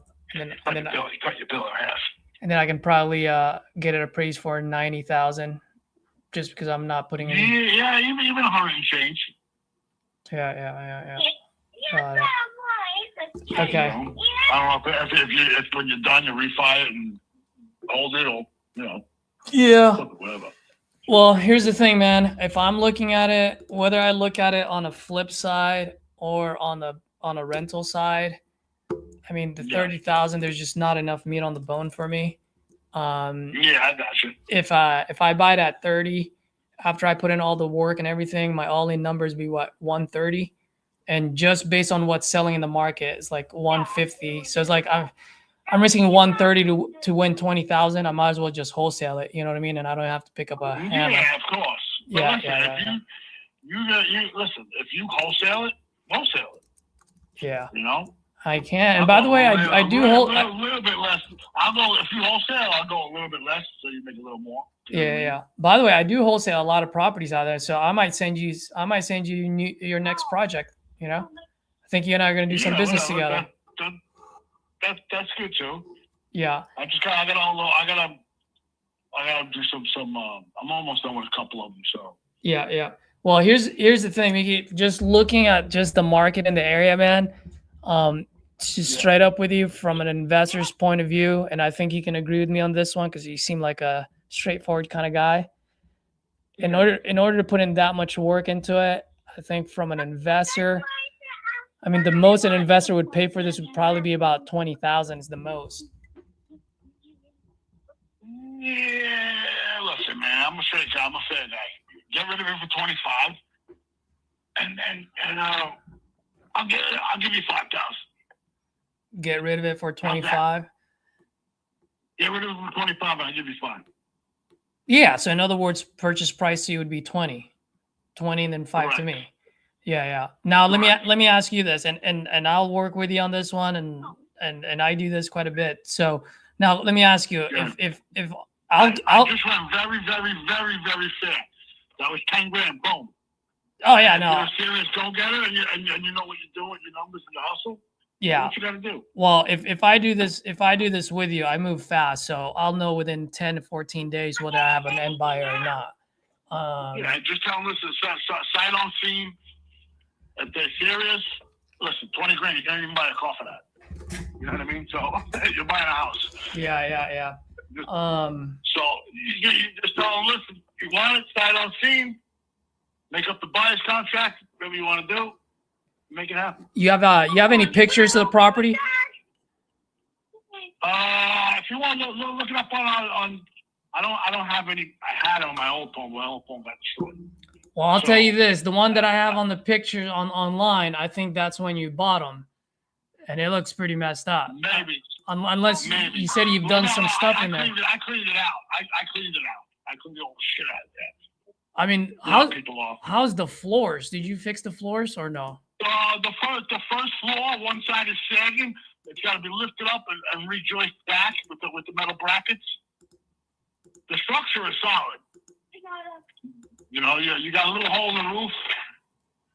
Yeah. No, I'm being honest with you. Yeah. It's just somebody who knows what they're doing. You know, me with my crew, I'm done with 50. If I had to do it. But I got too much going on out here where I can't concentrate right now. Got it. If I flip it. If I don't, I fix it and I hold it or sell it. Yeah. Well, you said you put in about 7,000 into this, right? You said so far. Yeah. That's on top of the 3,000 that you paid for it. What's that? Is that on top of how much you? I think you paid like what 3,000, 4,000 for this, right? Yeah, but you can't get it for what I paid for it. No. Of course, no. I know that. No, I'm saying so. You put in 7,000 on top of the 4. Yeah, we're not going low. You sell it for 25, you make 5. Yeah. And whoever's an investor, if they're gonna argue about that, they're not investors because the money's really, really low. Yeah. All right, I'll run this for a couple of weeks and see what's your email address, because in order for me to do this, I at least need an agreement saying that you and I are good at 20. Yeah.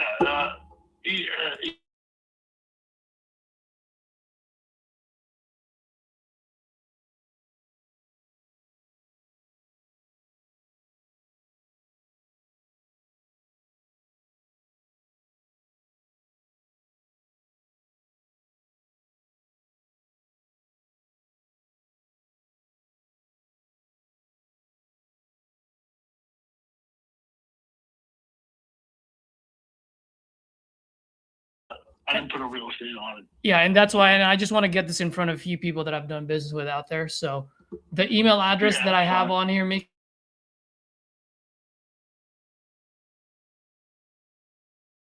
is that the right one? Yep. Perfect. And then your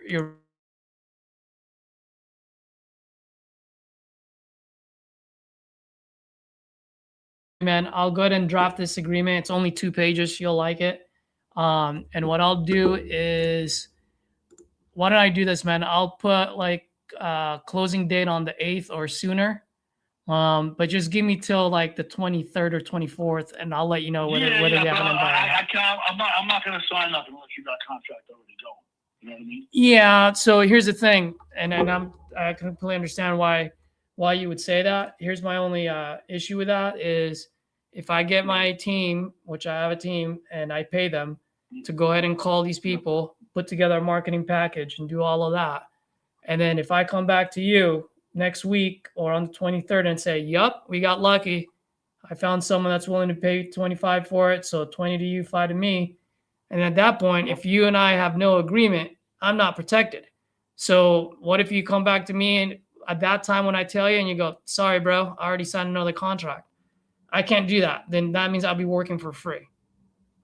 Yeah, I know. I got to trust you like you got to trust me. Well, I understand. But here's the thing. Most other people will ask you for a 30, 60-day close.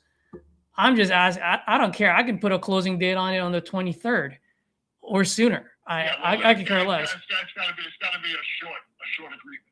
No, that's what I'm saying. So that's why I'm saying it's going to be a short one because that agreement is just telling me, hey, I've got till the 23rd to find an end buyer. If I find one, we're good. If I don't, then you're out. I'm out. You know what I mean? Yeah, I'm fine with a short one. Okay, so let's do that. I'll send it over to you right now. I'll go the 23rd. And then what happens is if I find an end buyer by the 23rd and the money's on the table, meaning we can open title and everything else, then obviously it's probably going to be extended a little bit. Whoever you talk to, just listen, 25 is the price. He's not going to budge. They handle any closing costs, anything like that. Yeah. No money comes out of me or you. No. Buyer pays closing costs. If you use your own attorney, because I know it's in New York, if you use your own title attorney, then obviously you'd be responsible for that. I do use a nationwide. Yeah, whatever the attorney charges, the seller always. I'm sorry, the buyer usually take care of that anyway, right? Well, the buyer will take care of the title attorney that we're going to use or they're going to use. No, but if like closing costs with the attorney, if he wants to use my attorney, he can, but let him pay the bill, whatever it is. Yeah, but I need to come out with 20 clean and pocket of money. no, I understand. So probably what that would do is that we'll just use a title attorney that can represent both and call it a day. Gotcha. Yeah, because if there's two different title attorneys, then it messes things up. Then that means you pay yours and we pay ours. You know what I mean? Oh, correct. Yeah. So I'll send this over to you, brother, and then the sooner you sign this, the sooner I can work on this. And then question. I'll be honest with you. I'm probably going to check it like Monday. That's fine. So what I'll do is I'll put an expiration date on it on the 16th. So that means you sign it by Monday, we're good. If you don't, then that's totally cool too. There you go. One last question for you. What's access going to be like? Because I gotta send the guys out there. Say again. How's access going to be like? I'm sorry. You say active? Access, like if they want to go see walk the property. Yeah. There is I do have a keypad lock on it. I just don't know if the keypad number I have will work or not. I'm not sure, but if you have to, if you're gonna send guys out there, I don't know. I don't know if the number's gonna work, but you could try it.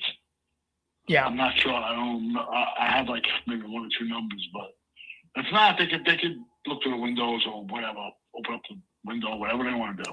Okay. Yeah. Just send me over the code once you get a chance, and then we'll go from there. All right. Cool. And then if you can send over any pictures, man, I'd really appreciate it. That would be good. Man, I don't even know if I have my other phone that ran over. I couldn't save nothing off of it. I lost everything, kids, pictures, this, that. Yep. Okay. Cool, man. So, all right. So we'll take it from there. Let's see. If I find something, I find something. If I don't, I don't. Yeah. And then and I'll move quick on this one. Like I said, if I find an end buyer, I find one. If I don't, I don't. Cool. Thanks, Mickey. Appreciate it, man. All right. All right. You got it, buddy. No problem. Sure.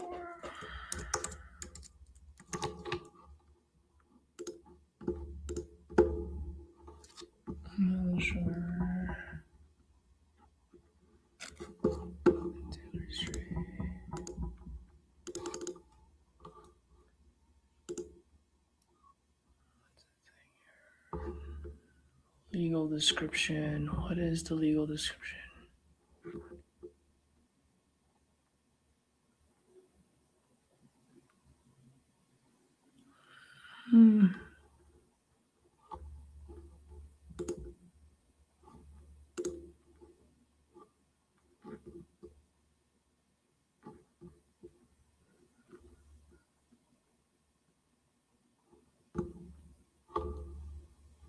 APN. That's what I'll do.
All right, let me sign this now.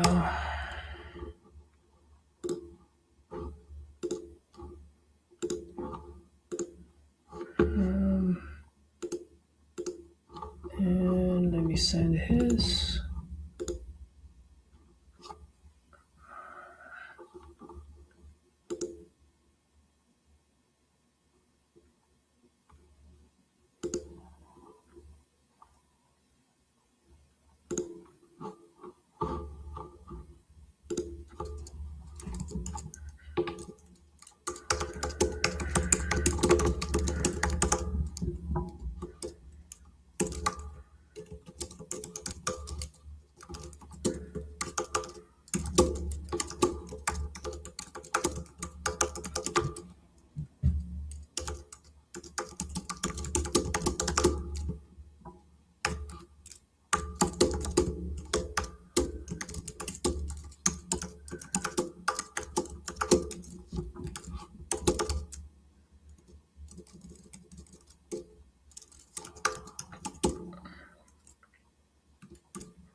Contract sent.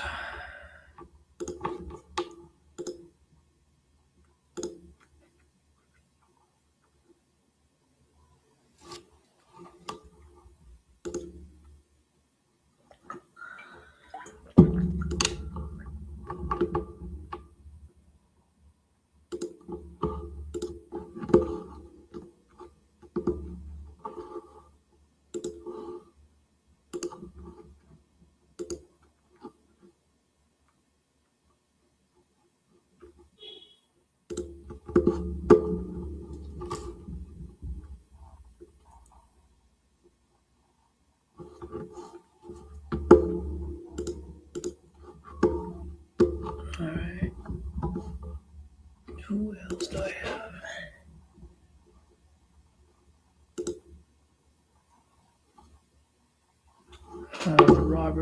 Robert. Never called this guy.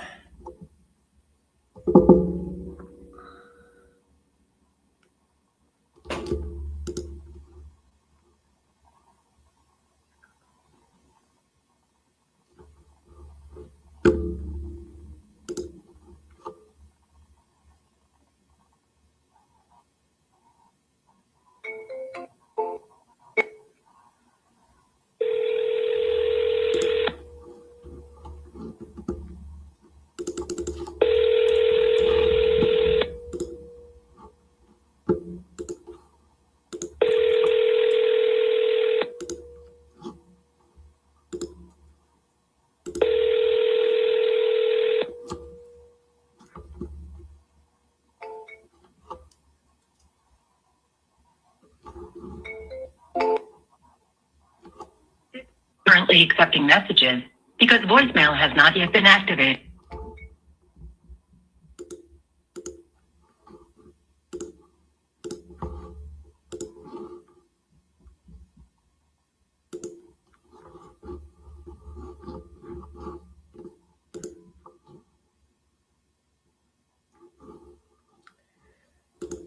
All right.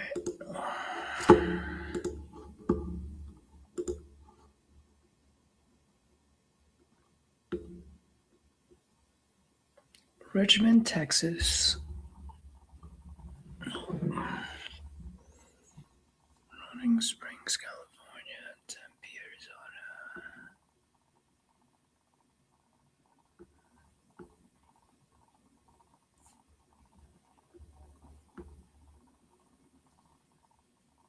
Baltimore, tenant occupied. Oh no, I bought that one. Spring, Texas.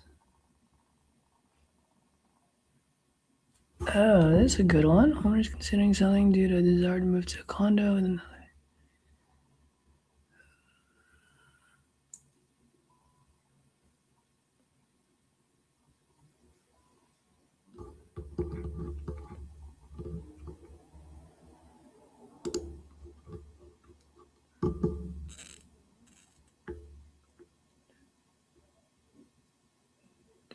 Decatur, Georgia.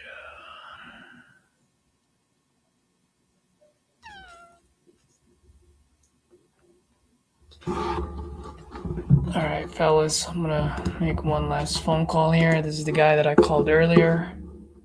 I think he's out in Baltimore.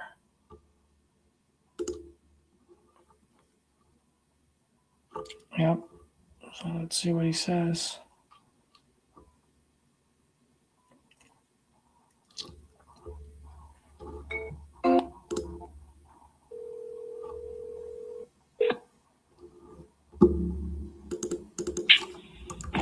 Hello. Hey, Brandon, it's Caesar. How are you, man? How you doing, Caesar? Oh, I'm doing great, my friend. You sounds like you're driving. Yeah, I'm fine. I have a hands-free device though, so I'm taking care of business that I needed to take care of. So I'm free as I stated a little earlier. So. Okay, cool, man. Just want to make sure you're safe. You know what I mean? Yes, sir. Cool. So, I know we had a brief conversation earlier, but you said that you owe $83,000 on this. Did I hear you correctly? I do. Yes. Okay. And so you're just looking to get 83 out of it? That's it. But I don't need a penny more. Got it. Okay. Tell me what you got going on over there, if you don't mind. So again, I mean, that's a pretty broad question. I'll just, give me. Oh yeah. Anything and everything you can tell me about the property. What got you looking to sell? Is it vacant? Are you guys occupying it? Any information? Yeah. Sure. So, I've owned the property since about 2008. I lived in it for maybe 10 years. I moved out probably about maybe 7 years ago, give or take. And since then, it's been kind of a family kind of, resting place for people who need just the way to go. In transition, whatever the case may be. So. Okay. It's just been that type of place. So with that being said, the house is an old house. I mean, it's Baltimore. Most of the houses are old.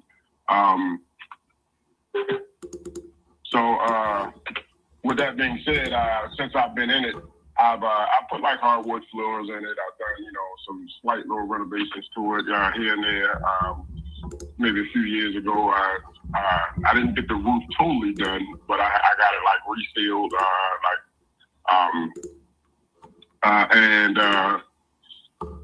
other than that, it's not, the house is in decent condition. Like I said, again, it's an old house, so I mean, it's not, great condition, but it's livable. It's not, right now my cousin is kind of house sitting it for me. She's, there maybe a few times a week. Just kind of making sure everything is fine. The only thing I would say is things that would maybe you would want to do if you're trying to maybe resell it. I don't know what your plans are for it, but again, because it's old, maybe the bathroom could use a upgrade. The kitchen could use an upgrade. The cabinets are a little old, and the basement is unfinished. That would be. I feel like that would probably bring a lot more value if you finish the basement. Yeah. And then outside the steps are a little cracked. Those will need to probably be redone. Well, they will need to be redone. The basement, the backyard doesn't have it needs to be, I think, fenced in. So, it is fenced. It does have a fence, but again, it's old, so it's kind of, the fence is probably, needs a little TLC. But other than that, there's nothing really major going on with it. It's nothing, so. And is this a 3-bedroom, 2.5 bath, or 3? What is it? No. This is just it's a 3-bedroom, but it's a 1 bath. So it's a 3-1. Yeah. Gotcha. Okay. Yeah. So right now, how much do you think I can sell it for after I fix it up? What's that? How much do you think I can sell it for after I fix it up? Oh, I'm not sure. I don't want to, even get into it again. It's been one of those properties that's kind of just been, again, in the family. I wasn't even planning on selling it until I got I got a call the other day, and my cousin was moving out, and somebody was, just kind of inquiring about it, and they kind of, I was like, maybe not, and then I saw that people were actually interested, and I'm like, if I can get this out of my head, and it would kind of, I would be fine with it. The water and all of that crap that goes up in Baltimore, so it's been a little bit more of a burden than I like, especially because I'm not renting it out to somebody to make money off of it, Yeah. So at this point, like I say, I'm not in on that side of the market where I'm looking at what's happening with, prices and things of that nature. I don't even know what the houses in the neighborhood were.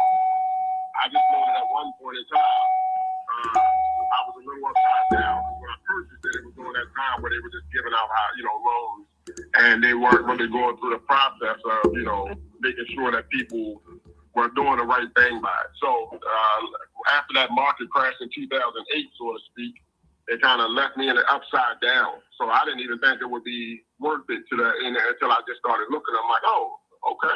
So that's why it was a family house. So I was just like, all right, whatever. It doesn't cost me anything. I owe $83,000 on it. You know what I'm saying? It was $700 a month mortgage. That's not hard to maintain. It's just, by me not living in it. It was just a little bit, I'm not around, so it's just a little bit harder for me to. Yeah. Just one more thing on my plate, if you don't. So I got you. Get rid of it and get out of it clean, and I got you. Well, let me ask you. I mean, when was the last time you checked your mortgage balance on this? I literally, again, you're about the fourth or fifth person that has reached out to me. The first person reached out in about 2 weeks ago, give or take 2 or 3 weeks ago. And since then, I've had about, now you're about the fourth person. I filled out a form thinking it was coming from the first person, and I guess they kind of put it out there that I was selling it. And now at this point, I'm getting, calls left and right. So I say all that to say that I checked the balance, and I actually got a payout letter it's actually en route. It might actually be here. I just got to check my mail. I checked it literally last week. And it was 83? 83, yeah. Got it. Okay. I mean, 82.8 or something like that. So yeah. Okay. And then I know you mentioned you had a family member in there. I mean, if we were to close on this, like, what's the ideal solution timeline for you? Oh, no, she's not living there. She's literally just house sitting, so to speak. Like I say, she's there a few days a week to, just to make sure. I mean, it's not. In Baltimore, there's a decent problem in some of these areas where if you don't have people occupying a house, then vandalism is very possible. So it's not just Baltimore. I'm sure it's other places also. But to have somebody going in 2 to 3 times a week just to have somebody see it, it kind of cuts down on the chances of vandalism. So she's not necessarily living there. She's just in and out of the property enough to maintain it and make sure that, so long story short, I don't need a plan to get someone out of there. There's no one, living there. It's not vacant, but there's no one actually residing there. You know what I mean? Yeah. So if we can close, we can close on this anytime, right? Like, you guys are good? Yeah. I just want to make sure. I didn't want to anyone to be out on the street or anything like that at all. So no, for sure. Okay. For sure, yeah. So if I can close on this, let's say the 8th, man, with all the holidays, probably between the 8th or the 15th of January. Does that work for you? It would, yeah. I mean, like I said, for me, the sooner the better. I have since this process started, I have a retainer on a lawyer that's advising me on as far as contracts.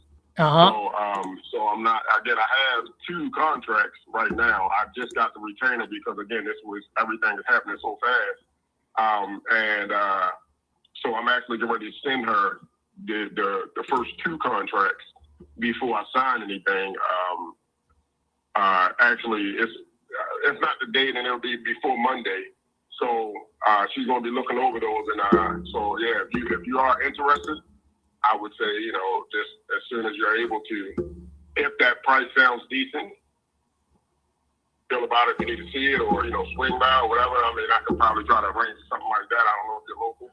Yeah. So let me explain to you how my process works, Brandon. So one, I'm totally cool. Go ahead and send it over to your attorney. So how this works is this. Let's assume for a second you decide to go with me instead of the other two.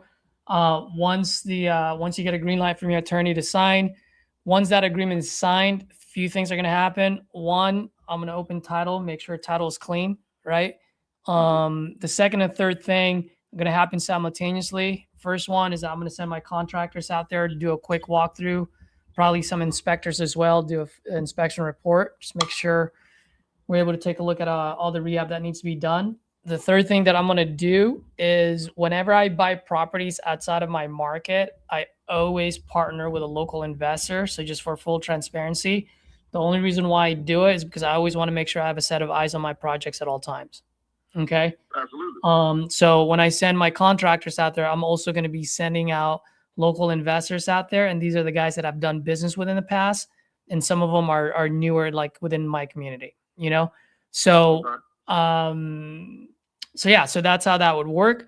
Now, if we go in there and I'm estimating, just based on the way you describe the property, I'm estimating anywhere between $45,000 to $60,000 of rehab. I should be good to go with 83. If we go in there and half the roof is gone, or kitchen is burnt down, something major, right? Like, I'm not here to nickel and dime folks, but if it's something that's going to cost us a lot more, then obviously that's when I'm going to come back to the table and just say, hey man, sorry, there's no way I can do 83. And we just rip the contract in half, right? That's pretty much it. I move pretty quick. At the end of the day, I don't get paid unless this thing moves, So my goal is to find a partner on this one, and then just move forward with it. So I can send you over the agreement. And then you said your attorney's going to look at it. Oh, one last thing. We'll pay all the closing costs, no realtor fees. But as far as attorney fees on your end, that's all. That's all you. Yep. This is more as I see why for myself as I've been on the buying side, but not much on the selling side. So I just want to cover my own. It's not something an area that I'm familiar with. So I'd rather have somebody that's familiar with all of the the processes and the lingo, the legal jargon, so to speak, and then once I'm sure that I'm not left holding a stick or at least it's equally equitable or just a good process for both parties, then I'm fine with it. Again, I'm not looking to make money off of this. It's more so just to move on from a property that's been a part of my life and for the last 17 plus years that now that I just don't have a use for, so to speak. Absolutely. So here's what I'll do, man. I'll send it over to you. What's your email address? David.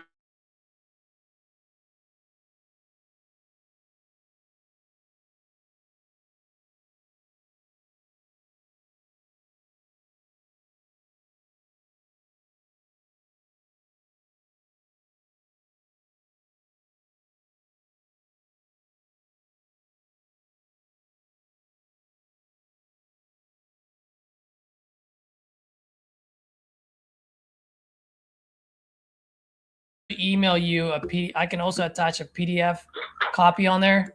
Do you want me to CC your attorney so that way it just gets sent to her at the same time? No, it's fine. You can send it to me right now. Like I said, I just signed the agreement with her. So at this point, I want to speak with her and make sure that because the retainer that we have in place, she's going to do certain things, but because there's already offers coming out, it's more of a review thing. So I have to make sure that she's okay with receiving information directly from, potential buyers as opposed to them coming from me and just kind of her. Just Like I don't know her process. I'm just kind of locking her in. So I'd rather it come through me and then I'll forward them to her, and then that way we can kind of I kind of mitigate any type of, issues that she may have contractually. Absolutely. You know, Whatever's easiest for you, brother. I was just trying to make it as easy as possible for you. One thing that you'll like about working with me, if you do decide to work with me, is I'm a straight shooter. I don't like to sugarcoat things. And like I said, most people won't even tell you that they're not the end buyer and they're just going to wholesale this deal. If I decide that that's what I'm going to do, I'm going to let you know right off the bat. So that way you're, cap on the road trying to get past it here. So, but I heard you. I appreciate the upfrontness. Just from the beginning, and let me know your processes, so that I can have that and keep that in mind as we move forward. So, like I say, send me over what you got. I'll forward it to my attorney, and then as soon as she says, "Oh, this looks good," then I'll go ahead and I like to be upfront too.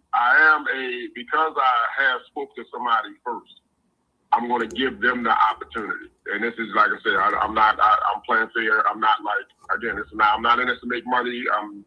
If they were here first, I'm going to allow them the opportunity. I'll tell them that I have, somebody in the wings, and if they're not willing to move in a timely fashion, then I'm just going on to the next person, and we'll go from there. So that's one of the reasons why I didn't sign a contract to begin with, because I'm not sure. I know once you sign a contract, you're locked in, and it doesn't matter how fast somebody moves. If I don't understand the literature, that's given to me, that could be locked up for months. If somebody doesn't want to, move on it. So again, I'll have her look at the contracts, and if whichever one looks the best and leaves me in the best situation, then we'll move forward with that. I'm just going to have her look at theirs first, just because, again, first come, first serve type of thing. I'm not looking to make anything, so it's not like I'm going to go send you guys against each other. Oh, she loves an 83. No, I literally just want to get out of the house. Yep. I got you. So when do you think your attorney is going to be able to take a look at this and get you a green light?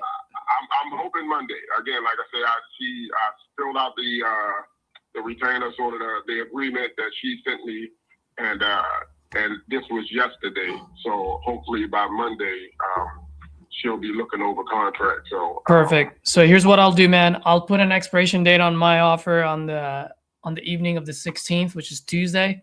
So in that way, you guys, your attorney has Monday, maybe Tuesday morning to go over it. Please have her give me a call. I don't know if it's him or her, but have them give me a call if they have any questions, any concerns. I'm here to answer any of them. I am a serious buyer, and like I said, I do have partners out there, and I'm pretty transparent with what I'm trying to do. Whether I flip it, rent it, or wholesale it, I'll let you know. And if that's the case, so in that way, because at the end of the day, man, like, you just want it out of your way, and at the end of the day, I don't get paid until this thing moves. You know what I mean? So I don't like to waste time. I don't want to waste yours, and definitely don't want to waste mine. Yeah, sounds good. Well, I appreciate it. All sounds good. Like I say, send it over, and I'll put you in the queue, so to speak. I'll get the attorney to look at it, and we'll move on with looks to be the best way to, the best options here. Absolutely. All right, brother. You have a good one. All right. Now that's going to be coming from what email should I be looking out for? I'll text you all that info. It's Caesar at xvrbuysHouses.com. So I'll send it over to you. Sounds good. All right. Thanks, Steve. I appreciate the call, man. I look forward to working with you. Yep. You too, man. Have a good one. All right, bye.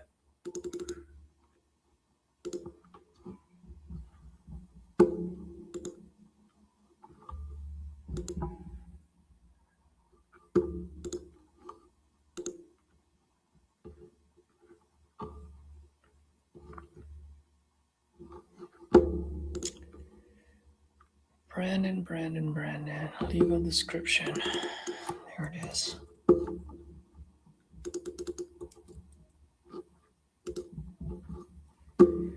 All right. Well, there's no room there as far as him to negotiate. It's 83 is what he owes, so 83 it is. Actually, you know what? Here's what I'm gonna put on the purchase price. I'm gonna put mortgage balance up to, but no more than 83,000. So in that way, if he owes less, we can get a little bit of assignment fee there. That's how I would do it. Yeah, that's how I would do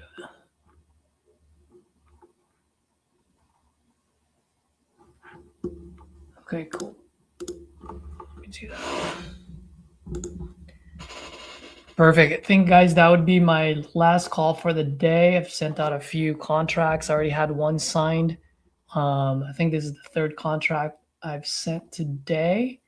So while I'm drafting this email and this purchase agreement, I'd love to hear from you guys.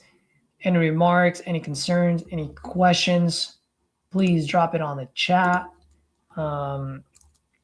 If this is your first time, let me know what your thought is about my content. For the folks that have been watching, smash that like button, especially if you've gotten value out of today's calls. Let me know what's up.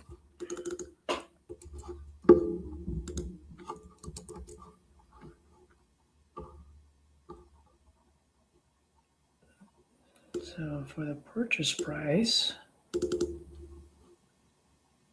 what I'm going to do is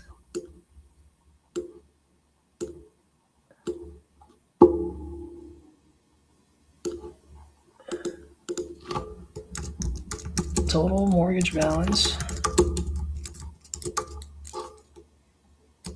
but no more than $83,000.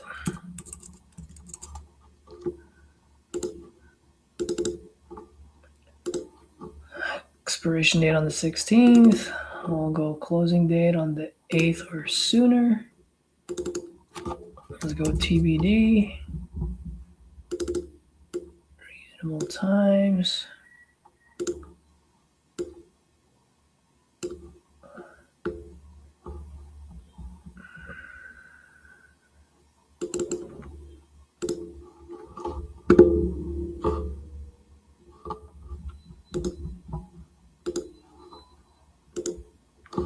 All right, you guys have any questions on there? Ariel, thank you.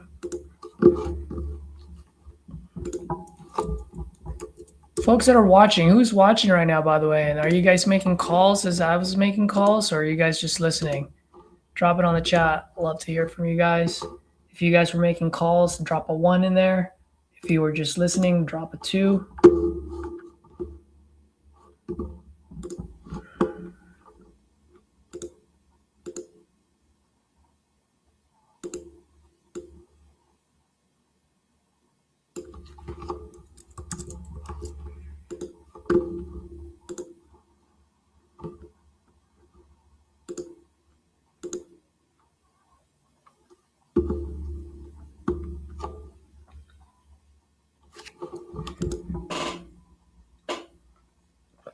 $400 dials in, my man. Do you have a double dialer, a triple dialer? Did I have friction? You had sellers with friction today? Bro, I have sellers with friction every day.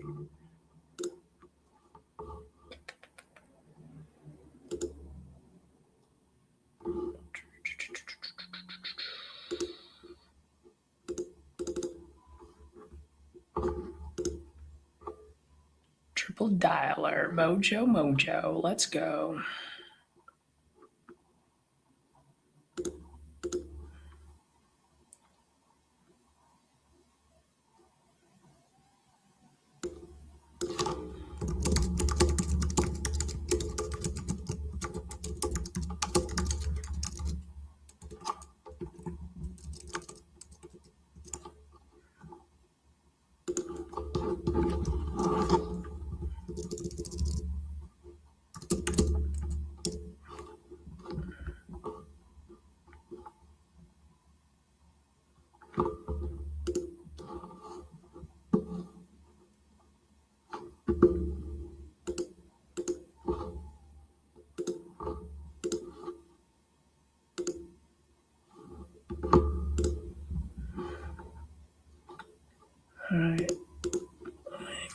this guy a call.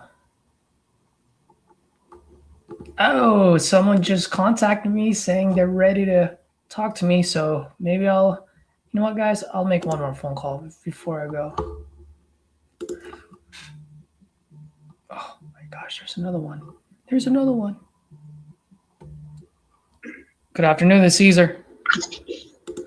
Hey, this is Kelby. Just returning your call about 2152 Brookside Covert. Yeah, Kelby, how are you, man? Pretty good. How you doing? I'm doing great. Kelby, can you give me like a quick 30 seconds? I just got off the phone and I just want to text this guy what we talked about, and I don't want to lose my train of thought. If you don't mind, give me 30 seconds, brother. Fine. Appreciate No it. problem. Appreciate it.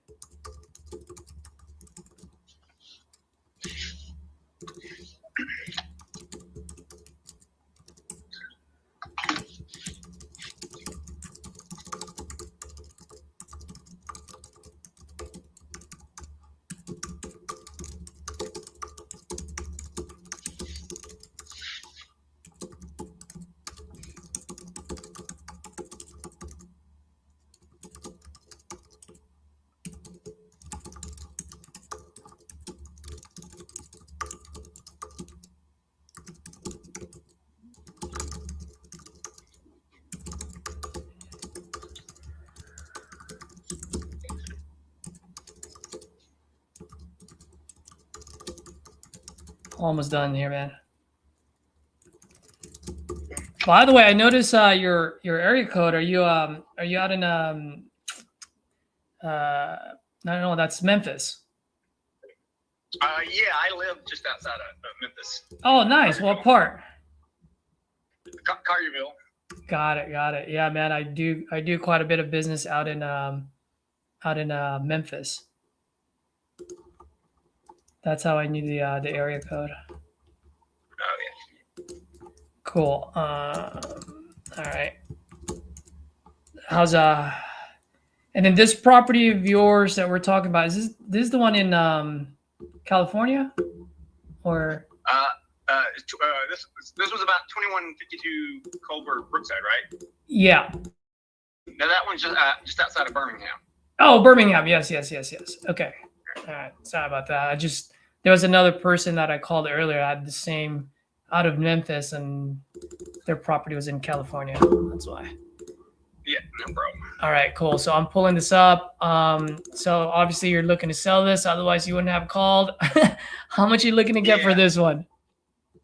116. 116. Got it. All right. Can you tell me a little bit what you got going on over there? It's in 2021.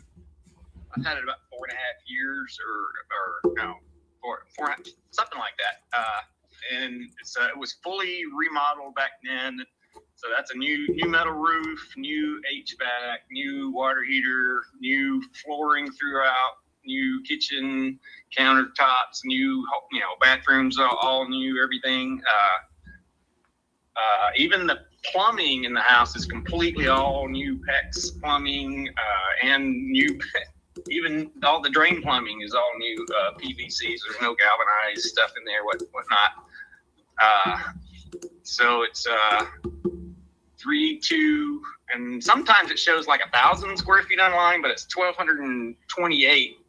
I had it appraised when I bought it, and they went and got official measurement on it. And that's just, I've had it rented out ever since then. And my tenant just moved out this week, Monday of this week. So I just got back from over there cleaning it up and painting, getting it all fixed up. And I've just kind of had a mind to start reducing my portfolio, but I wouldn't do it with a tenant in it. So as one moves out, I consider maybe, of course, I've been saying this for a while and I hadn't sold one yet, but yeah, maybe I'll entertain selling one. But well, brother, maybe I can help you out with that too. I do work with a lot of other investors all over the country. Part of a huge community, and so if you've got any rentals you want to offload, as long as it makes sense, I can usually move things within 7 to 14 days. Yeah, okay. Yep. So how Yeah, much? I get calls from investors all the time, but it seems like everybody's looking for somebody in a distressed situation, looking for a really torn up property that needs a lot of repairs, and they want to flip it or whatnot. I don't have any like that. Well, actually, I do have one of them just across this, just about a mile down the road from me here, but I'm doing all the renovations on that myself. But, Got it. But most all the ones I have are all like pretty newly renovated. Got it. So let me ask you, for this one, you said you had a tenant in there, right? So how much? Not anymore. Yeah. They just moved out. Yeah. So how much can I rent this place out for?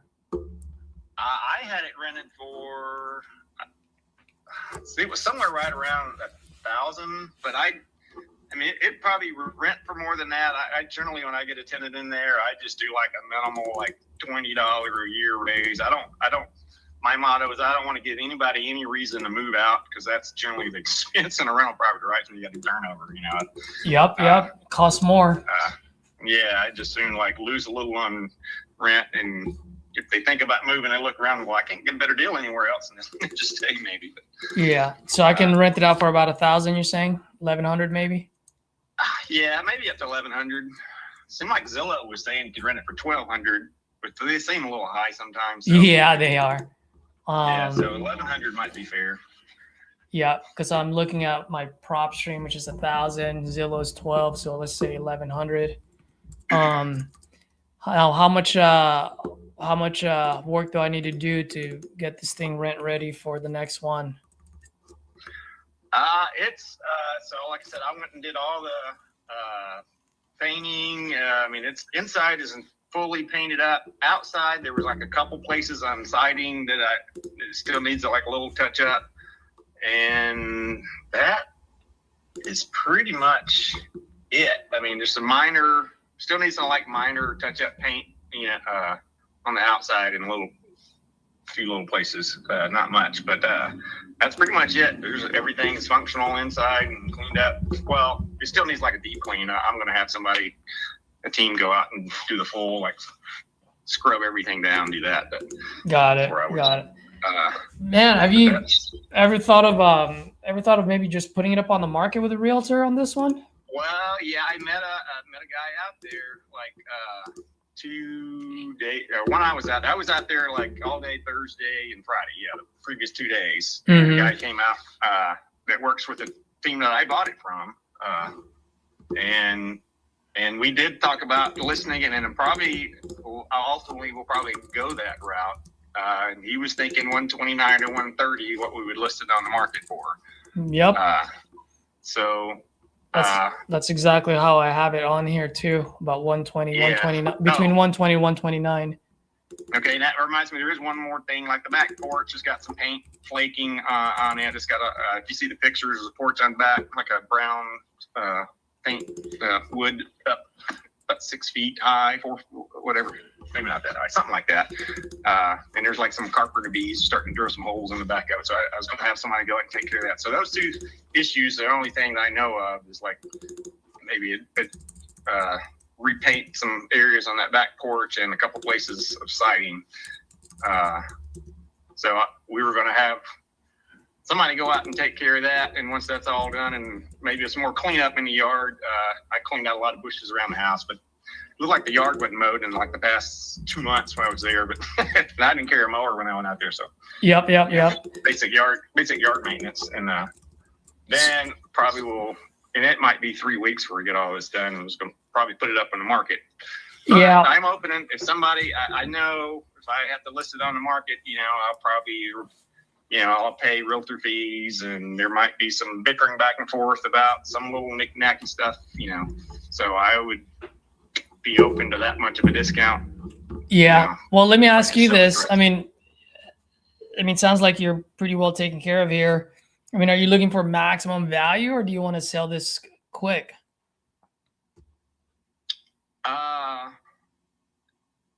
Kind of in the middle, probably. A little bit in the middle. Yeah.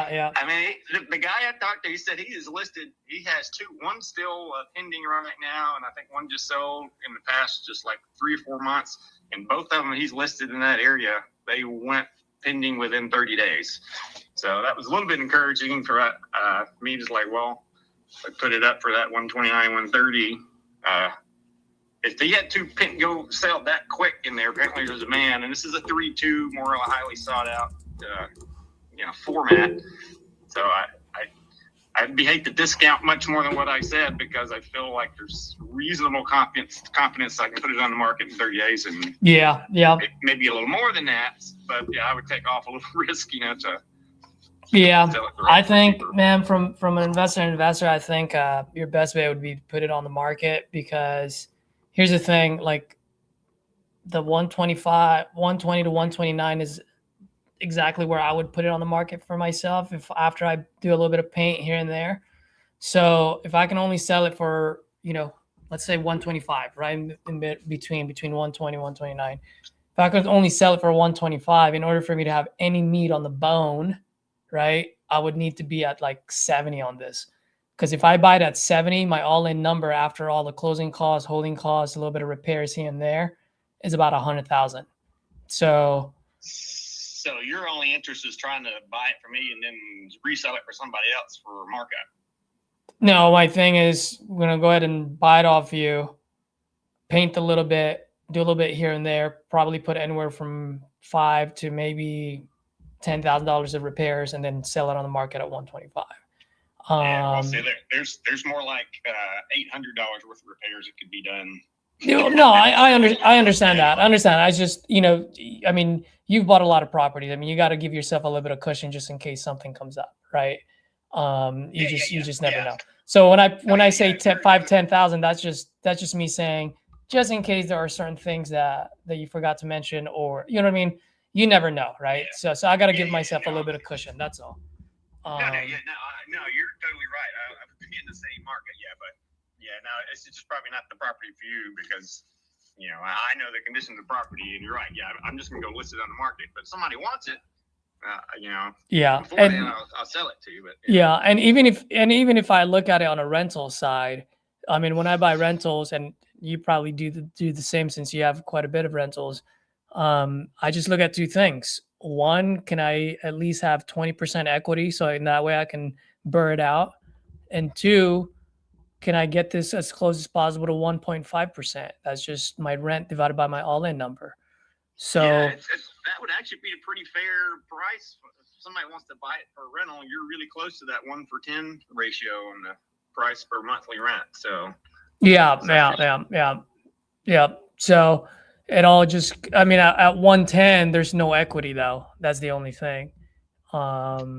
That's why I was looking at it, whether I do a quick flip or a rental, I would still have to be like in the 70s for this. And I think you've done enough work into this. It doesn't make any sense for you to do that. No, it does not. Yeah, know what I mean? I'm content to keep it ready too. I thought I'd put it on the market I'd try it the 30, maybe 45 days. And if I don't have a hit, I'll just put it back up for rent also. Yeah, that's what I figured. Take whatever happens. Yeah. Yep. Unless you want to sell it on a seller finance, then maybe I might even be interested in that. But on that end, I mean, if I do seller finance, I can only pay you $500 a month, and that's it. No more than that. That wouldn't exactly. That now, wouldn't serve me any purpose. Kelby, you did mention that you have one property that's uglier than the others, meaning needs a little bit of work. What about that one? But I've already spent all the money on that one.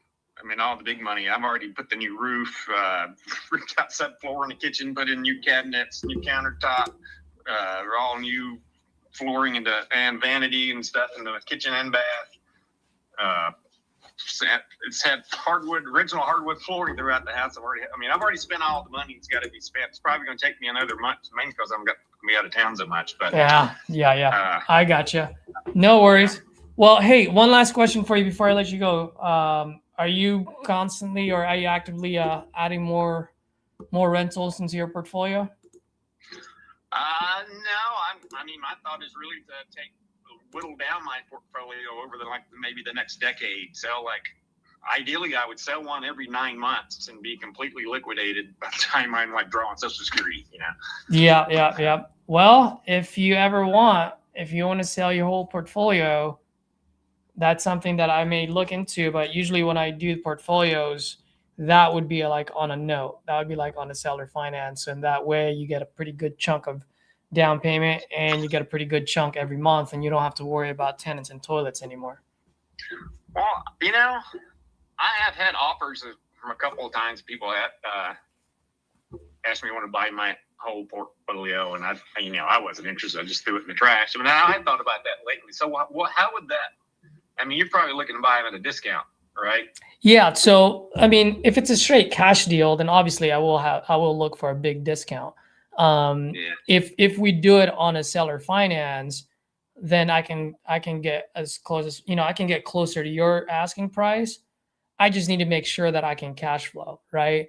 And so seller, to remind me the details of how that would work. So I still own the property, but basically I'm just so seller. No. So I'm assuming do you own all your properties outright? No, I have mortgages on most of them. Oh, you have mortgage on most of them? Okay. Yeah. For some reason, I don't know why. I just assumed that you owned all of them. But if you have mortgages on some of them or most of them, then you can get it. I mean, we can look into it, but what it would be you'd hold a note on it and then we pay you a pretty good down payment. So that way you got money in your pocket and then we'll pay you a monthly payment every month. Right. So that would be for your equity side. And then for the notes, for the mortgage side, we'll just make those monthly payments for you. So in that way, you don't have to make any more payments. So that would be more of like a subject to buying it subject to the existing loan. And it'll be a hybrid with the seller finance. No, but okay. It sounds like you're just giving my equity back and then making my mortgage payments. I'll be making your mortgage payment and then I'll be making payments to you for your equity side. Okay. In addition to like an initial little small lump sum or whatever. It's a small lump sum. Yep. Exactly. So in that way you wet your beak a little bit, right? And then you get some monthly income. And then what it does is that if all the numbers make sense, then it would also be beneficial for us because then, we don't have to come out of millions of dollars, for example, right? And then we can use that to make sure that it cash flows. So in other words, we're agreeing closer to your price point, and in return, we're betting on the fact that one, we're going to get the equity in the long run, and two, we're cash flowing in the meantime. Gotcha. Yeah.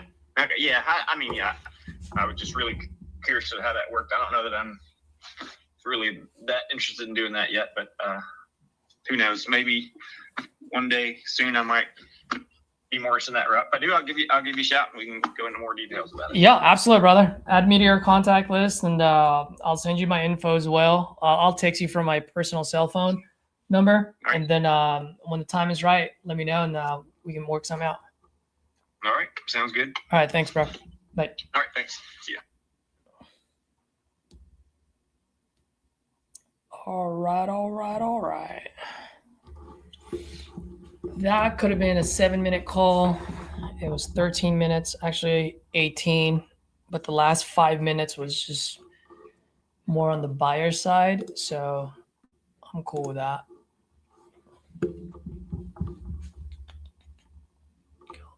Let me just make a note on this one. No deal here. Potential portfolio. 17 properties. Will be a hybrid. Is he? Let me just.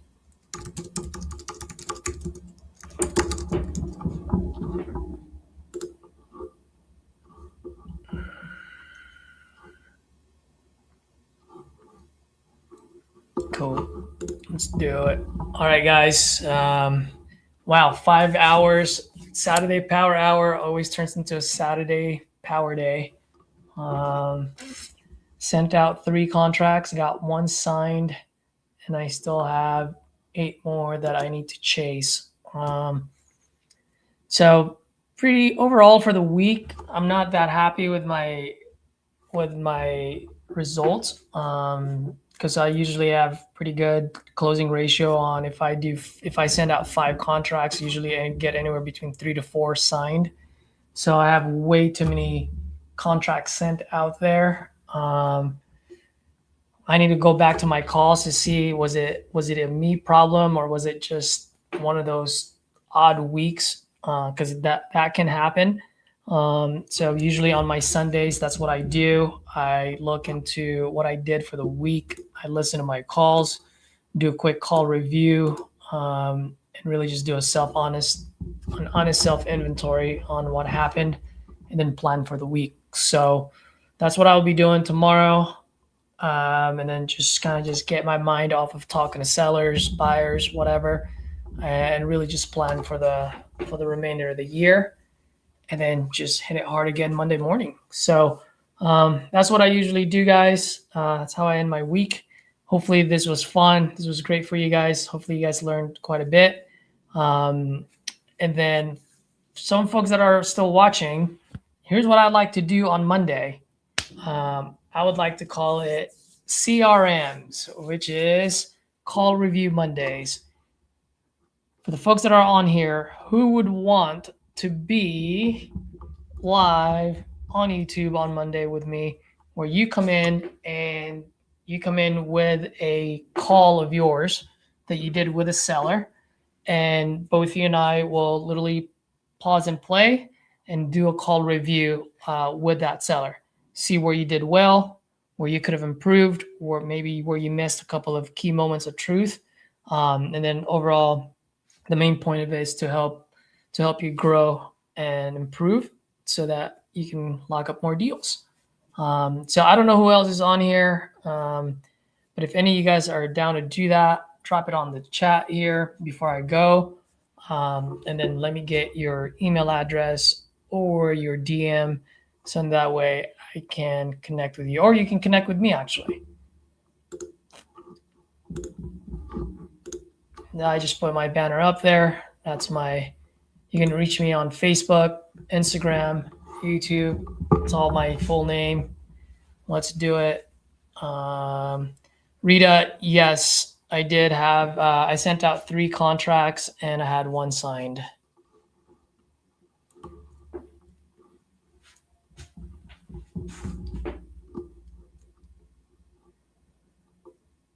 Sweet. All right, guys. Have a great weekend. Thank you again for all your support. Hit that like button, subscribe if you haven't done so. Appreciate y'all. Have a great weekend.